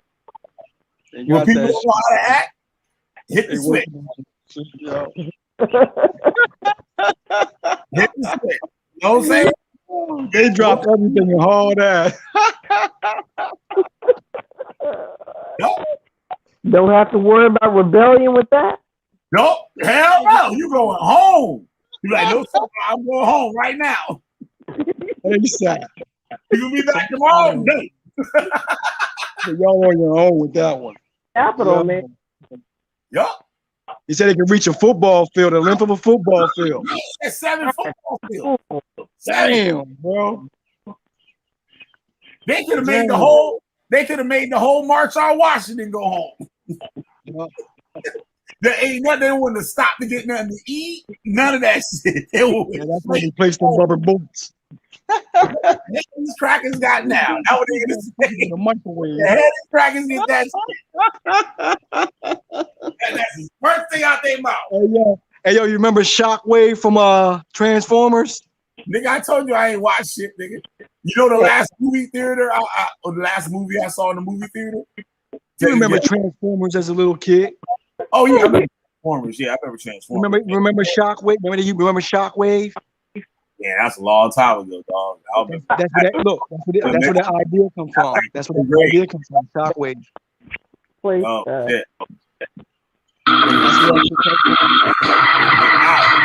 But they got the military got something that they were shooting those pirates that was in Somalia. Yeah, they got a laser that'll knock your ass, knock your brains out that damn boat. Right up out of that shit. There was some kind of laser. It's like, let me see if I can find that shit. I think the Navy got it. Yo. And you know the African coast, those waters be filled with a lot of great white sharks. Them some brave dudes, them Somalis, we get on them little boats, bro. There you go, right there. Laser gun. Oh. Boy, ass go home. That's gonna knock your brains out your shit.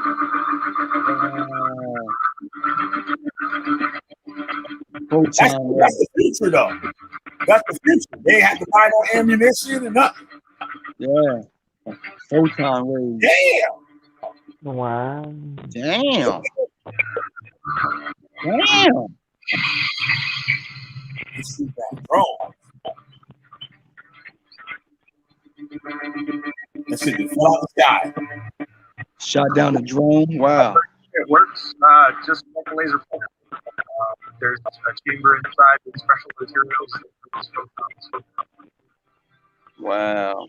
Look, he got a joystick. If you're looking at a boat coming in over on the water, you can target exactly the engine and take out exactly the engine and not necessarily damage anything else. So, and that type of precision weapon work is something that you don't really get with conventional weapons because there tends to be. Wow, she said it could not just like you could just make it go where you wanted to go. They say you got the engine and knock the engine right out of that motherfucker. Have your ass sitting there looking crazy. More collateral damage. It's useful against a variety of threats, surface or air. It's not a niche weapon system like some other weapons that we have. People probably very rich, good at air contacts or Hometown raised.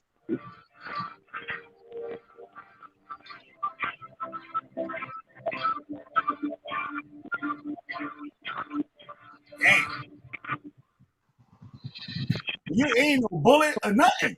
You don't even hear. Yo, did you see in Peru when they was having I wouldn't say riots, but they was having the demonstration in Peru, and they was using the drones to check the crowd from above. The people in Peru actually started pointing the green lasers at the drone and brought it down. What? Wow. Made it crash out of the sky. Word is bond. Made it malfunction by just pointing the green lasers, the hand lasers. I've heard of people getting arrested for shining the lasers at like planes and stuff like that. Yeah. You get in trouble. Yeah. Yup.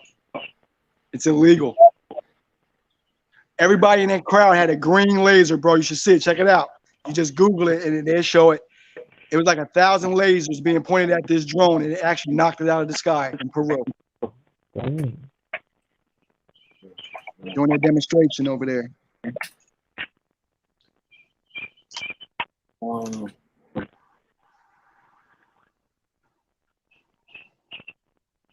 right, what else? What else you got for it? Laser attack, flying airplane. What is it? Nigga, what to put in?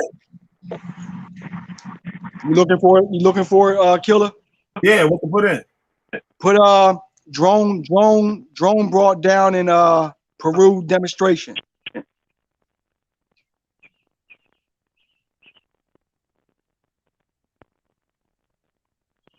$2021.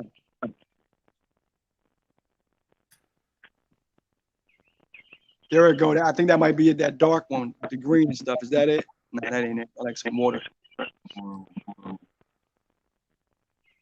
That right. Go right there, Killer. Yeah, go right there. Right there. They made the drone come down.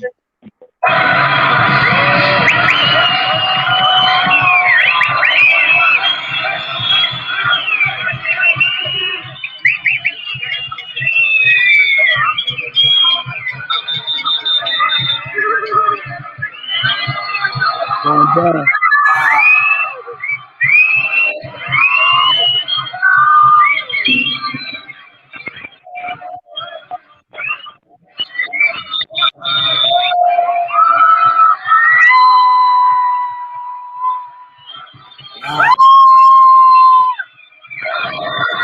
You know what it probably was? The person flying it. Probably. Yeah, he couldn't see. They're gonna show it from inside the plane. They're gonna show it from inside the drone with all the lights pointing at it. Watch.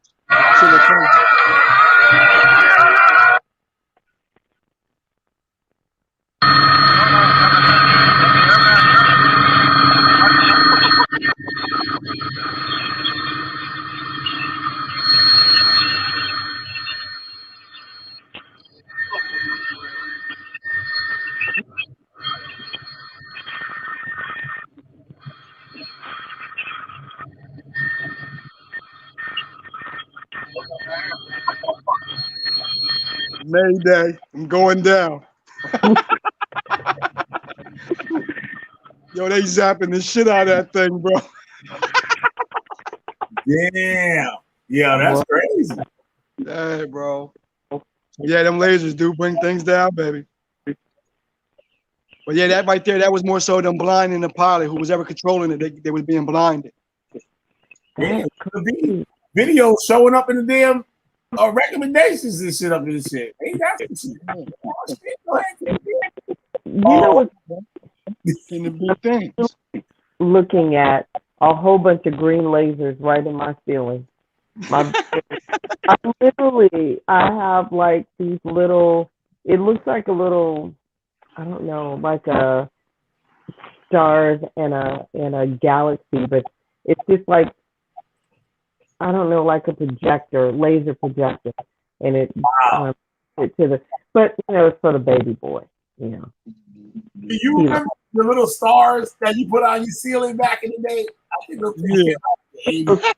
the glow room. Yeah. This is, I don't know, can y'all see this? You can't see it, can you? Nah. Darn it. Too bad. It ain't too clear. We can see something though. Yeah, but those little, it makes little stars, but they're green. It's pretty cool. The baby loves it. That's all one little dot. Something sort of like when they be doing in front of their houses with the Christmas lights, and they use that little projector to put it up on the house instead of the actual lights. Yeah, I think it's kind of like that. I never see that. That bugged me out, yo.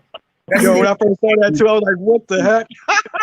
Yeah, I think somebody had it, the house and the house across the street, and it was in the trees. So I'm like, "Yo, what is that?" Like, no, me, I thought it looked like little eyes, like looking. I was all bugging. Yeah. Then I finally saw some other people that had the things, and I figured it out. I was like, "What the heck is that?" Like a projector. Yo, I'm calling people and stuff. I'm like, yo, this is like crazy. I was calling Willie Grits. Willie Grits, yo, we got the window.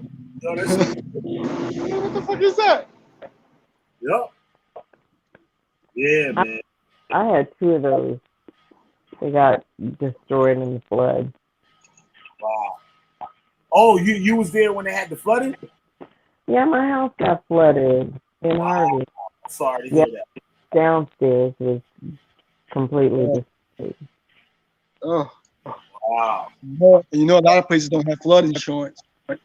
You know what? I didn't have flood insurance, and that's what sucked really bad. Because this house was built in 1976, and it's not even in a flood zone. But it literally does not matter. It's never flooded, and it's not in the flood zone. But you know, I live in Houston, so it's like now it doesn't matter. It doesn't matter because people who did not live in a flood zone still flooded in Harvey. So now, what? Hindsight is 2020. I have flood insurance now. Do the houses out there have basements? No, we don't have basements. Yeah, the house out here got basements. My house was built in I think 1942. I think. No, you up there? You're in New York or Connecticut? Where are you? In Connecticut. Oh, I heard that it was beautiful over there. I've never been. Yeah, it's nice. Like, it's not nowhere you would want to go on vacation. Like, there ain't nothing out here to go. Like, in the fall, it's nice if you like to go, like, look at the trees, the colors of the trees, fading and stuff like that. That's about all going on out here. And you got, like, a couple, like, what they got? The Air Tide Center and stuff, like the marine stuff. It's like, it's a colonial state. It's like a lot of colonial houses. Right out in I'm out right out in Long Island Sound. Like, I can always jump in the water. And they got like the naval base out here, so it's a lot of like boat builders, that type of culture, like marine area type. So with people with boats and ships, all the old houses are old houses from captains and ships from like back in the Revolutionary War. Like, I got houses down the street from me that were built in like 1600. Wow.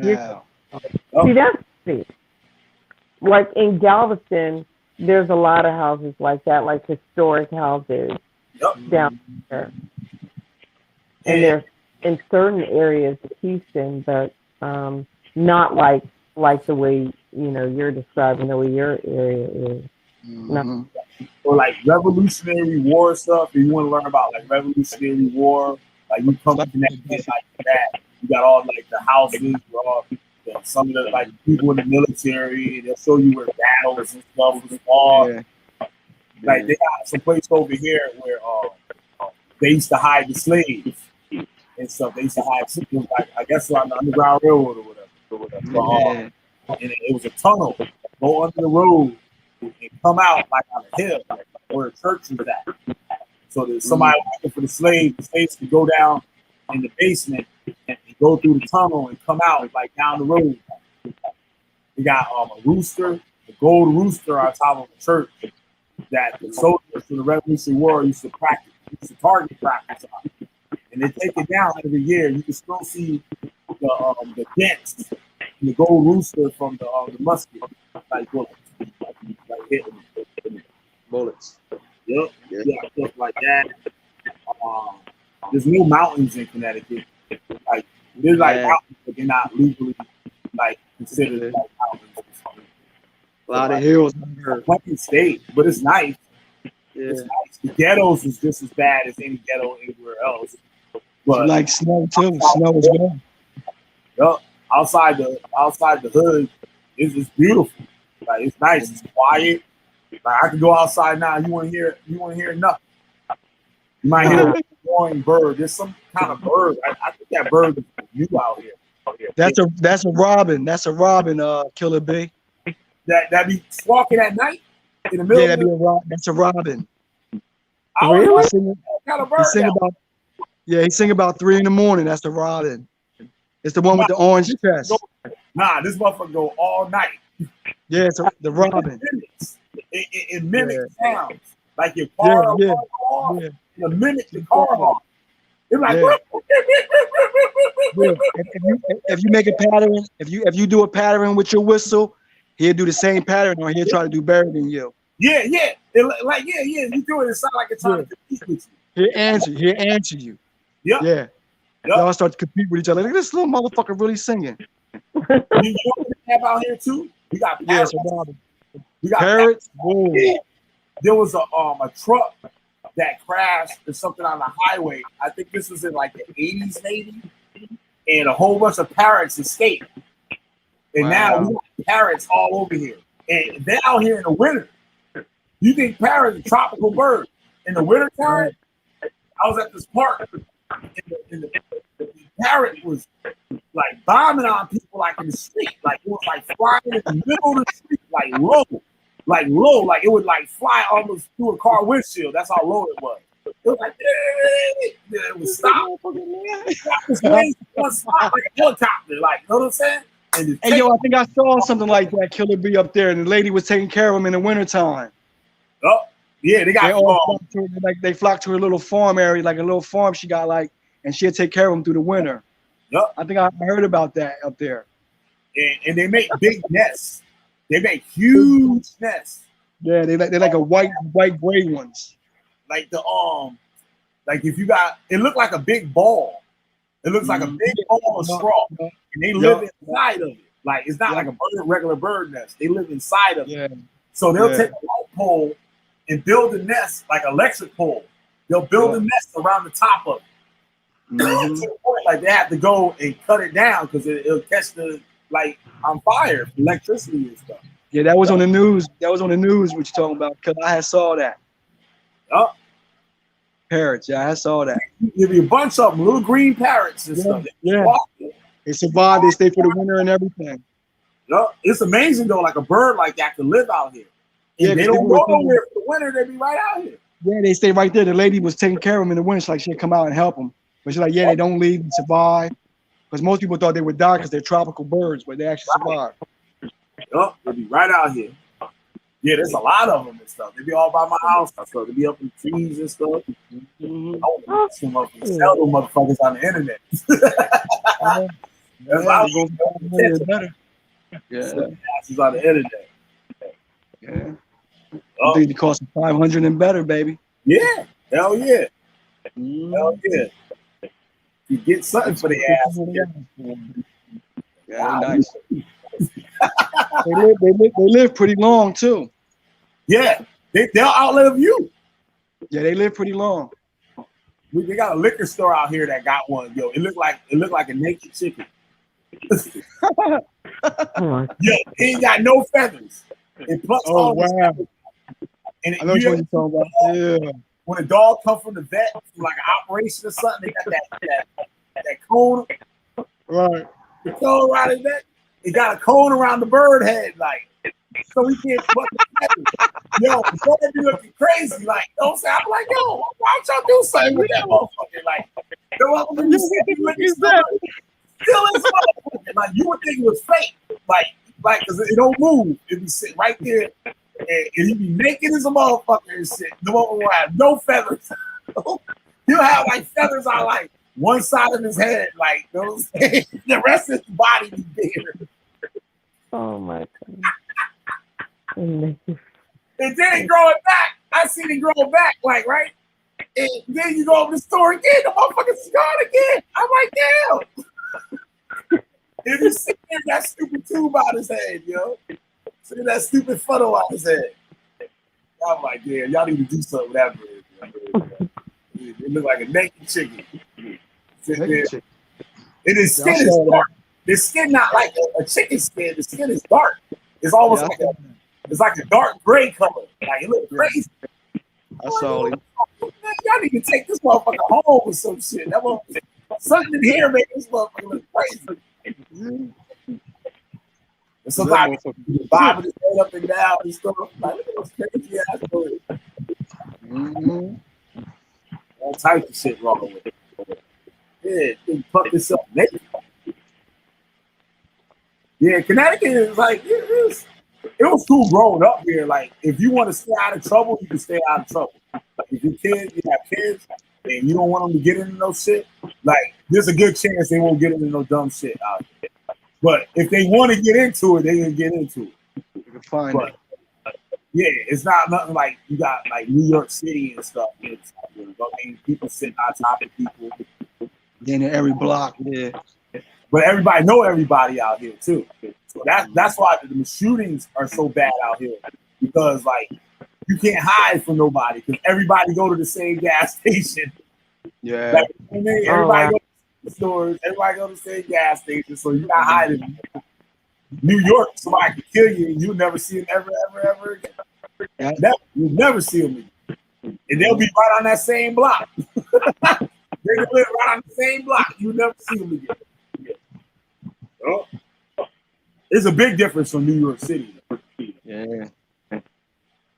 Yeah, because Camden's real small too. We only like 9 square miles in Camden. Oh wow. Yeah, so Camden very small. Where's Camden? Where? South Jersey, right across from Philadelphia. Oh. Right across from Philadelphia. The Grand Theft Auto capital of the world. Oh my God. Really? Yeah, Camden's bad back in the day. Camden's real bad. Like, Romel was just showing some lady getting beat up in the park. Yeah. Dude picked her up off the street. You ain't see that? Yo, he picked her up off the street. Yo, she just like collapsed. Yup. And nobody saying nothing. Like you can actually see it. You can actually see it. Something was going on. Like you can see that. Yeah, something was happening, bro. Somebody was getting their ass beat, bro. Yup. He's like, something. I was yelling and screaming, running down the street.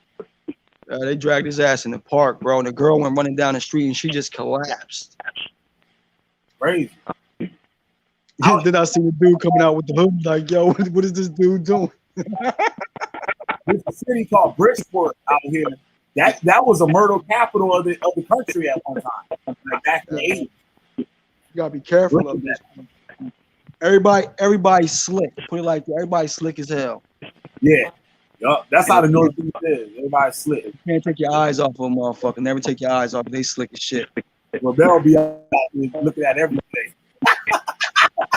You see him now? Looking behind borders and stuff. You gotta watch these motherfuckers, bro. They slick as hell, bro.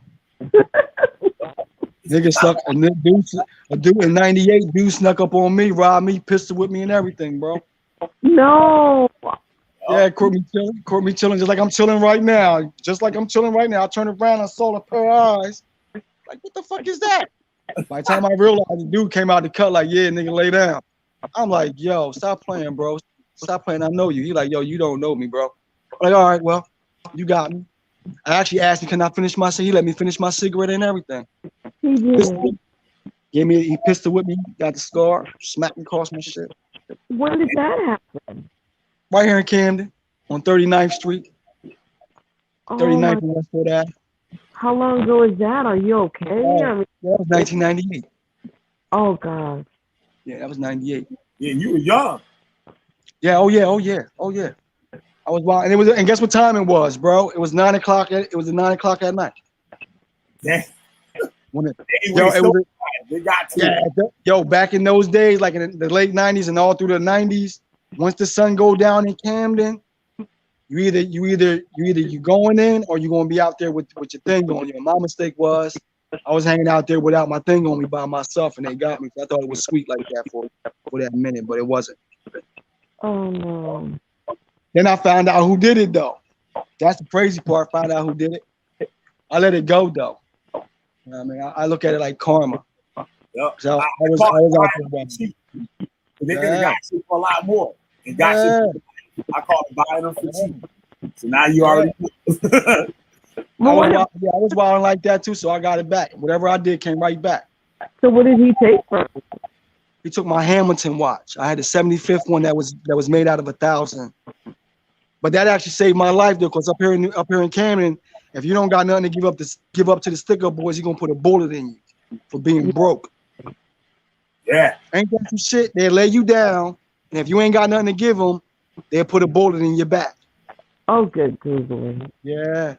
So me having my watch on that night and him taking that watch from me probably saved me from getting shot. Yep. They kill my peoples like that, man. They kill my people's Haji like that on Carmel Boulevard.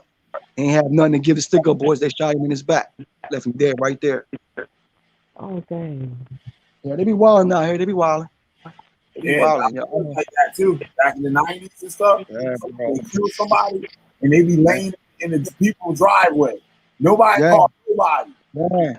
No, they call the cops in the morning when the person got to go to work and they need them to get that body out in front of their driveway. So they go to work, bro. Wow. That's my advice too. If you ever go out at night and you hanging in the streets, always have something in your pocket you can give to the stick up boy because he might shoot you if you ain't got nothing. You gotta have something to give him. He'll let you go as long as he get something off you and make it come up. He all right, but if he can't get nothing off you, he might bust you, bro. On some bullshit. It's bad enough bribing me. I'm playing just like you. I was at my boy's house one day and I had to go meet somebody, right? So I'm telling him, take this walk with me. He's like, nah, man, I don't want to go nowhere. I'm like, man, just take this walk with me, man. He's like, nah, man. I think Willie Grits was on the way there. Willie Grits was on the way there. I didn't want to wait for Willie Grits. I would ask him to go with me, right? So the dude gave in and went with me. So we go to the store, right? And we had him walk. And I saw these Puerto Rican kids walking across the street. I'm like, what the Puerto Rican kids do out here? This is a black neighborhood and stuff. And they're all dressed in black, a hoodie. I'm like, it's not that cool out here. Like, you know what I'm saying? It's like, God, niggas wearing hoodies. I take the right out the corner, and the kids across the street on the same side, like, but he's on the same street, but on the opposite side of the street. And I see him hold his face, and I'm like, nah. I'm saying to myself, I'm like, nah. And I see the butt of that gun. I'm like, oh. And it started. I slow motion. I see it starts coming out up from his waistband. I told my boy right behind me walking. I turn around. I'm like, go, right? And he couldn't understand what I was talking about. I'm like, go. Now. I was like, oh, yo, we hit that ground. so fast. Yo, I was like a sheet of paper. Yo, that's how flat I was on that sidewalk. I was like a sheet of paper. And my boy had some pork rinds. He dropped the bag of pork rinds, and when I hit the ground, I was on top of the pork rind. I'm thinking it's glass. I'm like, damn, I'm going to pass. Like, this shit can be I already know my adrenaline is running. So I'm like, man, we heard the gunshot. You can hear the bullets whizzing over you, like, like right over the top of you. You're like, oh shit. They were shooting at these kids driving up the street, like the cross street. And they were shooting at them. And the kids, like, you know what I'm saying? I'm laying down, the gunshot stop. Oh, they gone. You're like, hell, motherfucker, yeah, they gone. There was nowhere to be found. That was gone. So I get up, I look on the ground, I like the motherfucking pork rinds. I got pork rinds all over. I said, hey, this is a bitch. I said, I think I saw my ass marked out this motherfucker. The detectives would have showed up. They would have been laughing at me and shit. Damn, that nigga didn't even get a chance to eat all his pork rinds. You know? And I was like, I'm really like too. I said, yo, that's the worst, yo. I said, that's the worst right there. I said, I'm taking my ass home. My boy was like, I told you we shouldn't have. I told you I didn't want to go. I told you, made me go out here. And we got to the street. Saw the kids that they were shooting at, and they on the corner laughing. He said he fucked up my pork rinds. I was like, it's just some shit. I was like, I could be damn sitting in some damn pork rinds. Y'all heard me out that shit. I said they need to take Hebrew Israelites and bury them in big guts. That's where I got that from. That's exactly where I got that from. Leave them damn pork rinds. Bro. I was like, oh man. Pork rinds? He said, hell yeah. And he picked the bag back up off the ground, yo, kept eating them. Like so still, those ones on top of. He had the bag, so he had like a half a bag left. He said, fuck that. Up, started eating them. I'm like, yo, you wild dude, yo. He said, no, you wild man. Come out of here. Told you no, we heard them bullets just whizzing over the top of it. Oh man, guys, y'all make me drop my pork rinds. Crunching underneath me. I think I'm laying because it's the hood, like it's broken bottles and stuff. Right. Gravel and shit. Like, I was flat. Yo, I was flat. Yo, I ain't never been that flat on the ground ever in my life. Yo, he said I got little real quick. My gosh, y'all, man, y'all been exposed. Yeah, man. I never, even though I was working as, I've never had to worry about anything like that. I think the only time I ever thought I got shot at is when I visited New York one time, and we were walking down the street, and it sounded like a gunshot to me. I took off, and the rest of my friends was back laughing at me. Evidently, somebody in the apartment building threw their empty drink bottle, and it hit the ground. I thought it sounded like a gun. That was out of it. Echo. Like it got a like what do you call that sound? It's not an echo. What do you call that? Something. I forgot the word for it. But it's like an echo. Like you hear an echo. Like it's different. You can tell a gunshot from a firecracker. Oh. Yeah. It got like I forgot. It's a certain way you call the sound. Like it's not an echo, like a repercussion. Not a repercussion. It's something. I didn't know that's what it, because I went around. It was before I became a police officer. It just sounded like one to me. I'm like, I'm gone. I hear you. Laughing at me. I'm like, why are y'all not running? Some people like so when gunshots be fired, they be sitting right there looking. Right. It's little. Right, I showed that story. Did you see the story I showed where the dude was shooting the AR through the window? Wow. And you can see the bullets going through the window from the inside the store. Actually, the dude that was with me, right? He was in that store when it happened. Oh my God. He was in the doorway when they was shooting, because the doorway go up like a ramp. Like, noticing the sidewalk lower and then it ramps up, and then you're in the store. Like, so he already in the store at the top of the ramp. And when the bullets start flying through, the glass, the bulletproof, the AR, the bulletproof glass ain't gonna stop that AR. That shit ain't gonna stop them big ass shits. So you see the bullet, like you can't see the bullet, but you can see the glass chasing the bullet. Yeah. You see the glass literally chasing the bullet. So it looked like somebody taking a water hose and spraying it through the windows. But the water is glass. And like in front of the water is the bullet. Like you can see the glass chasing the bullet. He's standing right there in the doorway. He drops it around and scurried over to the side. And this other old dude I know, he got shot in the ass. The bullet ricocheted. One of the bullets ricocheted. Yeah. And the day before, I'm telling him, I'm like, yo, keep your ass off the avenue. Like, you know what I'm saying?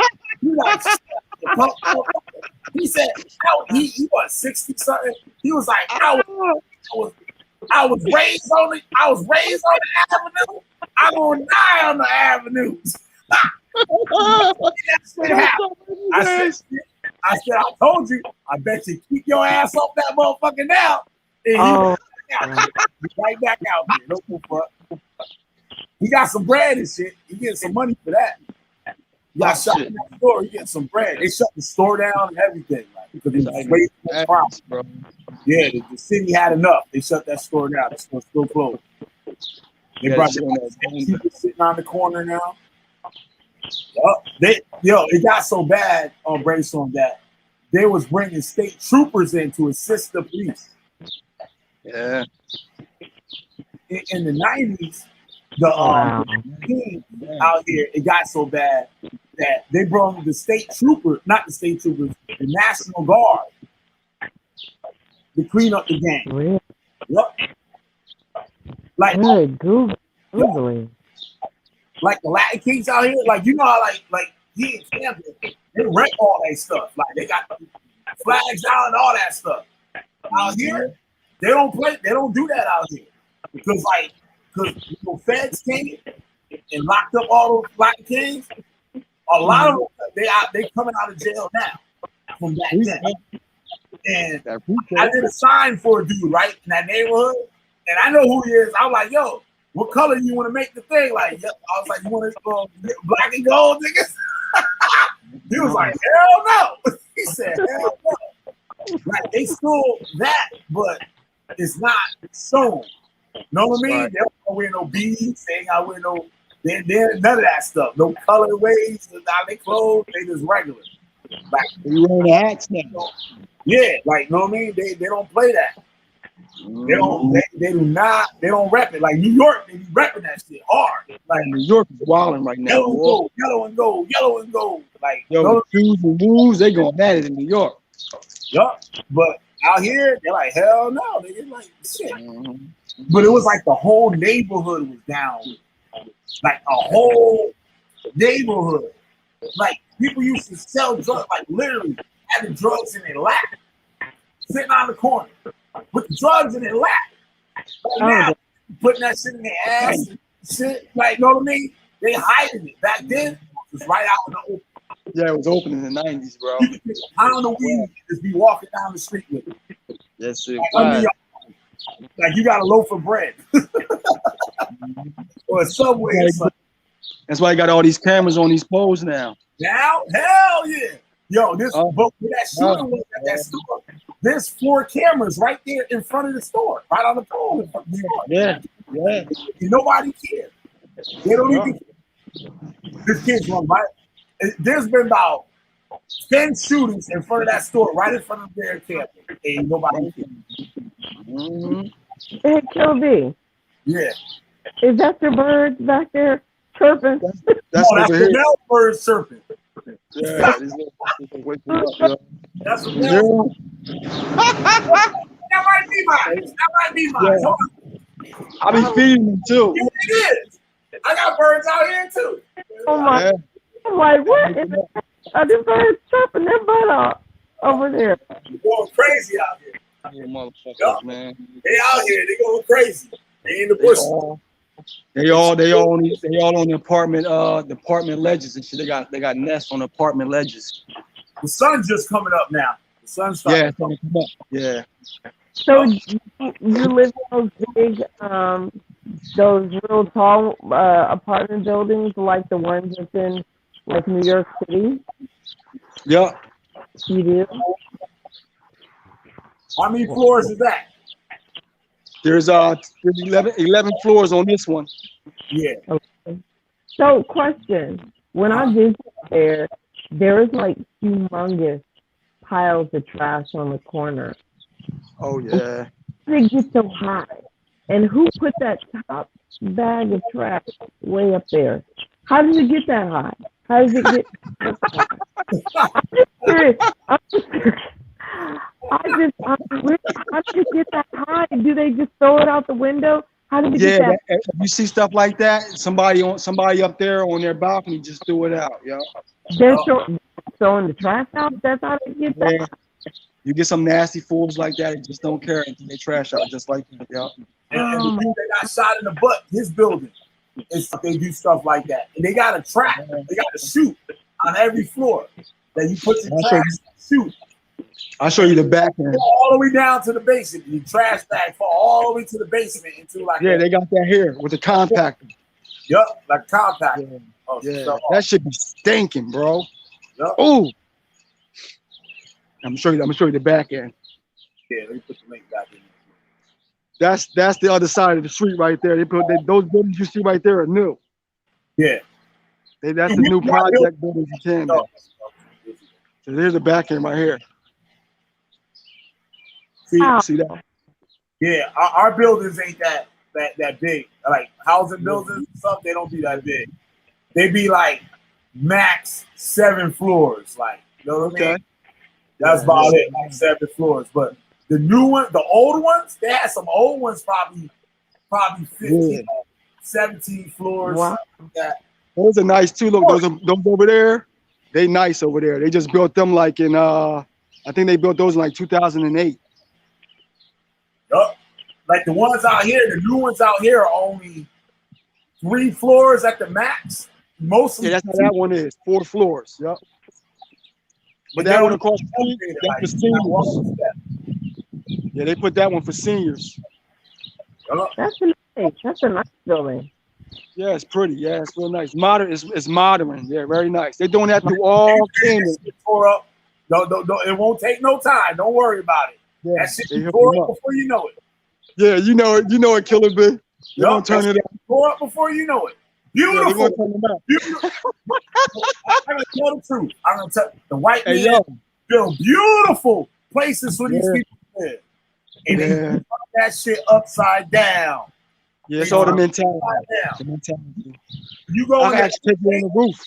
Just pee in the elevator, blunt stuffing inside the cigar stuffing, all over the floor. Hey, yo, Killer. They left the block in the roof. You want me to go up to the roof? Go ahead. You crazy? Hold on. Give me a second. Hold on. I'm gonna show y'all the roof from the top of the roof. Hold up.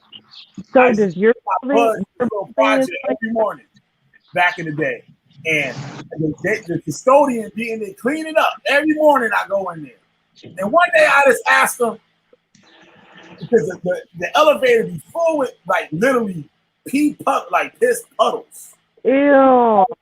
Blunt stuffing when people roll their blunts in the elevator and dump the cigar.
All right, I'm back. God damn, I thought I was back. It's Hear going me? up, Terrell. You hear me? It's going up, Yeah. Terrell. You hear Yeah. me now? Okay, all right. Yeah, we hear you, Terrell. Uh-huh. Huh? Oh, you on the way? All right, right up. Yo, yeah, so I used to go in the elevator with all the stuff on the floor, and the dude be cleaning up. I'm like, yo, man, you don't get tired of cleaning up that shit? Know what he told me? I never forget it. This is probably 20 years ago, probably. He said, well, I look at it like this. As long as there's nasty people, I got a job. I call it job assurance. I was like, that makes sense to me, bro. Carry on. That makes sense to me. He said, as long as there's nasty people, I got a job. Job security. I mean, I used to go to that housing project every morning, and it used to be the same thing every morning. Baby diapers outside, like they throw the baby diaper. They don't put the baby diaper in the trash and take it to the compactor and stuff. They throw it directly right out the window. You change your baby diaper, throw it right out the window. Oh, how beautiful. Yeah, that's nice. That's a beautiful view.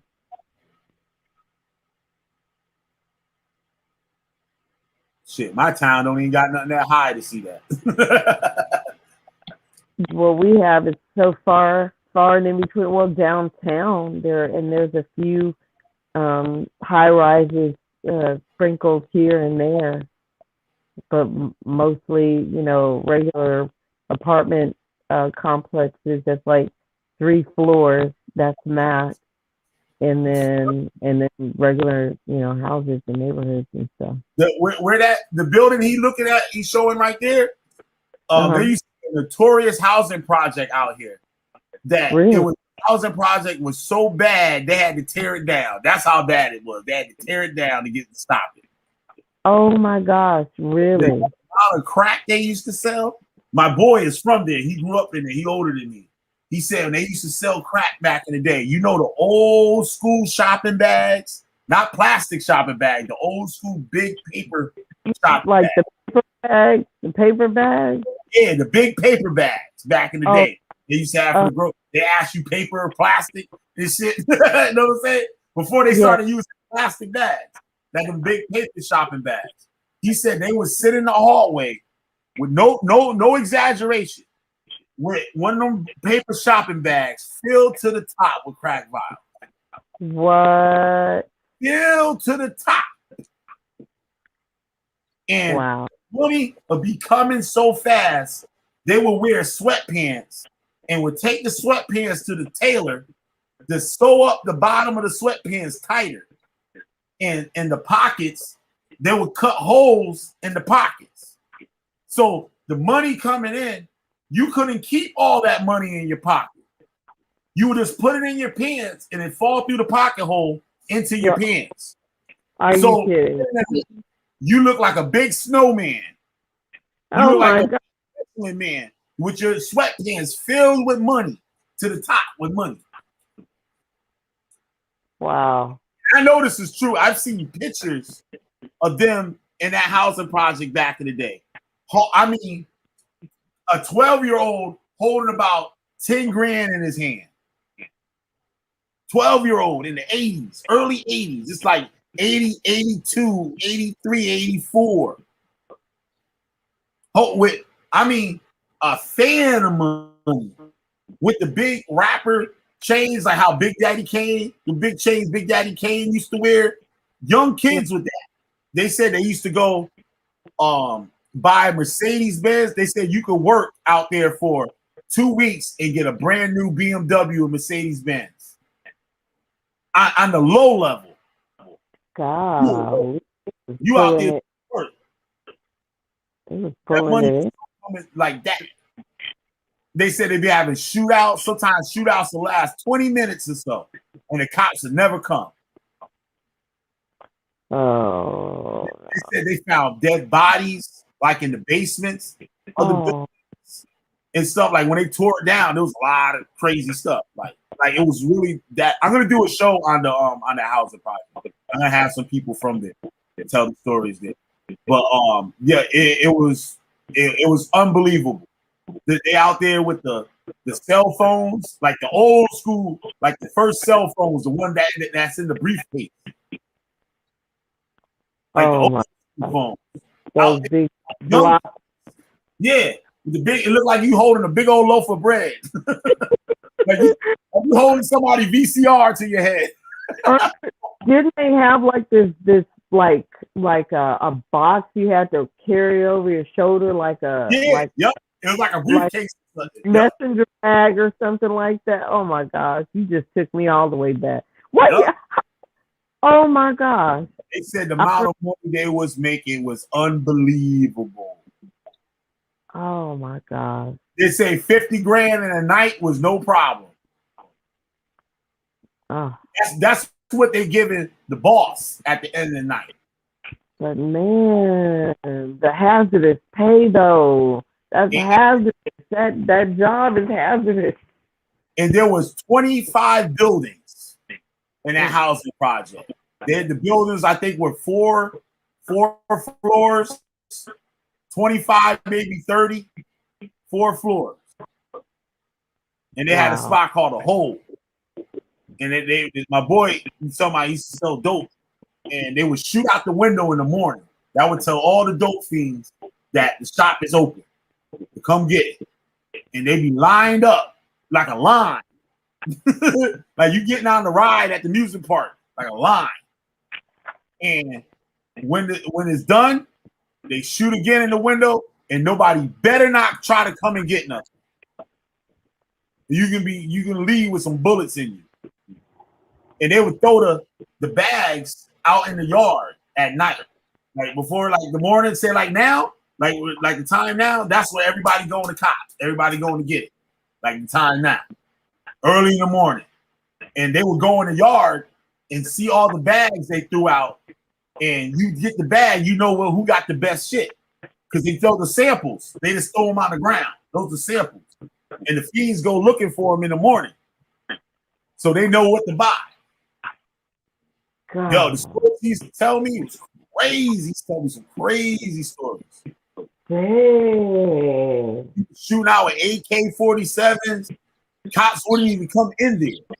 They park outside and just sit out there on the outside. Man, that's rough living right there. Well, I'm not saying it's rough living. It's just originally it was a white people housing project. And how it was a Catholic church that got it built, and it was funded, and your rent was based on how much you made. So if you only made $100 a month, I mean like $100 a week, your rent probably only will be $50. Or if you didn't have no money, you got to stay there for free. That's what we pushing right there, Killer. Oh, that's that. I like that. Thank you, bro. Yo, we do a live stream out there in Kansas. The live stream live in Kansas. We ain't too poor, right? So, that's crazy. This right? Outside the projects with Alexis, man. What is going on? That's how it was out here too, and that's how this housing project was. People had brand new W's. They said a kid could go to the dealership and walk out there with a brand new car. Yeah. These dudes are going to bring out here. They're going to tell you, like we had Mercedes, the Mercedes for the next year. So we had Mercedes and BMWs that they didn't even make it. Like wasn't out yet. Because they had the money to get it. They was paying cash. Like you go to the store, go buy a brand new car, you ain't paying cash. They was going and paying cash. Hey yo, these two brothers in Parkside got 2 Bentleys, bro. The dealer, the car dealer and stuff get high, and they might give him a brick, a coat, along with some money for the car. Mm-hmm. Yep. And plus they be having cash when they put a lot of cash down too. Yep. Yeah, they throw their cash on that table. Now you think shit, that white man scraping that money up, you like shit. This motherfucker just dropped $50K on my desk. No man. Hey yo, did you hear Enterprise, the car rentals spot? They actually selling cars too now as well. Wow. Yeah, niggas going to Enterprise buying cars too. Credit, no credit, we work with A you. lot of these dudes, they don't buy cars now, they buy rentals. Yeah. They hustle. Because like you get busted, the cops can't confiscate the car. They got a rental. Like, you know what I mean? Yeah. It's not yours. And they only be paying like $250 a week. I don't know where they be getting them cars, yo. They said they be paying like $250 a week. They'd be like Enterprise and them be doing that. And they have it, they get a car for the whole summer. And just be switching it up. That's it. Oh, this was crazy. New York was even worse. And New York, they got the spots. It'll be a convenience store, Brainstorm, a regular convenience store. Mm-hmm. And you walk in there, and it might be, you know, you go to McDonald's, how you got the counter with the straws and the napkins on it, right? That'll be against the wall, and you go and you knock on the little counter that the coffee pots is on and stuff like that. You knock on the counter, a little drawer come out, like a trap little drawer come out, and the dude go, what you want? Let me get $20 of that chocolate Buddha. Let me get, like, you know what I'm saying? Let me get $2 of that Hawaiian. Let me get. And you throw the money in there, that drawer closed back, the dude put stuff in there, and it opened back up with your stuff. What the fuck else, son? It's so clever. Right across the street from the main Hebrew Israelite school that everybody learned from, there was a Jamaican fruit stand. They're like real rosters, And they had the fruit stand, and then you get your mangoes and coconuts and all that stuff.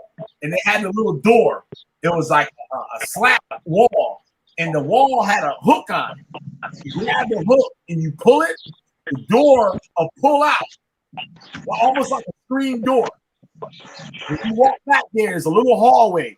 You walk around the hallway, and then they got the window like the hood Chinese spot where you got the bulletproof glass thing. You got to throw the money like this thing. The guy will pull a menu out. He'll slide a menu out with all the drugs on it. Oh my God! Are you kidding me? Yeah, everything that they got, a menu, like a menu. When I say a menu, I'm talking about a menu. A menu of drugs. All drugs on there. And you tell them what you get, you put the money in there, and the man throw the stuff out for you. Put it in your pocket, you walk on out of there. That's New York City in the mid-90s. Now they don't got I'm sure it's there, but it's not like it was back then. I mean, it was almost every store was selling drugs. Dang. And like you in Harlem, you go uptown, like where the Bronx at. The Bronx is above Harlem, where those Dominicans, and they pull up on the side of you in the car and tell you what they got. Hey, you want a sample? I got a sample for you. Like I experienced this when I was a teenager, because I used to hang out skateboard with a dude that was older. He was from New York, but he moved to Connecticut. So he used to take us. That was like kidnapping, really, and shit. We was minors. That's bugged out.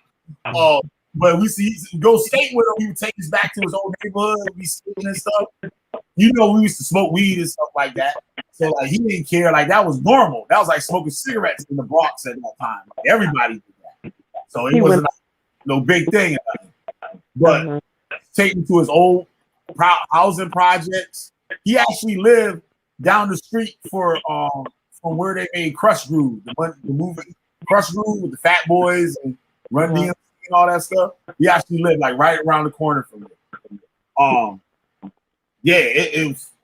When I stayed in a complex down there in Bronx. Mayor Giuliani cleaned all of that up. Really? I mean, they used to have the peep shows. It was a section in Manhattan where the whole four-way intersection is all adult, like porn sex shops and stuff. And the peep shows with girls. It's like a strip bar, but it's not. You go in a room and you put a little dollar. You know how you got your change machine, put your dollar in there, the dollar go up in there? That's the first place I seen those machines at. And like, I'm a kid. I'm literally like 18 years old, 17, 18. And you put your dollar in there, and the little window roll up, and all the girls be in a room, and the windows go all the way around, but they section off. It was like little rooms going all the way around a circle with the woman in the center. The door go up, and you just point at whatever one you want, and she come over to the window and dance or whatever. And it's only for like 30 seconds, 45 seconds, then the window start going down. And you're like, no, wait. You got to put another dollar in there to make the window go back up. Oh, wow. They had movie theaters that was all adult movies. Like a movie theater. Like you go to movie theater now, but they just show adult movies. And it's only 4 hours. In New York? Yeah. In Manhattan. 24 hours. You can go out 4 hours a day and watch adult movies on the big screen. Y'all used to watch Pee Wee Herman. Remember the movie Pee Wee Herman's Playhouse, the movie? Yep.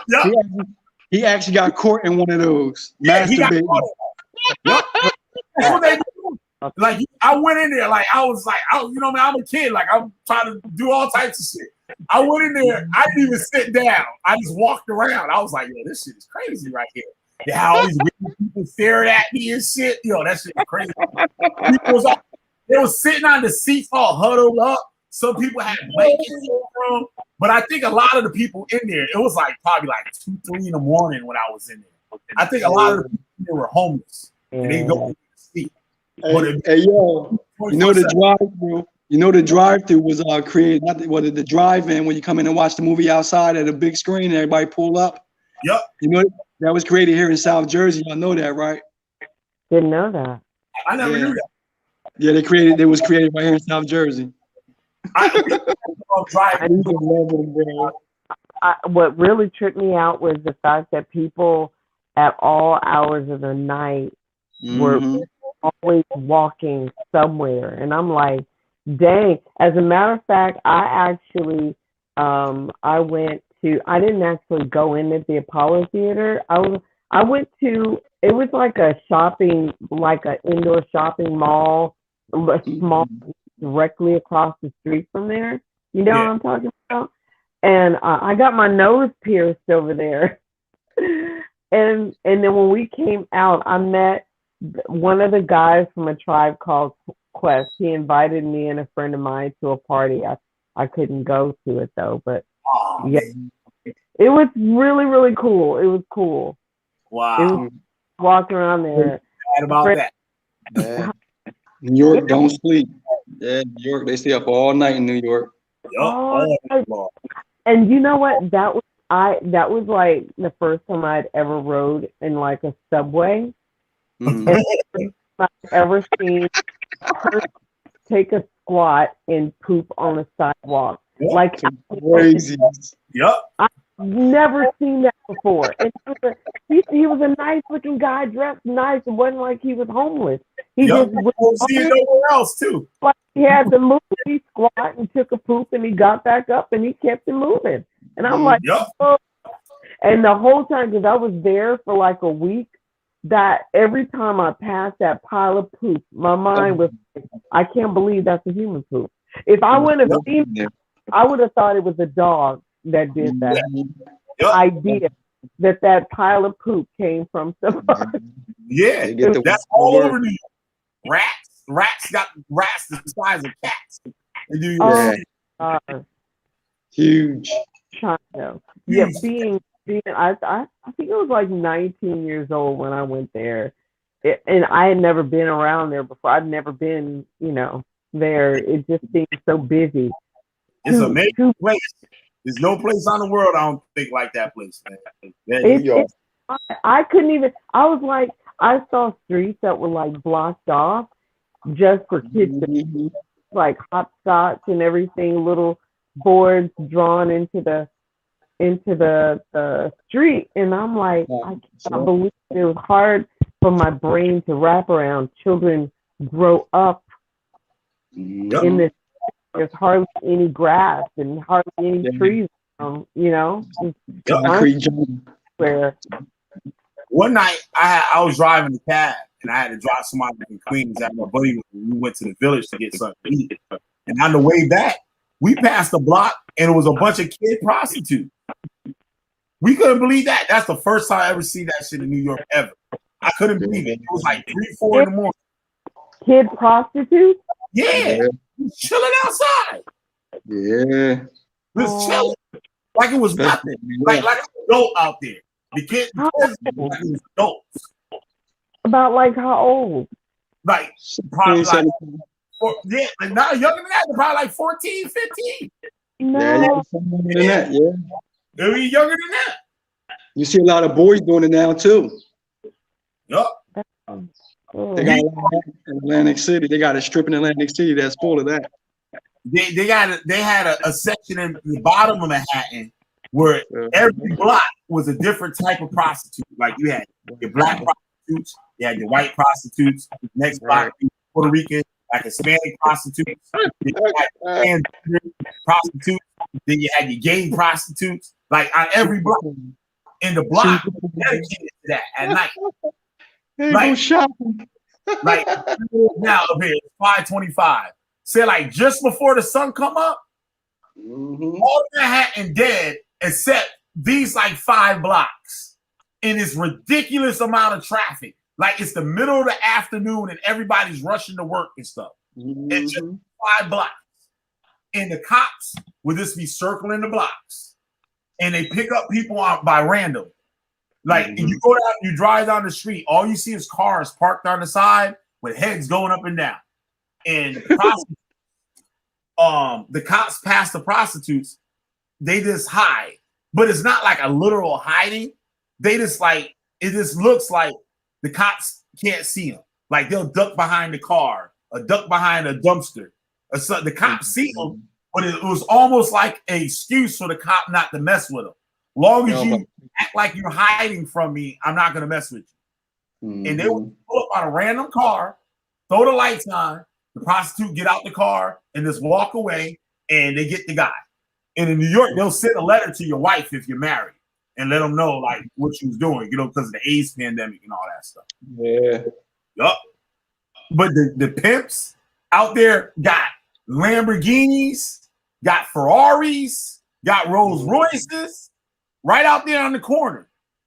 And the girls are laying across the cars like it's a music video. Yeah. And I thought that was only in the movies. That's real. That's you know what, Killer? And these are the ones that the little kids grow up looking up to. Yep. The one with all the money and the flash and all that on the corners. The many kids with the Jerry curls with a little zoot suit on, sit with a zoot suit on with a cane with Jerry curls like you see on TV. I seen it in real life. I didn't believe it. I couldn't believe it. I was like, yo, I thought this was only in the movies. I saw this white lady one time yelled out the window at one of them, "You whore!" But it was a red light, and she got caught at the red light. This prostitute went in the garbage can, like she put the bottle in the garbage can. Like she went in there, like she had that specially there for her. She went in the walked over to the car, and now they all scared to death. You know, there's a bunch of white kids. They probably wasn't from New York, and they want to talk shit to people. Like, but now they caught at the light. Cars all around them. They can't even move or pull out, back up, or nothing. This prostitute went bust every window in that car. You should have heard them in that car. They were doing some shit. She broke every window in that car, right in front of us. We was right behind the car. Yo, they do that. They will do that, bro. Them prostitutes will go crazy on your shit if you talking shit outside that window. Yup. And then dare you to get out. Yup. I had it happen on Broadway right up here in Camden. She went nuts, bro. They were talking shit to her out the passenger side. She went nuts. She's ready to hit my shell. Like, oh, baby, don't you do that. Don't you fucking do that. This stuff was crazy, man. Especially in New York City. Like out here, it could get like a little bugged out once in a while, but nothing like New York City. Nothing compared to New York City. We got zombies on Broadway out here, bro. In Canada, we actually got zombies, my dude. Literally zombies. One thing you don't see in Canada, homeless people. You don't see them. You don't see them. They ain't nobody sleeping in the streets. I haven't seen nobody sleep on the streets. Shit, I can remember somebody sleeping on the street in Connecticut. It's non-existent. We had those 10 cities down here in Camden. They had 10 cities and shit. Oh, yeah, I've never seen nobody sleep on the street in Connecticut. We got them laying underneath the bridge off of Broadway in Atlantic. They under the bridge over there. I wish somebody would crawl up under a bridge out here in Connecticut and see what happened to their ass. They actually live underneath the bridge. They got like a little encampment right underneath the bridge, bro. That shit do not exist out here. It do not exist out here. They be like, hell no, nigga. They be like, hey, you get your ass up, motherfucker, and start walking. You ain't sleep down here. They don't play. Camden, there's very few opportunities in Camden unless you're going into the medical field or the correctional field or like law. That's like the two main fields. It's either you're going to go into work for Cooper Hospital or you're going to work for law enforcement or the correctional. In Camden, there's not much. Yeah. I'm about to get up out of here. My ass about to fall out. Breasia, you had last word. They need to bring some arts to Camden. That'll help out a lot. So what? Some the arts, you know, the arts and music and all that. Oh yeah, definitely. That'll help out a lot. Hold on. Talk for Ramel. I gotta make a phone call real quick. I'm going on mute. Yeah, I'm about to go ahead myself. My joint down to 10% is about to go ahead and die on me, man. Oh, okay. All right. Bad, and I'm going in and out right now. Yeah. So y'all hanging anyway. There ain't nobody in here watching but us. Well, you've been on for 5 hours and a half, man. Oh, that don't make no sense. I done used up all my free time out of the stream. I gotta make a new account and shit. That's how I rock. Well, I enjoy and I'll get up out of here so if I fall out on y'all. I enjoy talking to you two, and you guys have a wonderful day. And it was nice talking to you, Ramel. And I'm sorry I got a little heated. Like I said, I apologize. It's all good, sis. Next time, call somebody that you can't stand and 5 Red Bulls. Then come out here and argue with Ramel. And the rest it's a lot. You gotta have that energy with these people, man. These people crazy. Everybody's entitled to their prerogative. Everybody got different walks in life and different wisdoms they've been through. So yeah. Let's get our asses out of here for Mel get a second win. Yeah, let's promote that big old barbecue from West Coast, East Coast, South, and North. I will sign on to that one. All right, guys. Bye. Be safe. Bye. Be good. Later, Ramel. All right, bro. Be good, Jay.